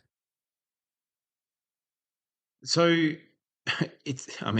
this is probably not the response that a committee wants to hear in a budgetary constrained environment, Chair, but the reality is you're going to have to do things in parallel. So I won't focus on the education interventions because you're hearing a lot of that, but essentially, if we don't shore up the teaching workforce, including leveraging our own Indonesian diaspora, if we don't invest in much more modern, engaging and technologically enabled resources, and if we don't provide opportunities for that next generation like me to get the in-country experience at that point that they normally drop off languages, then all will be for naught. But on the flip side, if we're not at the same time creating demand, opportunity and awareness for not just that next generation, but adult business people who are looking at which market to go into next, then we could end up doing what occurred in part with NALSA's, necessary investment, but not enough to sustain because we haven't built the demand side. A couple of fairly straightforward things that we could do around building that groundswell of awareness is we need to make awareness of Indonesia and Indonesia literacy a national priority. It doesn't cost anything monetarily for the Prime Minister and the Foreign Minister and the Education Minister to put out a joint statement affirming the importance of Indonesia to Australia as a priority. and I guess putting out a similar call to action that Paul Keating did many years ago, although I would argue he was ahead of his time. And the challenge there was that he said rightly that Indonesia is of significant importance to Australia, but in many ways he was betting on something that hadn't happened yet. Fast forward 30 years, I think that kind of national statement would resonate more because we no longer can see Indonesia with that word potential. It already is a 1.4 trillion economy. It already is a country of almost 300 million people. And from a security perspective, it's already got a seat at the table, whether you're looking at G20 or other international fora at a time when we need more and a greater diversity of allies than ever. So that would be the first thing, is very vocally and broadly hearing from the top that this is important. But that's only, again, going to be effective if that's coupled with similar statements from the private sector. So that's where you would do that hand in hand with chairs of our major institutional investors and superannuation funds, and senior business representatives. And obviously you can have that discussion with the Business Council of Australia tomorrow. But what you're trying to do is make sure that students and their parents are hearing a consistent message from leaders across multiple sectors, not just government, that Indonesia is already critical to Australia's future economic and security and growth, but will only become more so. And I'd like to think that that message would resonate more than ever in the current climate, where there is so much uncertainty about reliance on traditional partners and relationships. And the third thing is just anything that is done needs to be coordinated at a national level. Particularly given the small number of students studying Indonesian, it's still a bit strange that there is not national level coordination. So there's not a single curriculum across each state and territory. There's not a single set of professional development for teachers, and there's not a single set of resources. So national coordination also would need to happen across any of the education interventions. And one of the things that I've proposed is the creation of a National Institute for Languages Education, which would focus on Indonesian, but coordinate across state and territories, including through National Cabinet, interventions that were done to leverage economy of scale rather than being done, in a disparate way between each state and territory. Yeah, I listening to you, I sort of reflect on this challenge of extending the kind of engagement and building demand for Indonesia capability outside of government. Because, when I listen to the list of things that you propose for government to do in a government leadership space, I don't think there's any country that Prime Minister Albanese has visited more than Indonesia. Last time he was there, he signed the watershed treaty on common defence. His first visit as a bilateral visit as Prime Minister was to Indonesia, Java and Makassar, but subsequently there was a very significant delegation led by Stephen Jones, a Bahasa language student, who was also the responsible minister for the superannuation sector at the time, with a big delegation of super fund leaders as well. Jennifer Westacott has gone with the government as the business champion for Indonesia under the Moore report, with the Prime Minister, with senior ministerial delegations in the past. And I see these things because I'm part of the government and I see the agenda. But I acknowledge the point you're making is that it's not cutting through with the private sector or the broader public in a way that sparks that imagination. And sparks that love affair that you talk about. When I see your story, your personal story that fed into your report, it's sort of unavoidable for me to think that the best return on investment we get from government interventions in this space is on in-country study. It's getting Australians that exposure to Indonesia as part of their learning experience, because most of the Indonesianists and the people passionate about Indonesia that come across this committee and that I meet in my job can trace it back to that experience as a younger person falling in love with Indonesia. I mean, you've been a part of designing programs like that in the past that have had a very big impact. What are your reflections on the role of in-country exposure in this challenge of sparking interest? Well, I mean, it's critical, but not just for students, but also for adults. So absolutely, we know that, one of the key drop-off point for students is when Indonesian becomes an elective. And we could have a whole other conversation about why it is that we make languages an elective. And that's probably part of the reason we're at the bottom of the OECD rankings when it comes to multilingualism, which is ironic given our cultural diversity. Those in-country experiences are absolutely critical for students. They're at that point at which they will decide whether or not to make languages and intercultural education part of their lives forevermore. But equally, it's critical that we get teachers over to Indonesia for immersion as well to build their confidence and their anecdotes. So one of the challenges of language learning is if you can't make that language come alive in the classroom, you will lose your students. And if the teacher hasn't been there themselves for 20 years, then if they have any stories, they're outdated. So it's not just about language confidence for teachers, it's about contemporary anecdotes of an Indonesia in 2026, which is, tech savvy, exciting, dynamic and youthful. Which is also why we need to find a way to get more Indonesian nationals into the classroom, if not as teachers, as language assistants, to again bring that contemporary content to the classroom. But then the same goes for business people. Working with ACI and the BCA and the Australia-Indonesia Business Council to find opportunities to get particularly young professionals over to Indonesia, because again, I talk about Indonesia literacy because if you spend 10 years becoming fluent around grammar and syntax, but you haven't actually spent time in Indonesia living and breathing the culture and the customs, you're actually not that useful to an Australian business wanting to go and succeed there. And you also then open up to the argument that that skill can be replaced by AI and language translation apps. And the grammar and vocab probably can, but the experience that you develop by actually being in country can't.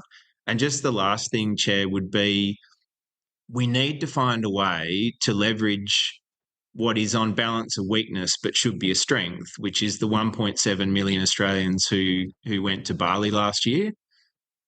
Sorry, not just Bali, but probably the southern tip of Bali, and find a way to get them into other places like Jakarta and Bandung and Surabaya to see that modern, dynamic, energy-filled, tech-savvy Indonesia, rather than the Indonesia they see, which is obviously a skewed sliver of Indonesia, but also exacerbates this problem of people thinking we don't need to learn Indonesian because they all speak English.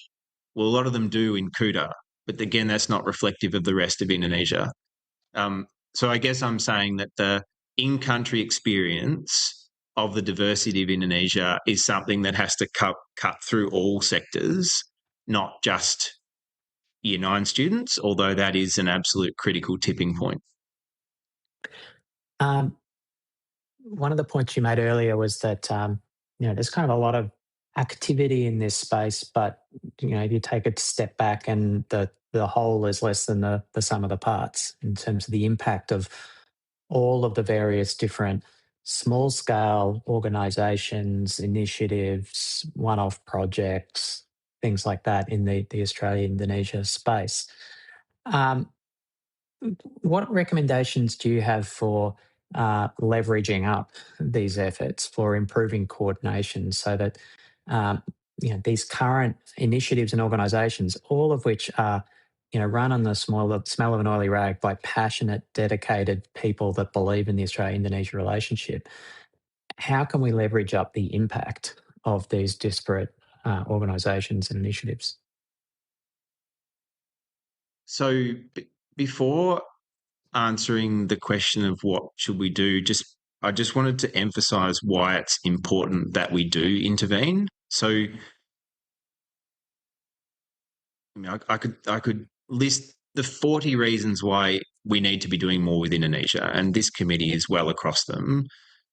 But the reason why the Australian government and business leaders are going to need to lean in more than in other areas covered by this committee, say China or Japan or India, is because there's not the same ballast from the Indonesian side as you'll find in those other countries. There is no Indonesian version of Allianz Francaise.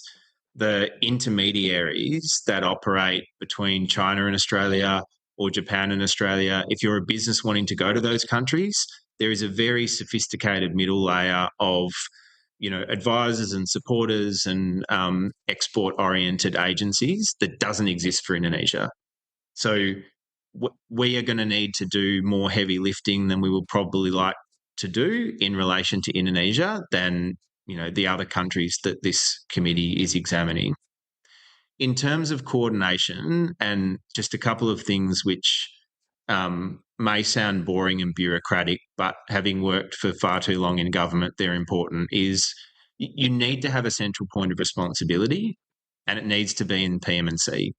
DFAT is doing some great work, and you mentioned some of those disparate programs, but unless you've got a part of PM&C that is actually responsible for this and able to coordinate across multiple sectors, and an assistant minister who's actually got portfolio responsibility for lifting Indonesia engagement and literacy, then it's departments and budget cycles operate in silos. So that's one concrete thing that needs to be done to coordinate.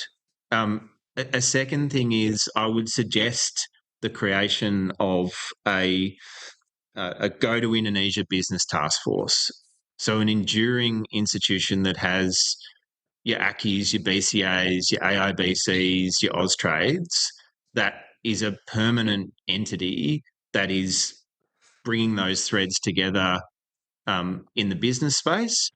And then I mentioned before the need for a central coordination entity on the education side, which can coordinate and pull the existing threads together on teacher education, the creation of engaging resources and how we use technology. So you're going to need institutions. Like, the only way to make this enduring, and again, this is part of the reason, apart from funding being cut off, but part of the reason why NALSIS had a huge impact but wasn't self-sustaining, is you need to create some enduring institutions. And at the moment, there aren't any for Indonesia. And because you're not having that push from the Indonesian government side, it means the vacuum's probably bigger than might be the case for some of the other bilaterals that you're considering. And then the strategic imperative for the government to intervene is stronger.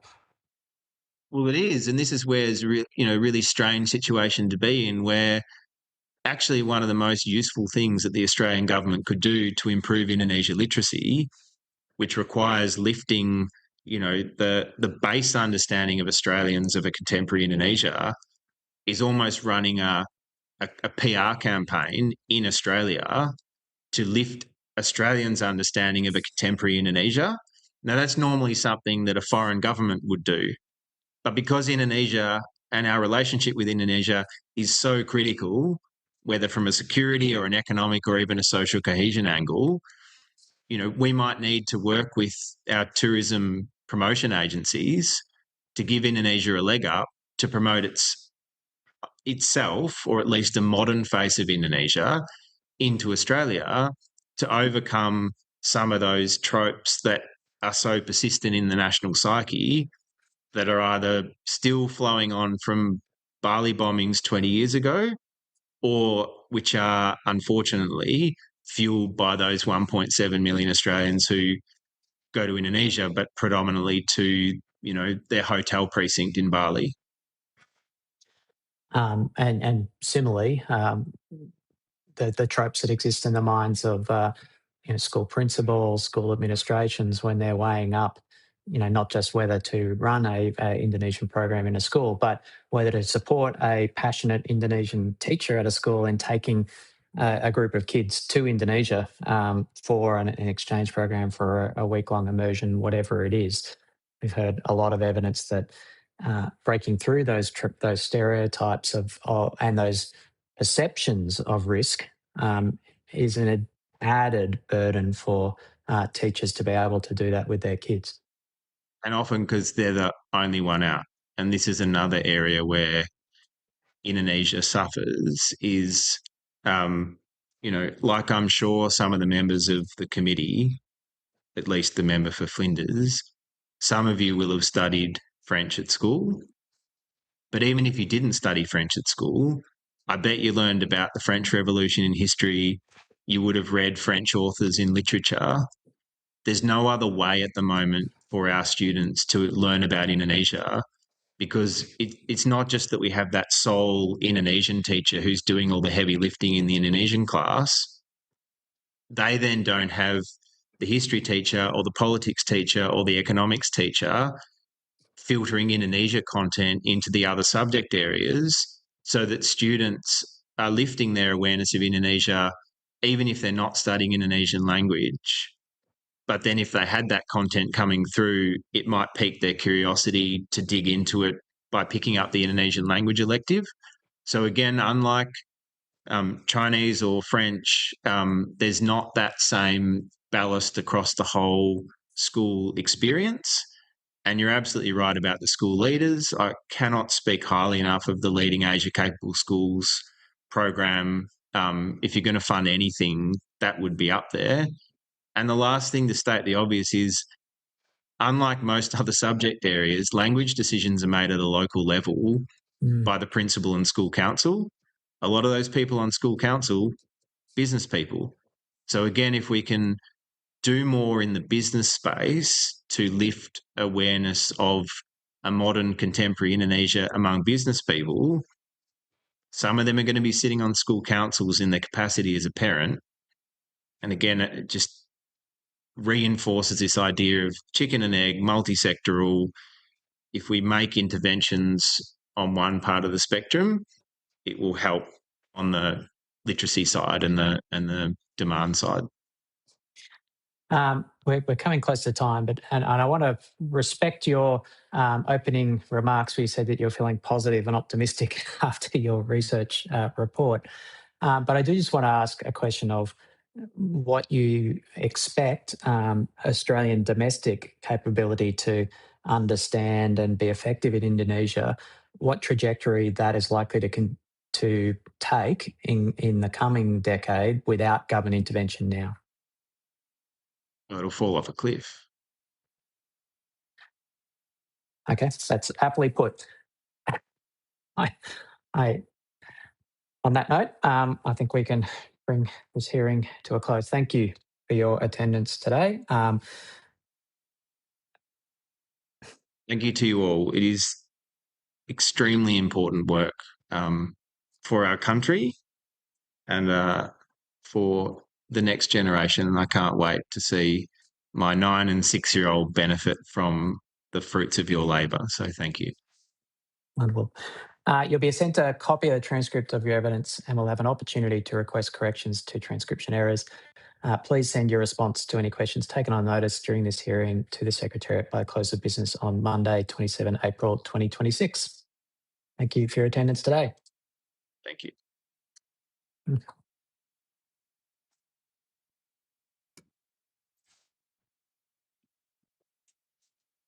Okay, I now welcome Emeritus Professor Hugh White to give evidence to the committee today. For the benefit of the Hansard, would you please state your full name and the capacity in which you appear before the committee? Yes, my name is Hugh John White. I'm Emeritus Professor of Strategic Studies at the Australian National University, but I appear in a personal capacity. Thank you. This hearing is a legal proceeding of the Parliament and it has the same standing as proceedings of the House. The giving of false or misleading evidence is a serious matter and may be regarded as a contempt of the Parliament. The evidence given today will be recorded by Hansard and attracts parliamentary privilege. Do you wish to make an opening statement before we proceed to discussion? Yes, look, thank you, Mr. Chairman. I'd be happy to make a few preliminary remarks if that would be helpful to the committee. Please. Okay, look, why it matters. We don't talk much about the Asian century anymore. It used to be a phrase on everybody's lips, including on government's lips. And perhaps we've lost sight of what's going on, what was behind that phrase and what it meant. The world in which today's school kids will operate, the world in which they'll be guiding Australia's future, will be one in which China and India are the world's two biggest economies, and Indonesia is the world's fourth biggest economy. And broadly speaking, the size of an economy determines a country's power. So, you know, the three of the world's four most powerful states will be our regional neighbours, and Indonesia will be a great power next door. We've never lived next door to a great power. We have no conception as a country as to what it means to live adjacent to a great power. And we know almost nothing, because really nobody knows anything, about what kind of great power Indonesia will be. But to say that, you know, that this is a transformation of Australia's international setting, when we will no longer be living in an Asia dominated by English-speaking great powers, as Asia has been since 1788. But we'll live in an Asia which is fundamentally shaped and whose affairs are determined by countries of the region itself, countries whose languages we don't speak. That is as big a transformation in our national circumstances as we've ever experienced since European settlement. And just to be clear, I'm not saying in particular that China is going to end up dominating. What's striking about Asia is that there's going to be a lot of strong powers. The big three I've mentioned, but plenty of others. Japan is going to be a very important player. Vietnam is going to be a very important player. It's going to be a multipolar region in a multipolar world. And so the idea that we can approach our relationships with our region on the basis that, A, those relationships are framed by an international order essentially managed by our allies, and essentially in English, is, well, very ahistorical. And just to add a couple of thoughts to that, it's not just the strategic point, which of course is my home territory, nor is it just the economic point, although of course that's very obvious as well, and I needn't dwell on it. It's also worth bearing in mind that already, in fact, countries in our Asian neighbourhood are increasingly dominating critical new technologies. The era in which we could rely on new technologies coming from English-speaking countries has passed. And I think also will increasingly dominate what we might call culture and ideas. A lot of the biggest and most important and most influential ideas of the next century are going to be developed in Asia and expressed in Asian languages. And so, you know, our whole business about the Asian century is something which I think we as Australians have to revive and refocus on.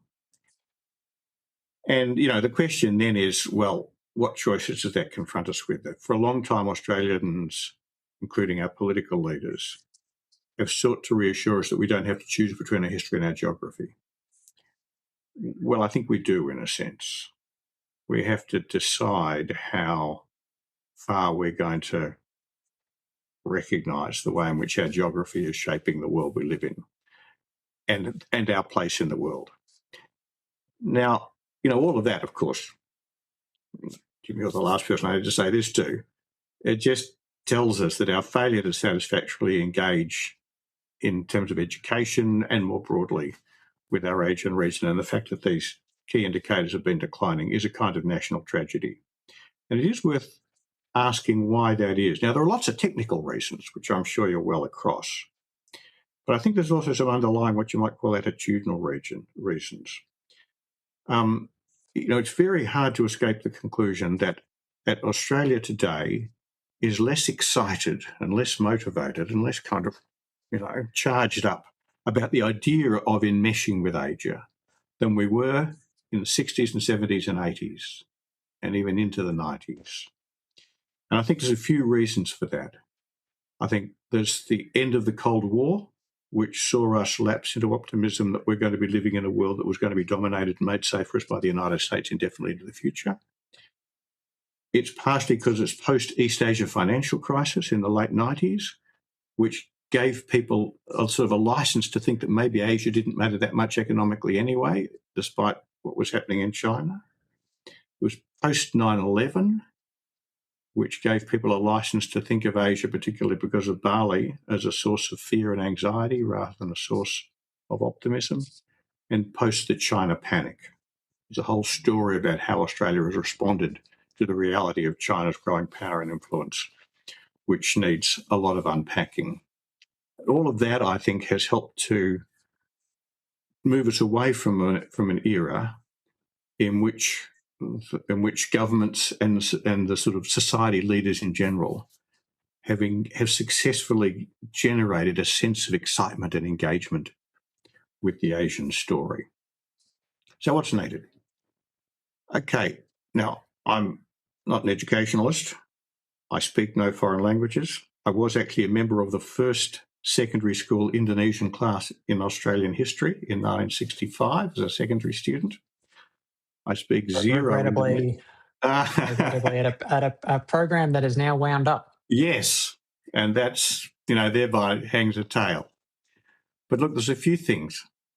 It does seem to me that immersion, in-country immersion, has got to be the absolute core of what we try to do. Of course, we need to try and build educational opportunities here at home in Australia, but partly because of the teacher supply problem and the teacher competence problem, that's never going to be enough. And anyway, it will give us something of what we need, but not enough. Now, the new Colombo plan is a great idea, but it's about 100 times too small. It's minuscule. 200 people going to Indonesia, 230 people. This is the DFAT figures for 2026. 230 going to China. No. 2,300. No, 23,000. That's what's proportionate to our interests, to our requirements. And it's also, I think, too diverse. There are, 25 countries or something we're sending people to. Well, it's a nice idea, but it is worth bearing in mind that not all Asian languages, and for that matter, not all Asian countries are equal. And it's not hard to identify the big five. And overwhelmingly, our focus should be on the big ones. It's not to say we shouldn't encourage people to study, Laotian and even Thai for that matter, but the big ones should have the lion's share of the effort. And, Mandarin, Hindi, Bahasa, Japanese, Korean. I'd put Vietnamese pretty high on the list. I think Vietnam's a very big story. But Mongolian, fascinating country, I'm sure, but that's not where I'm a great believer in focus. And the last point I'd make in that is that I do think it's terribly important to remove some of the stigma which has attached, particularly to the study of China. This has, I think, been a terrible mistake on our part, that as we suddenly, in the middle of the last decade, 2016, 2017, woke up to what China was happening and what we thought maybe China was doing, we developed a suspicion of those who sought to become expert on China. And I think this remains a real problem. Governments have got to go right out there and say that China is a country we really need to know and that we really need to support people who study it deeply. And that's something which I think it can only come from the top, if I can put it that way. I'll end there. Thank you. Well, thank you, Professor. Can I start with a big picture question? Yeah. In your recent multi-hour discussion on the Joe Walker podcast, which I can highly recommend to someone with a spare 3 hours. 4.5 hours. 4.5 hours. Who's got that? You talked about the changes that you see unfolding in our region and what these changes will ask of us as Australians. You said that, quote, the emergence of a whole new strategic order in Asia, including in East Asia, which will work completely differently from anything we've known, What does that demand of Australia? Well, it demands of us that we find a way to make our way in Asia. In an Asia which is no longer dominated, made safe for us by an Anglo-Saxon power, we're going to be more on our own than we've ever been before. That is, I think, frightening and certainly challenging. We never really needed to think about how to make our own way in Asia by ourselves. Now we do. In light of that quote, can I ask you how prepared you believe Australia would be for a world like this? Not in a military sense, but in an intellectual sense, in the mind of the nation. What capabilities would Australia's institutions need in order for us to be able to make our own way in Asia? Yeah, really, really good way to frame the question, Mr. Chairman.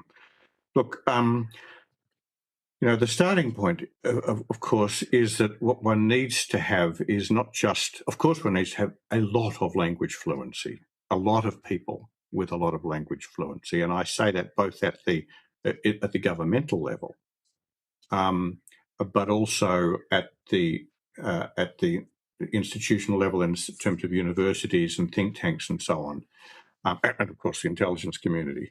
And that is that because if we try and think our way into what kind of world, what kind of region we'll be living in, and it's an awkward analogy because of our sort of inherent Eurocentricity.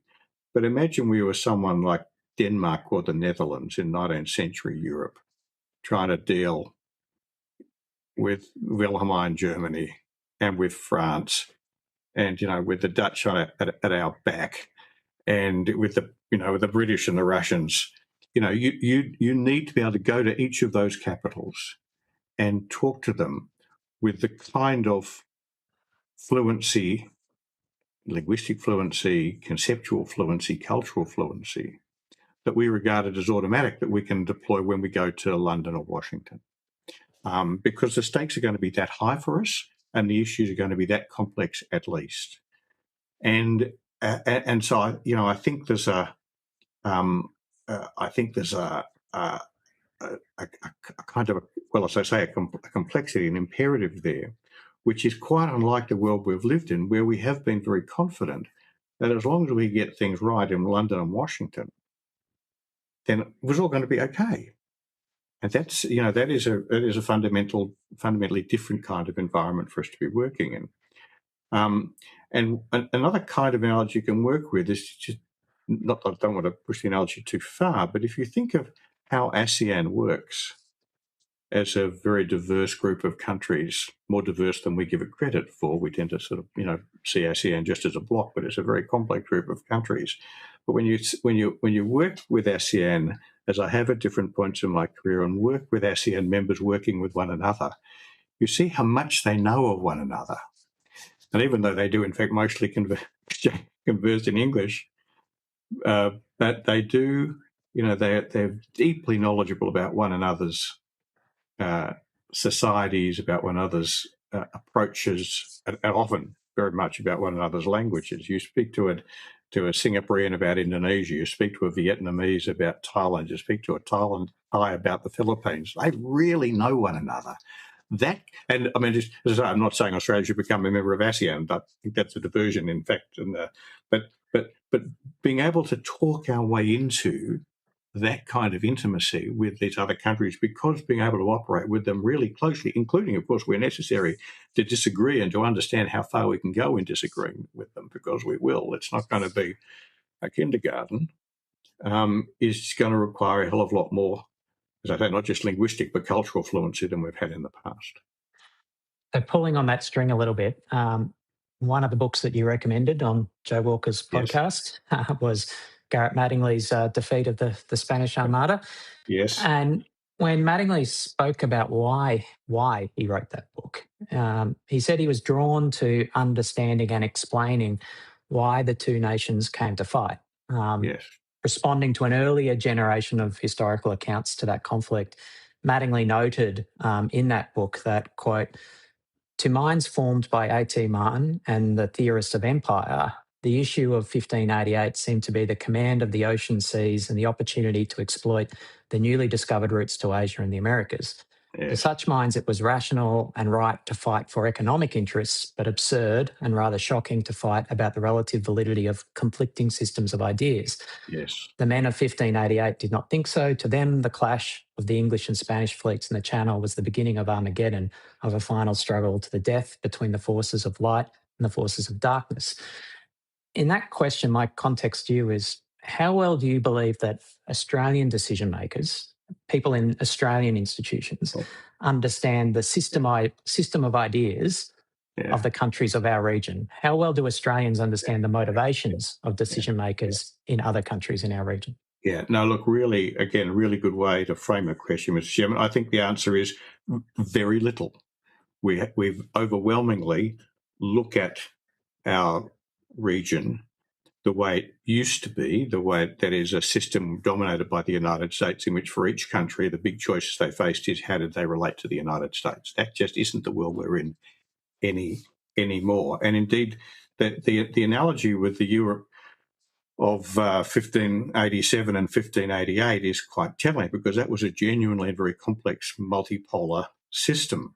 And if you look at the way in which Mattingly unpacks the developments, the ideas, the attitudes, the tensions that led up to the Armada, you have to understand what was happening in Rome, both in Italian and Latin, what was happening in the Netherlands, what was happening in Spain, what was happening in France, and of course what was happening in Britain and in Scotland.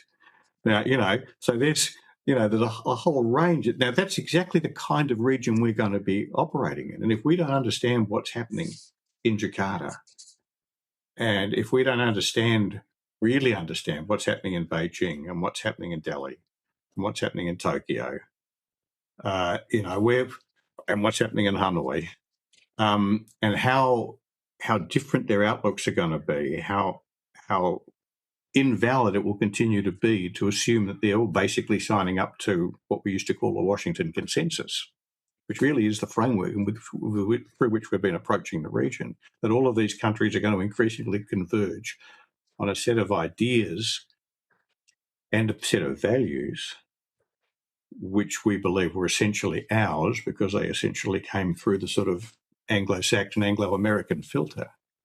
We are going to find ourselves misunderstanding what's happening around us very deeply, and I think indeed we already are. We misunderstand, I think willfully to some extent, misunderstand the complexity of the attitudes of our neighbours to the rise of China. We imagine, for example, that India sees its role in life as being to help America balance China's power and preserve the US-led order in Asia. Now, nobody with any understanding of India can really believe that. Unless we see and really internalise India's sense of itself as a great power, as a civilizational power, then we're not going to get what's going on. Unless we internalise, to put it the other way which Japan, of course, fears China's rise, but also understands from its deepest soul that not getting on with China is never really an option for Japan. There has to be a way of getting on with Japan. So the idea that we just project onto Japan a set of attitudes towards China, which is essentially manufactured for us in Washington, but which we grasp because it suits our own framework. This is just not to understand the world in which we're working, and it's going to be a much more difficult world, which we're going to have to manage much more by ourselves for the reason that that I was exploring in the passage that you quoted earlier from the interview with Joe. I've got two more questions, then I'll hand over to Ms. Cheney, who's interested as well. Can I drill down on that question of perspective and ask why this kind of language capability and this deep knowledge of our region is something that we should conceive of as a necessary sovereign capability?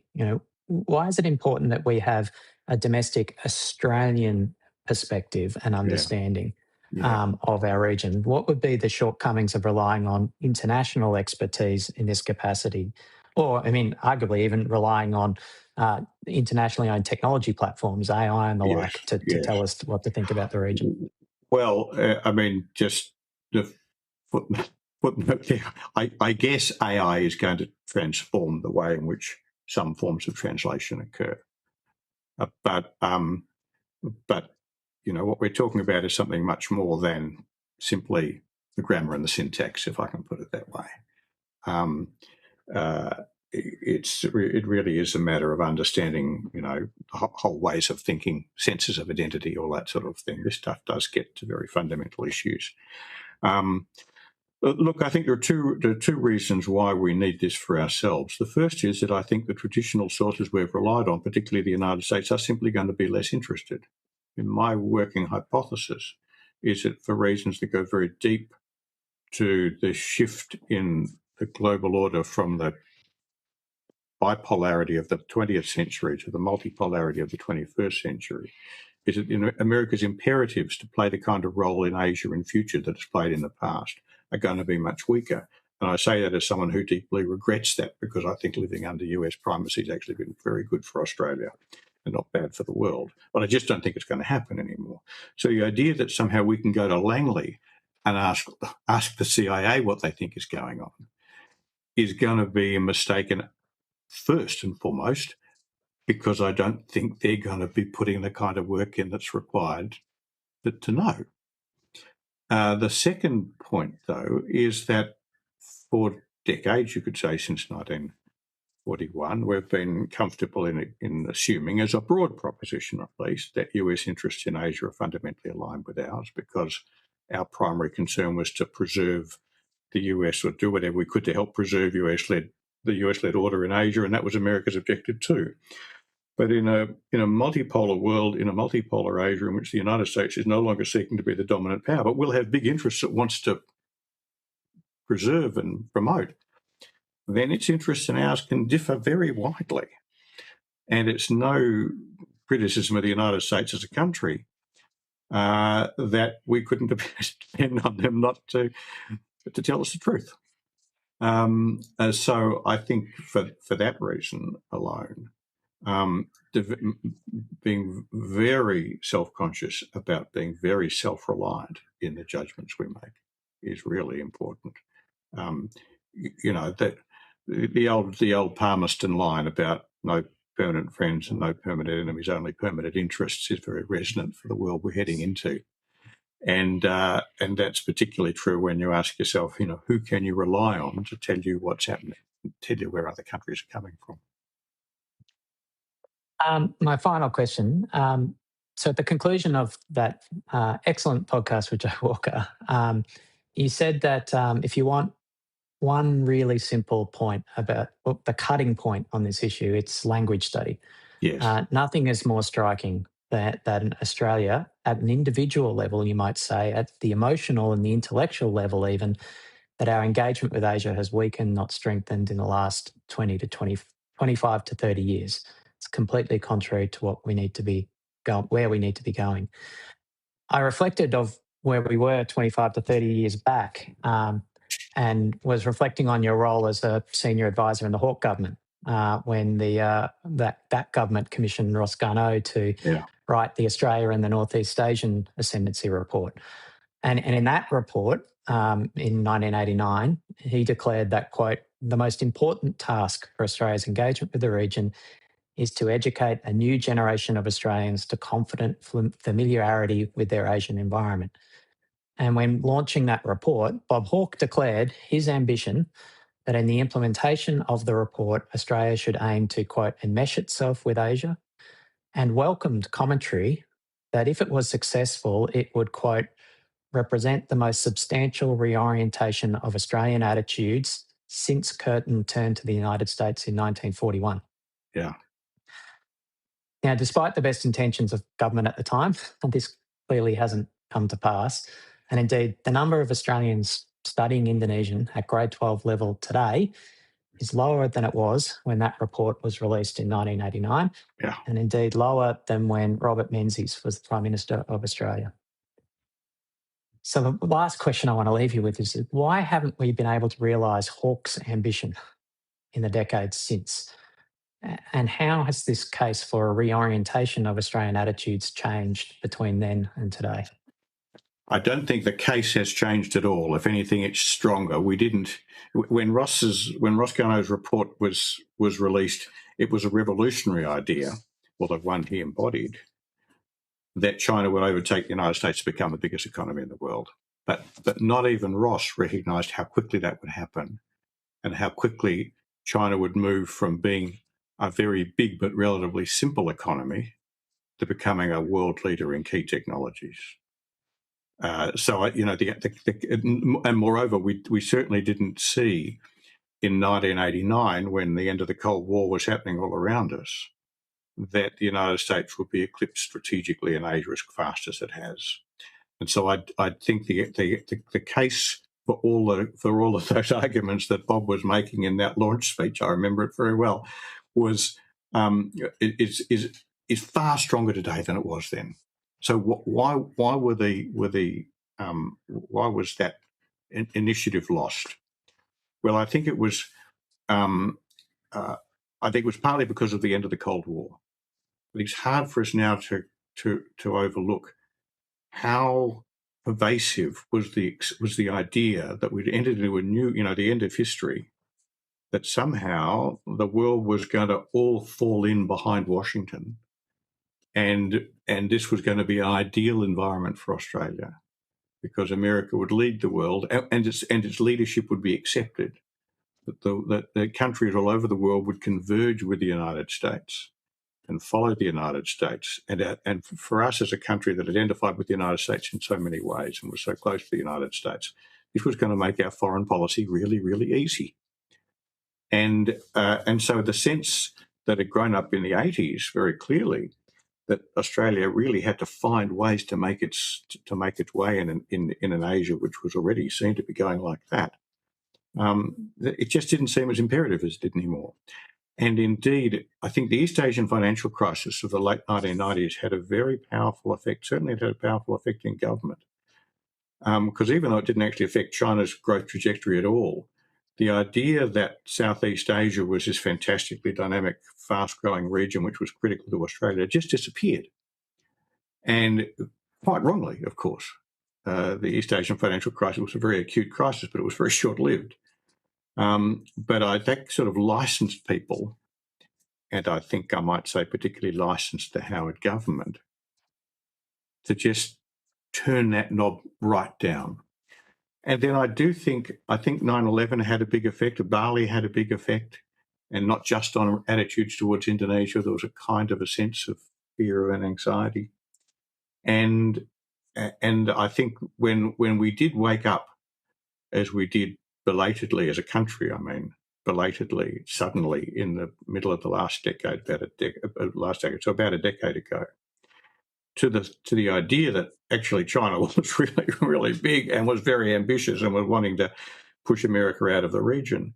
The panic response, and I do think that's what the historians will say of the way in which we responded in 2016 and 17 and 18 and leading up to the crisis in relations in 2020 and 2021. I think that gave a further nudge towards the idea that we just didn't want to engage too closely with Asia, that Asia was seen as threatening and difficult and dangerous, and also there was a kind of sense almost of disloyalty about it. So I think we have some very deep attitudinal questions here. And I think Hawke's invocation of curtains turned to America in 1941 is apt here, because it does, I do think, take national leadership with a capital NL to help to change these attitudes. It was, I would say, poor national leadership at successive points, the points I've mentioned, which encouraged people to think that somehow Asia wasn't that important to us.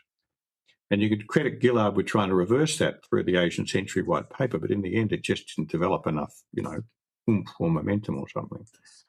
So we need to get to be back fair, we to had that. 3 prime ministers in 12 months after. Well, we did. Yes, it was a complex time. Exactly. I need to give the floor to Ms. Cheney. Sure. Yes. Thank you.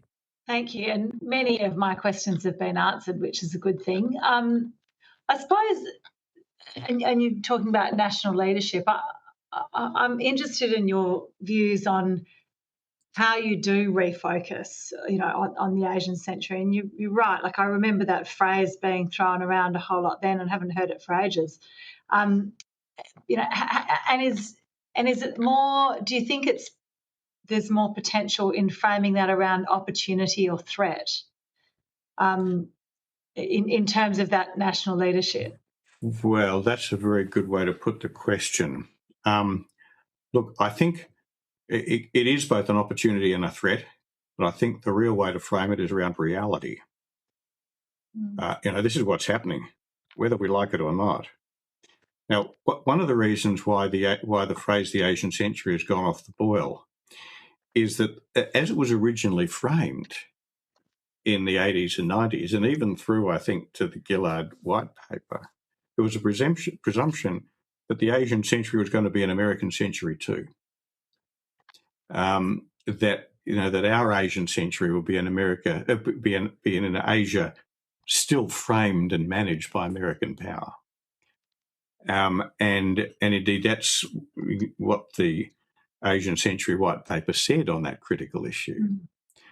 And one of the problems we have is that we have not, as a country, and our national leaders have not really, so to speak, come clean with the Australian public about what's happening.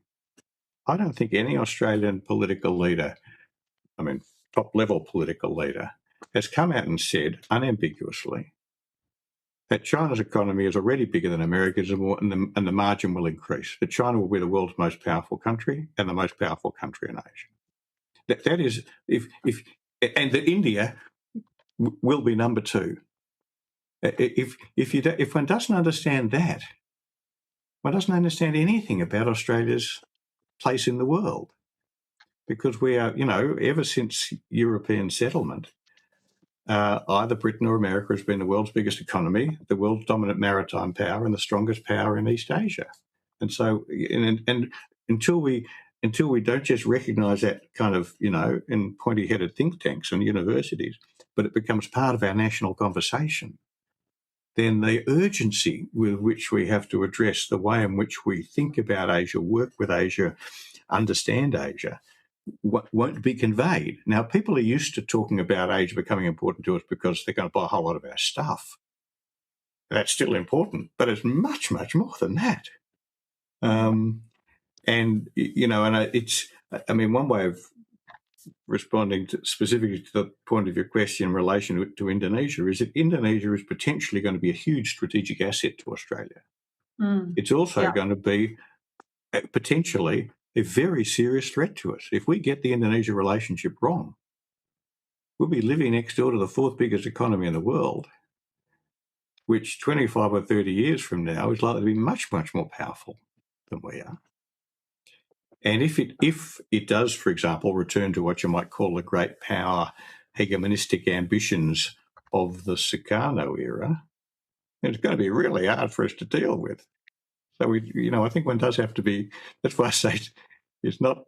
Is it an opportunity or a threat? It's a reality which has got potential for both, and recognising it's got potential for both is really important.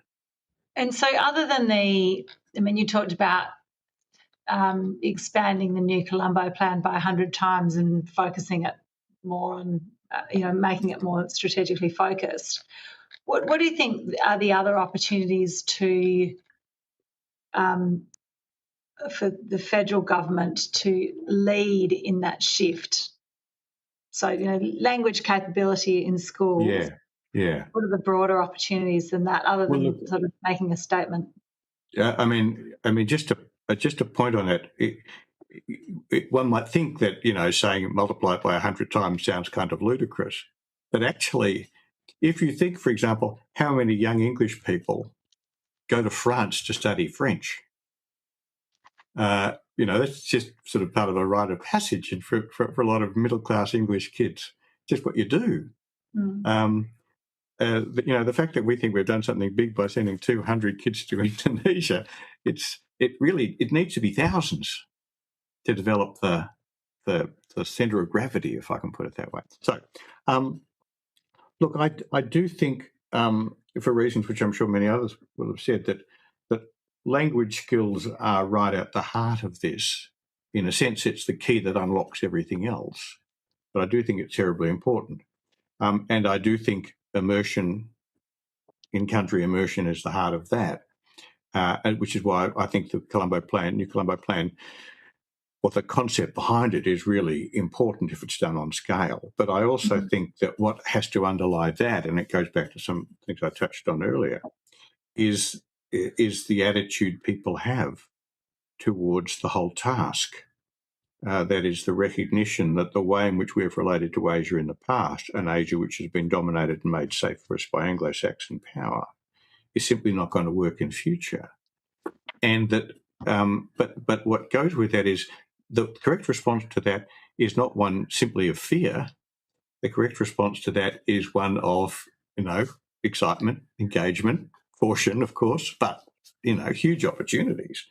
And so I do think, it feels to me like a long time since Australian political leaders have spoken about the task of, to use Bob's word, enmeshment with Asia as a thing of excitement.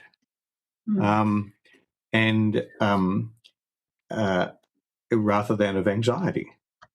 And one of the problems we have is that the most common thing people hear about Asia from our political leaders, and it's not a partisan point, both sides of politics equally, is that we live in the most dangerous strategic circumstances since 1942. Now, I happen to think that's true. I'm not sure the people who say it understand why it's true, but I happen to think they're right to say that. But it's a very small, it's a true feature of our situation, but it's a very incomplete account of what's going on. And to go back to what I said earlier, to really give Australians an understanding of what's going on, the first thing we need to be really frank about is the scale and significance of the fundamental shift in distribution of wealth and power. The rise of China and the rise of India, and for that matter, the rise of Indonesia, is the biggest shift in global distribution of wealth and power since the Industrial Revolution. It's a huge event. And we just treat it as if it's a minor fact that shapes the iron ore market. No, this changes the way the world works. The Industrial Revolution gave Britain the power to settle and colonise Australia. We wouldn't be here if it wasn't for that first global shift. And now we're trying to get our way through the second one. Thank you. That's all from me, Chair. Thank you, Professor White, for sharing your views with us here this afternoon. Thank you for attendance today. You'll be sent a copy of the transcript of your evidence and will have an opportunity to request corrections to transcription errors. Please send your responses to any questions taken on notice during this hearing to the Secretariat by close of business on Monday, 27 April 2026. And given we are running significantly over time, I now declare this hearing closed.